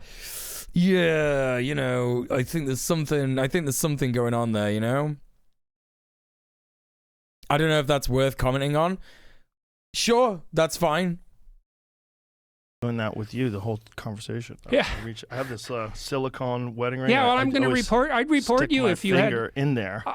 Yeah, exactly. I do that all the time. Yes, well, there you go. Bad? It's really bad. And if there was a college that governed the behavior of reprobates like you, I would definitely report. No, don't do that. That's terrible. I stretch it out. No, that's Freudian to the extreme. Although I don't know what turning it means. How could stretching a silicone wedding band be Freudian? Well, you're putting your finger in the little hole. It's rubber. Making, Fuck kind of vaginas. Well,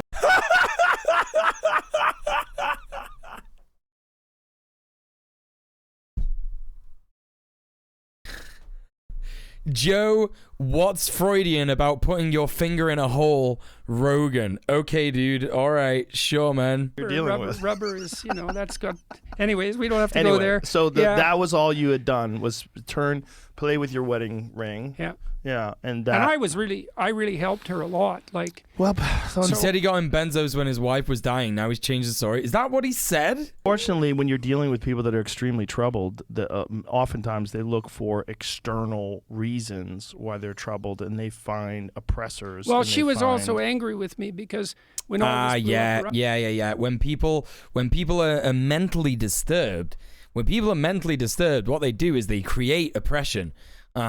Yeah, good commentary, Joe. Good commentary. around me, it interfered with my clinical practice, and she had come to rely on our weekly meetings. Oh, and you so had to disrupt them. she was angry about being abandoned, and it was really sad because I didn't want to abandon my clients, but I had to stop my clinical practice, which was also very upsetting to me because I had like 20 clients, and I knew these people, man. Like I knew these people. Yeah. I'd followed them through thick and thin. And then all of a sudden, so many things piled up around me that I found when I was in a clinical session that I was distracted. So well, you can't be distracted in a clinical session. Right. And so, anyways, what emerged from that, and it was in the middle of the winter, and I have seasonal affective disorder, I couldn't sleep at all for quite a long time. And I went to my doctor and I said, I can't sleep. And he gave me a sleeping medication and an anti-anxiety drug, and I took. All of this conversation leads back to one thing, gang, right? You know this. If you're in my stream, if you're in my chat, you know this, right? They are commenting on a flaw in the US healthcare system, right? That's what they're commenting on. Doctors just prescribing drugs to people as a way to pass them off, whatever, doesn't matter. Now, to these two, it doesn't matter because they're rich, right? They're really, really well off. When it comes to medical bills, no worries. We got it sorted. I can afford all my prescriptions, I can afford all my operations, etc., etc. He's Canadian. Does he not live in the US? Does he live in Canada? Even so, I think that's still an issue in places like the UK where healthcare is entirely free. For example, people just give out drugs on the NHS for mental health issues rather than prescribe them cognitive behavioral therapy. And if you get on a waiting list for something like CBT in the UK or in places where they have free healthcare, you still have to wait a long, long time, to get that shit. And even if you do get it, it's so underfunded that it doesn't even fucking help, right? So, okay, it's not necessarily a problem just in the US. It's a problem all over the place, right? We're talking about all right, whatever. If it's medical bills, discard what I said about the medical bills part of it, but it still comes back to the reasoning that I'm coming up with here, which is that they are complaining about the fact that doctors are just giving people drugs without really diagnosing them properly or understanding the implications of the long-term effects of using these drugs, like benzos, right? That's the issue. And it's how do they not come to the conclusion in this conversation that there needs to be a bigger conversation about healthcare in all countries, right? In literally all countries. It's just there's so many issues that are affecting the world that they seem to be clicking onto. They seem to be getting it. They were talking about socialist ideas earlier in the podcast. Now they're talking about healthcare issues, and they're just not quite getting it. You know what I mean? Hey, Twitchy Sauce, how's it going? Welcome in. Took a little bit of the anti-anxiety drug and I could sleep. And my life was pretty stressful, and I thought, okay, I'm much better. I'm just going to leave this be. This is working. I'm not going to muck with it because I could barely go back to work. And what was it, a low dose? Yeah. I couldn't even feel Xanax? it. Really? So it was a low dose. So it alleviated the anxiety, but it didn't affect your cognitive performance, or it did. What do you mean? Someone reacted badly to me laughing at something in the stream and I need to deal with that? Wait, what happened? Okay, I hope you're all right. What do you mean? This stream didn't affect the way. Well, it didn't affect it as much as how sick I was. Like that really affected it. So sick meaning Oh, depressed. No, you mean no. When no, you say no, you're it was- sick. No. When it hit, if I stood up, my blood pressure was really low. If I stood up, I'd faint. I was fainting 5 or 6 times a day. When are we talking about here? 2016. Okay, so this was when all the pressure from all these different sources was coming at you. Yeah. And that was making you sick. So it was No, physically. yeah, that was part of it. I think what it did was it stressed me enough so that I was more susceptible to whatever was wrong with me in the first place. Oh my God, he's loving this. He's actually loving this. Like, what's happening now? I don't know if you're picking up on what's going on now, but he's using Rogan as his like therapist.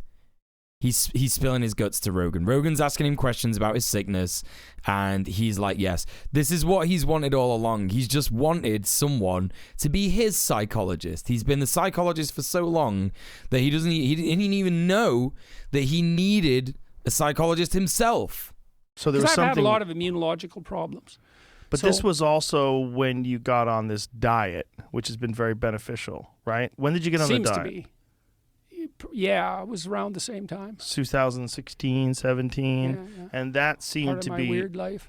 Yeah, the cure to a lot of your woes was to eliminate processed foods and eliminate sugar and bread and pasta and all those different things. Which Yeah, I hate to talk about it because I don't really recommend this to people, because I'm not a dietitian and I'm not really that interested in it, in a sense, Yeah, but partly it's because okay. I'm not It's an just- authority. But it's your personal experience. Yeah. Well, So your personal experience and just this all. well, my meat wife has a diet. lot of immune problems, and some of them are quite serious, and I have a number of immune problems, and some of them are quite serious, and our daughter got both of them and was really affected by it, and like she told her mom, this is Michaela, she told her mom when she was starting to come out of it a bit, she said Michaela was only staying awake 6 hours a day when in her late teenage years.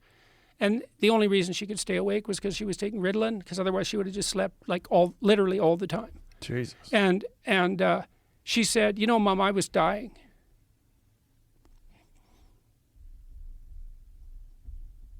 What? And slowly, which is not a pleasant way to die. As and a in teenager. Pain. Yeah, it was terrible. I mean, It was she terrible. had to have her ankle replaced as a teenager, right? Yeah, and then replaced like 3 years ago. And this is no all general anesthetic. This is all because she can't be on general anesthetic.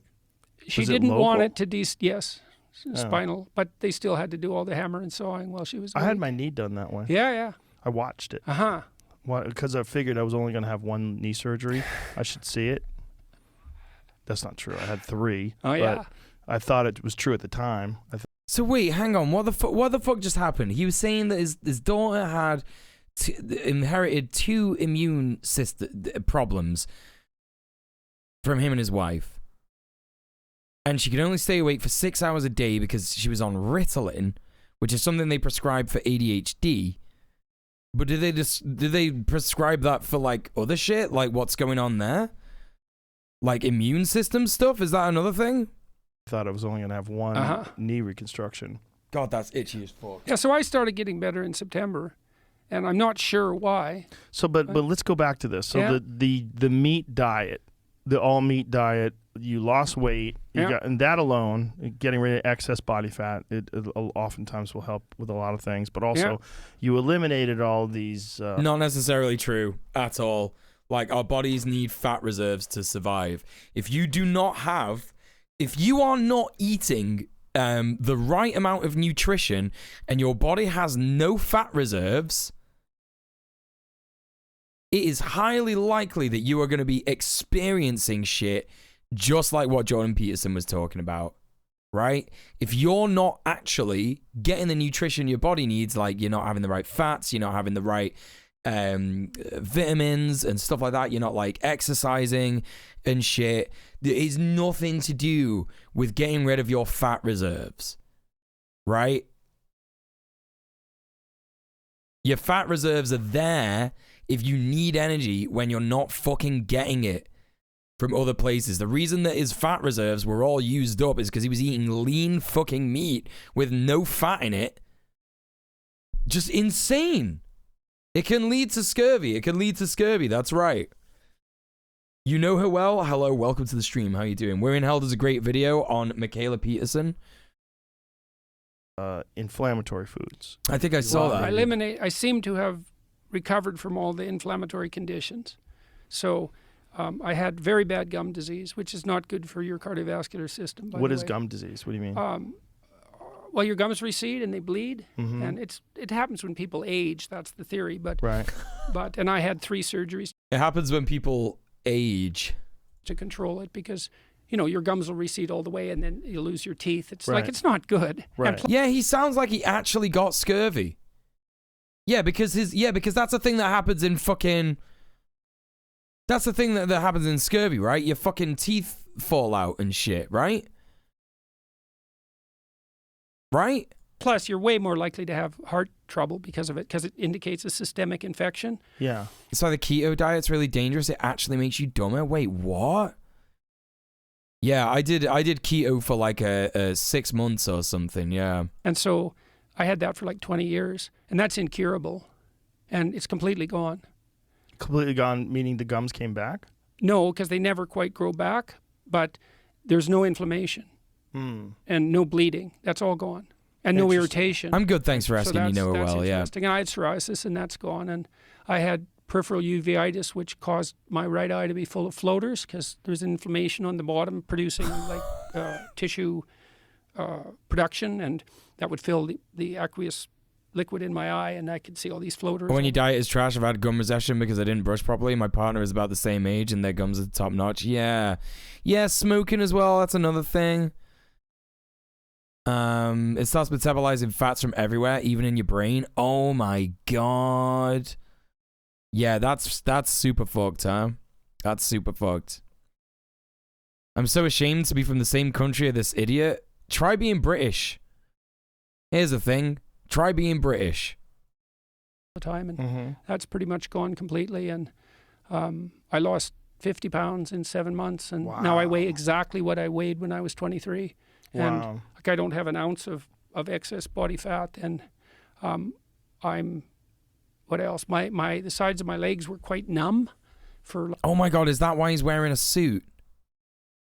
Is that why he's wearing a suit? Is he like afraid of his like how his body looks now? Because I imagine he looks like a fucking skeleton. Like 2 decades. Sides of your legs were numb. Yeah. Were you having back pain? No. No back pain? No. None at all? No back pain. But that went away. So now they were hard. They got hard and rigid and kind of old, because you see that in older people, that their muscles start to rigidify and so forth. And that's all gone completely. It's completely flexible again. And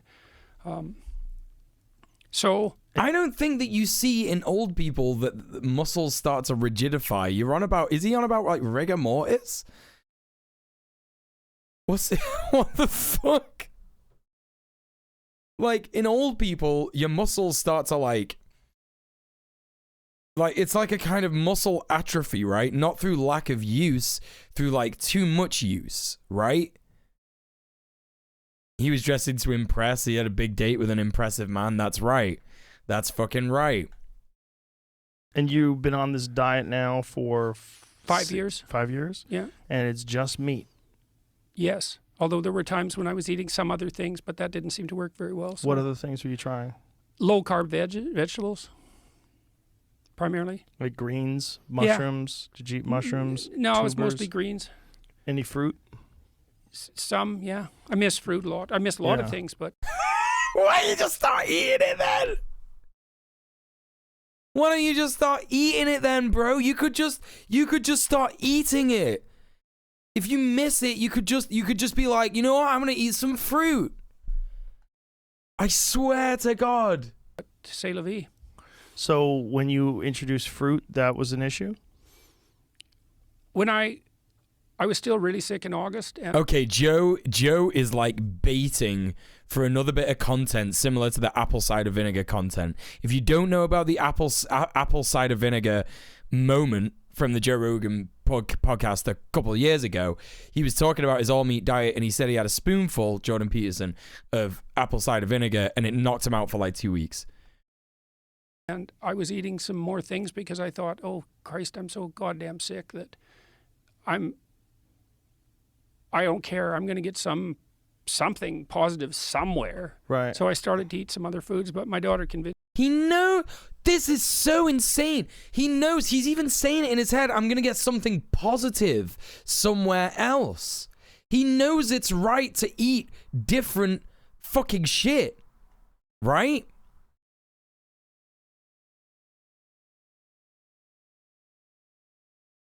And Pirate in the chat is saying self-discipline. Some people like to try and restrict themselves really strictly in certain ways of like diet. I do that. I go to the gym. I'm a gym rat.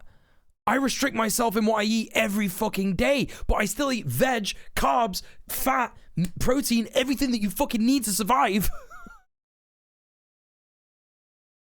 I'm not a fucking moron who's like, I'm just gonna eat raw meat. You know, like he knows, like there's these little things that he's saying where it's like, I know it's bad. He's saying I need to pick up positive things from other places, like vitamins. Do you know what I mean? Yeah, it's okay to have takeaways when you do gym. Like, I do that all the time. I do it every week. I went to Sophie's this weekend. I had a Mackey's and I had a pizza. You know? Convinced me to stop that entirely again. And it's just so... My issue isn't that people like to restrict their diets and that's bad. You do what the fuck you want, right? Do eat what the fuck you want. I'm not one of these fat phobes who's like, everybody needs to eat the right thing, otherwise you're gonna hurt yourself. But whatever, right? Whatever. Like, you do what you want, but as long as it like isn't ridiculous like this. Do you know what I mean? It's pressure from his daughter. That's absolutely it, my pirate. Yeah. 100%. He'll not fit in his prom suit if he eats anything other than meat. Right, exactly, yeah. That's literally his prom suit. You can see how the white shirt has gone beige. Is it the lighting? I was saying this to Sophie. I was like, does he look a bit grubby? Is it me? He's been scammed by his own daughter. It's so bad. Yeah, he's clinging to a very intense form of restriction. That's right, yeah. Yeah, his self-discipline is it's his own, it comes from his own moral whatever, right? Yeah, I get what you're saying. Yeah. Another number of other things happened, and I started to feel better. Like in the mornings when I woke up for like 2 years, it took me like 4 or 5 hours before I could stand up. Like it was, and this is awful. This is coming off of benzodiazepine. It's hard to say.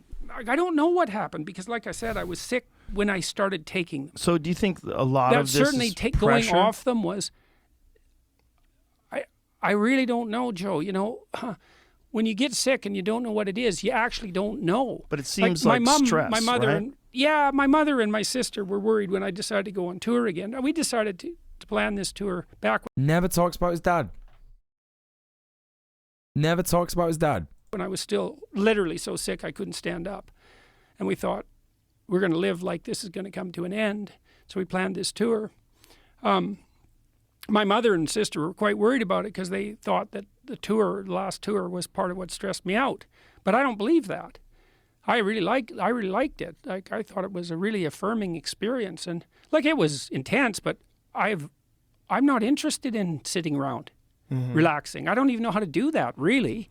Even if I have time off, I don't relax. Like, he's literally neurodivergent. He's got ADHD and shit. He's got all these unresolved things because he is a trained clinical psychologist, but he's a hack and he has a ego issue and he won't get help from anyone else because he knows best. He's got those elements of toxic masculinity really embedded deep within him, and he can't admit his weakness. If he went and got his ADHD sorted, that would be great. If he went and got his diet sorted and went to a therapist and spoke about his like daddy issues that he clearly has, and also his issues with his feminine personality structure that he mentioned earlier, he'd probably turn out quite well-rounded. And I'm not saying that'll make him a better person or something, but he's clearly fucking losing his shit right now. You know what I mean? Really fucked up. Really fucked up. Well, enjoyment and stress, they're often the same thing. Not if you're doing what you love. But even if I know it can be too much. Love, yeah, but what do you do instead? What do you do instead? Like, I relax. What does that mean? I have a pontoon boat. I go out on my lake. We look at the sunset. I love that. I'm not saying you should do anything different. I know, but I'm saying physiologically, enjoyment and stress often come hand to hand. Yeah. Because some of the things that you enjoy doing are challenging, and challenging things create physiological stress. Yeah, they don't. They don't? No. In fact, there's a whole literature on this. Imagine that challenging things, challenging not things. Not if they're voluntary. Not if they're voluntary. Okay, what if you like to fight? Okay, right. So here's the thing, right? Joe Rogan is actually quite knowledgeable on this. There's such a thing as like good stress, right? There's such a thing as good stress. It's like when you go to a sauna, when you go to a gym, when you go for a run, you know, go walking, go cycling, all this stuff, right? That's like good stress. Your body is used to it. Your body kind of needs it. That's what he's on about. Jordan Peterson is thinking, oh, Joe means Joe means when you feel bad. Joe, when he's talking about stress, he means bad. Yeah, eustress versus distress. I've never heard that word eustress before, but like, yeah, that shit's dope, right? Like, I love that shit. I love going to the gym and giving myself eustress because it's like I'm stressing, but it's like I'm making my body better. You know what I mean? And it feels good. It's like, yeah, like, you know what I mean? Like MMA is a great example of it. And this is why Joe knows about this, because it's like the stress of figuring out where someone is gonna hit you, or where they're gonna come from when they try and kick you or take you down and stuff like that. That is a stress. It's part of our brain that we're activating, and it's stressing us out, but in a good way, because we're learning how to control that stress. But yeah, it's the same with video games, right? It's exactly the same as video games. Like you get that eustress from playing Dark Souls, for example, like, you know, a hard video game or even a relaxing video game. And sometimes it can edge on distress, but again, like everything, it's a spectrum, right? So yeah, it's so funny. Like they're very different, these two, but they think they're very similar. It's where the difference between nerd misogynist and jock misogynist becomes clear. Right, exactly, yeah. Okay, if you, like, one of the things that I noticed when I was young, when I was competing, is I was always just getting sick. Yeah. Even though I loved doing it. I loved fighting, but I was always nervous. Yeah, but you're taking a fair bit of physical, no? No, that's not what it was. Okay. It was Look, stress. an excess of anything can push you beyond your limits. I'm just saying that there's a tax. There's a thing that you're doing, right? When you're interacting with thousands and thousands of people, you're expressing controversial viewpoints that are often criticized. You're reading articles that are written about you. There's a stress that comes with doing this thing that you love. Thanks for the hydrate bar. Yes. And I've had to parse that apart carefully to decide what was particularly stressful that I could let go of and how, and maintain the rest of it. And hopefully Tammy's helped me with that, or my whole family and my friends, everybody around me has helped me with that a lot, tremendous amount. And hopefully I'm more and more able to separate the wheat from the chaff. And Not my dad, though. I do more artistic things now than I had been for a long time. Like what? Oh, I've been writing a bunch of music. We recorded a bunch of music. 5 songs. Really? Yeah. I need to listen to his tunes.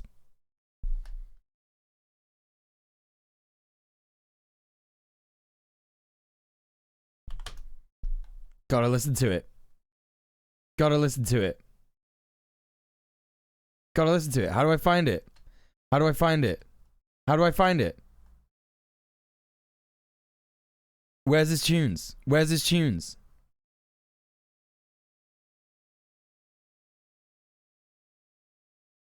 Jordan Peterson music. He's on Spotify. Nah. Oh, these are just like little speeches.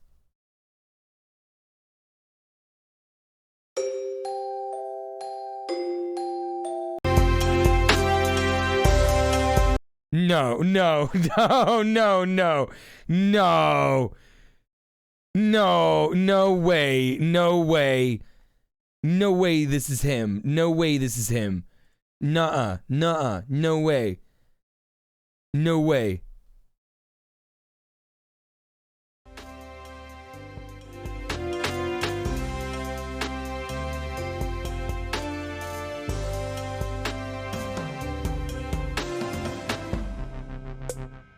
There's another thing too that I learned when I was going. No, it's a Mick take. What have I found? Through these biblical lectures, it was a fascinating thing to do. Was the story of Jacob, who became Israel, and Jacob was a real trickster. You know, he was a morally ambiguous figure, to put it mildly. I mean, he tricked his older brother out of his birthright, and he was full of tricks, and he had a lot of tricks played on him too, and maybe learned something as a consequence. Anyways, after... Okay, what the fuck? Never mind. Yeah,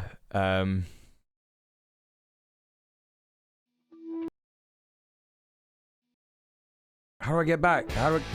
Shut up. Of the things that are going on around us. No, not there. We were at 3 hours. We were at 3 hours. Planned this tour. Okay, listen. We're at 3 hours. We're at 3 hours. Actually, that's the point that we need to stop. We need to stop.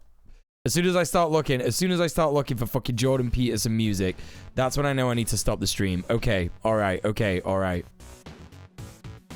Gang, thank you so much for being here today. It's been fun. It's been good.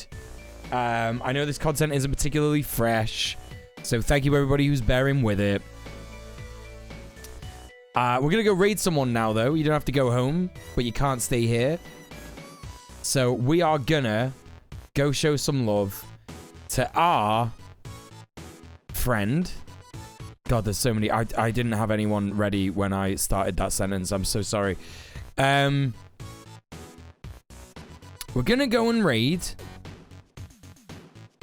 God, who are we gonna go and raid? There's so many people live right now. Fuck my life. Fuck my life. Jesus, literally everybody's fucking live right now. What is happening? Let's find a politics streamer, maybe. Let's raid this Dan Simpson guy. Someone in the chat had Dan Simpson. Do we know? Wait, do I know this guy? Who's the guy who recommended me Dan Simpson? You just finished weightlifting? Nice. They're not like a debate, bro, are they?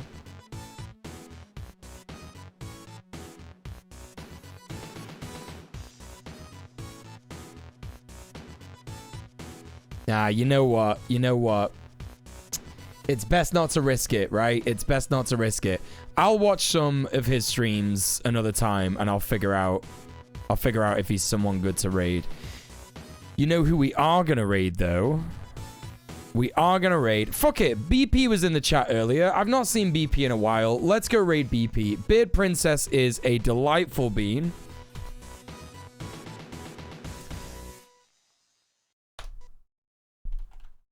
What's BP doing? What's BP doing? Eh? There's the raid message. Get that copied and pasted into your clipboard, gang.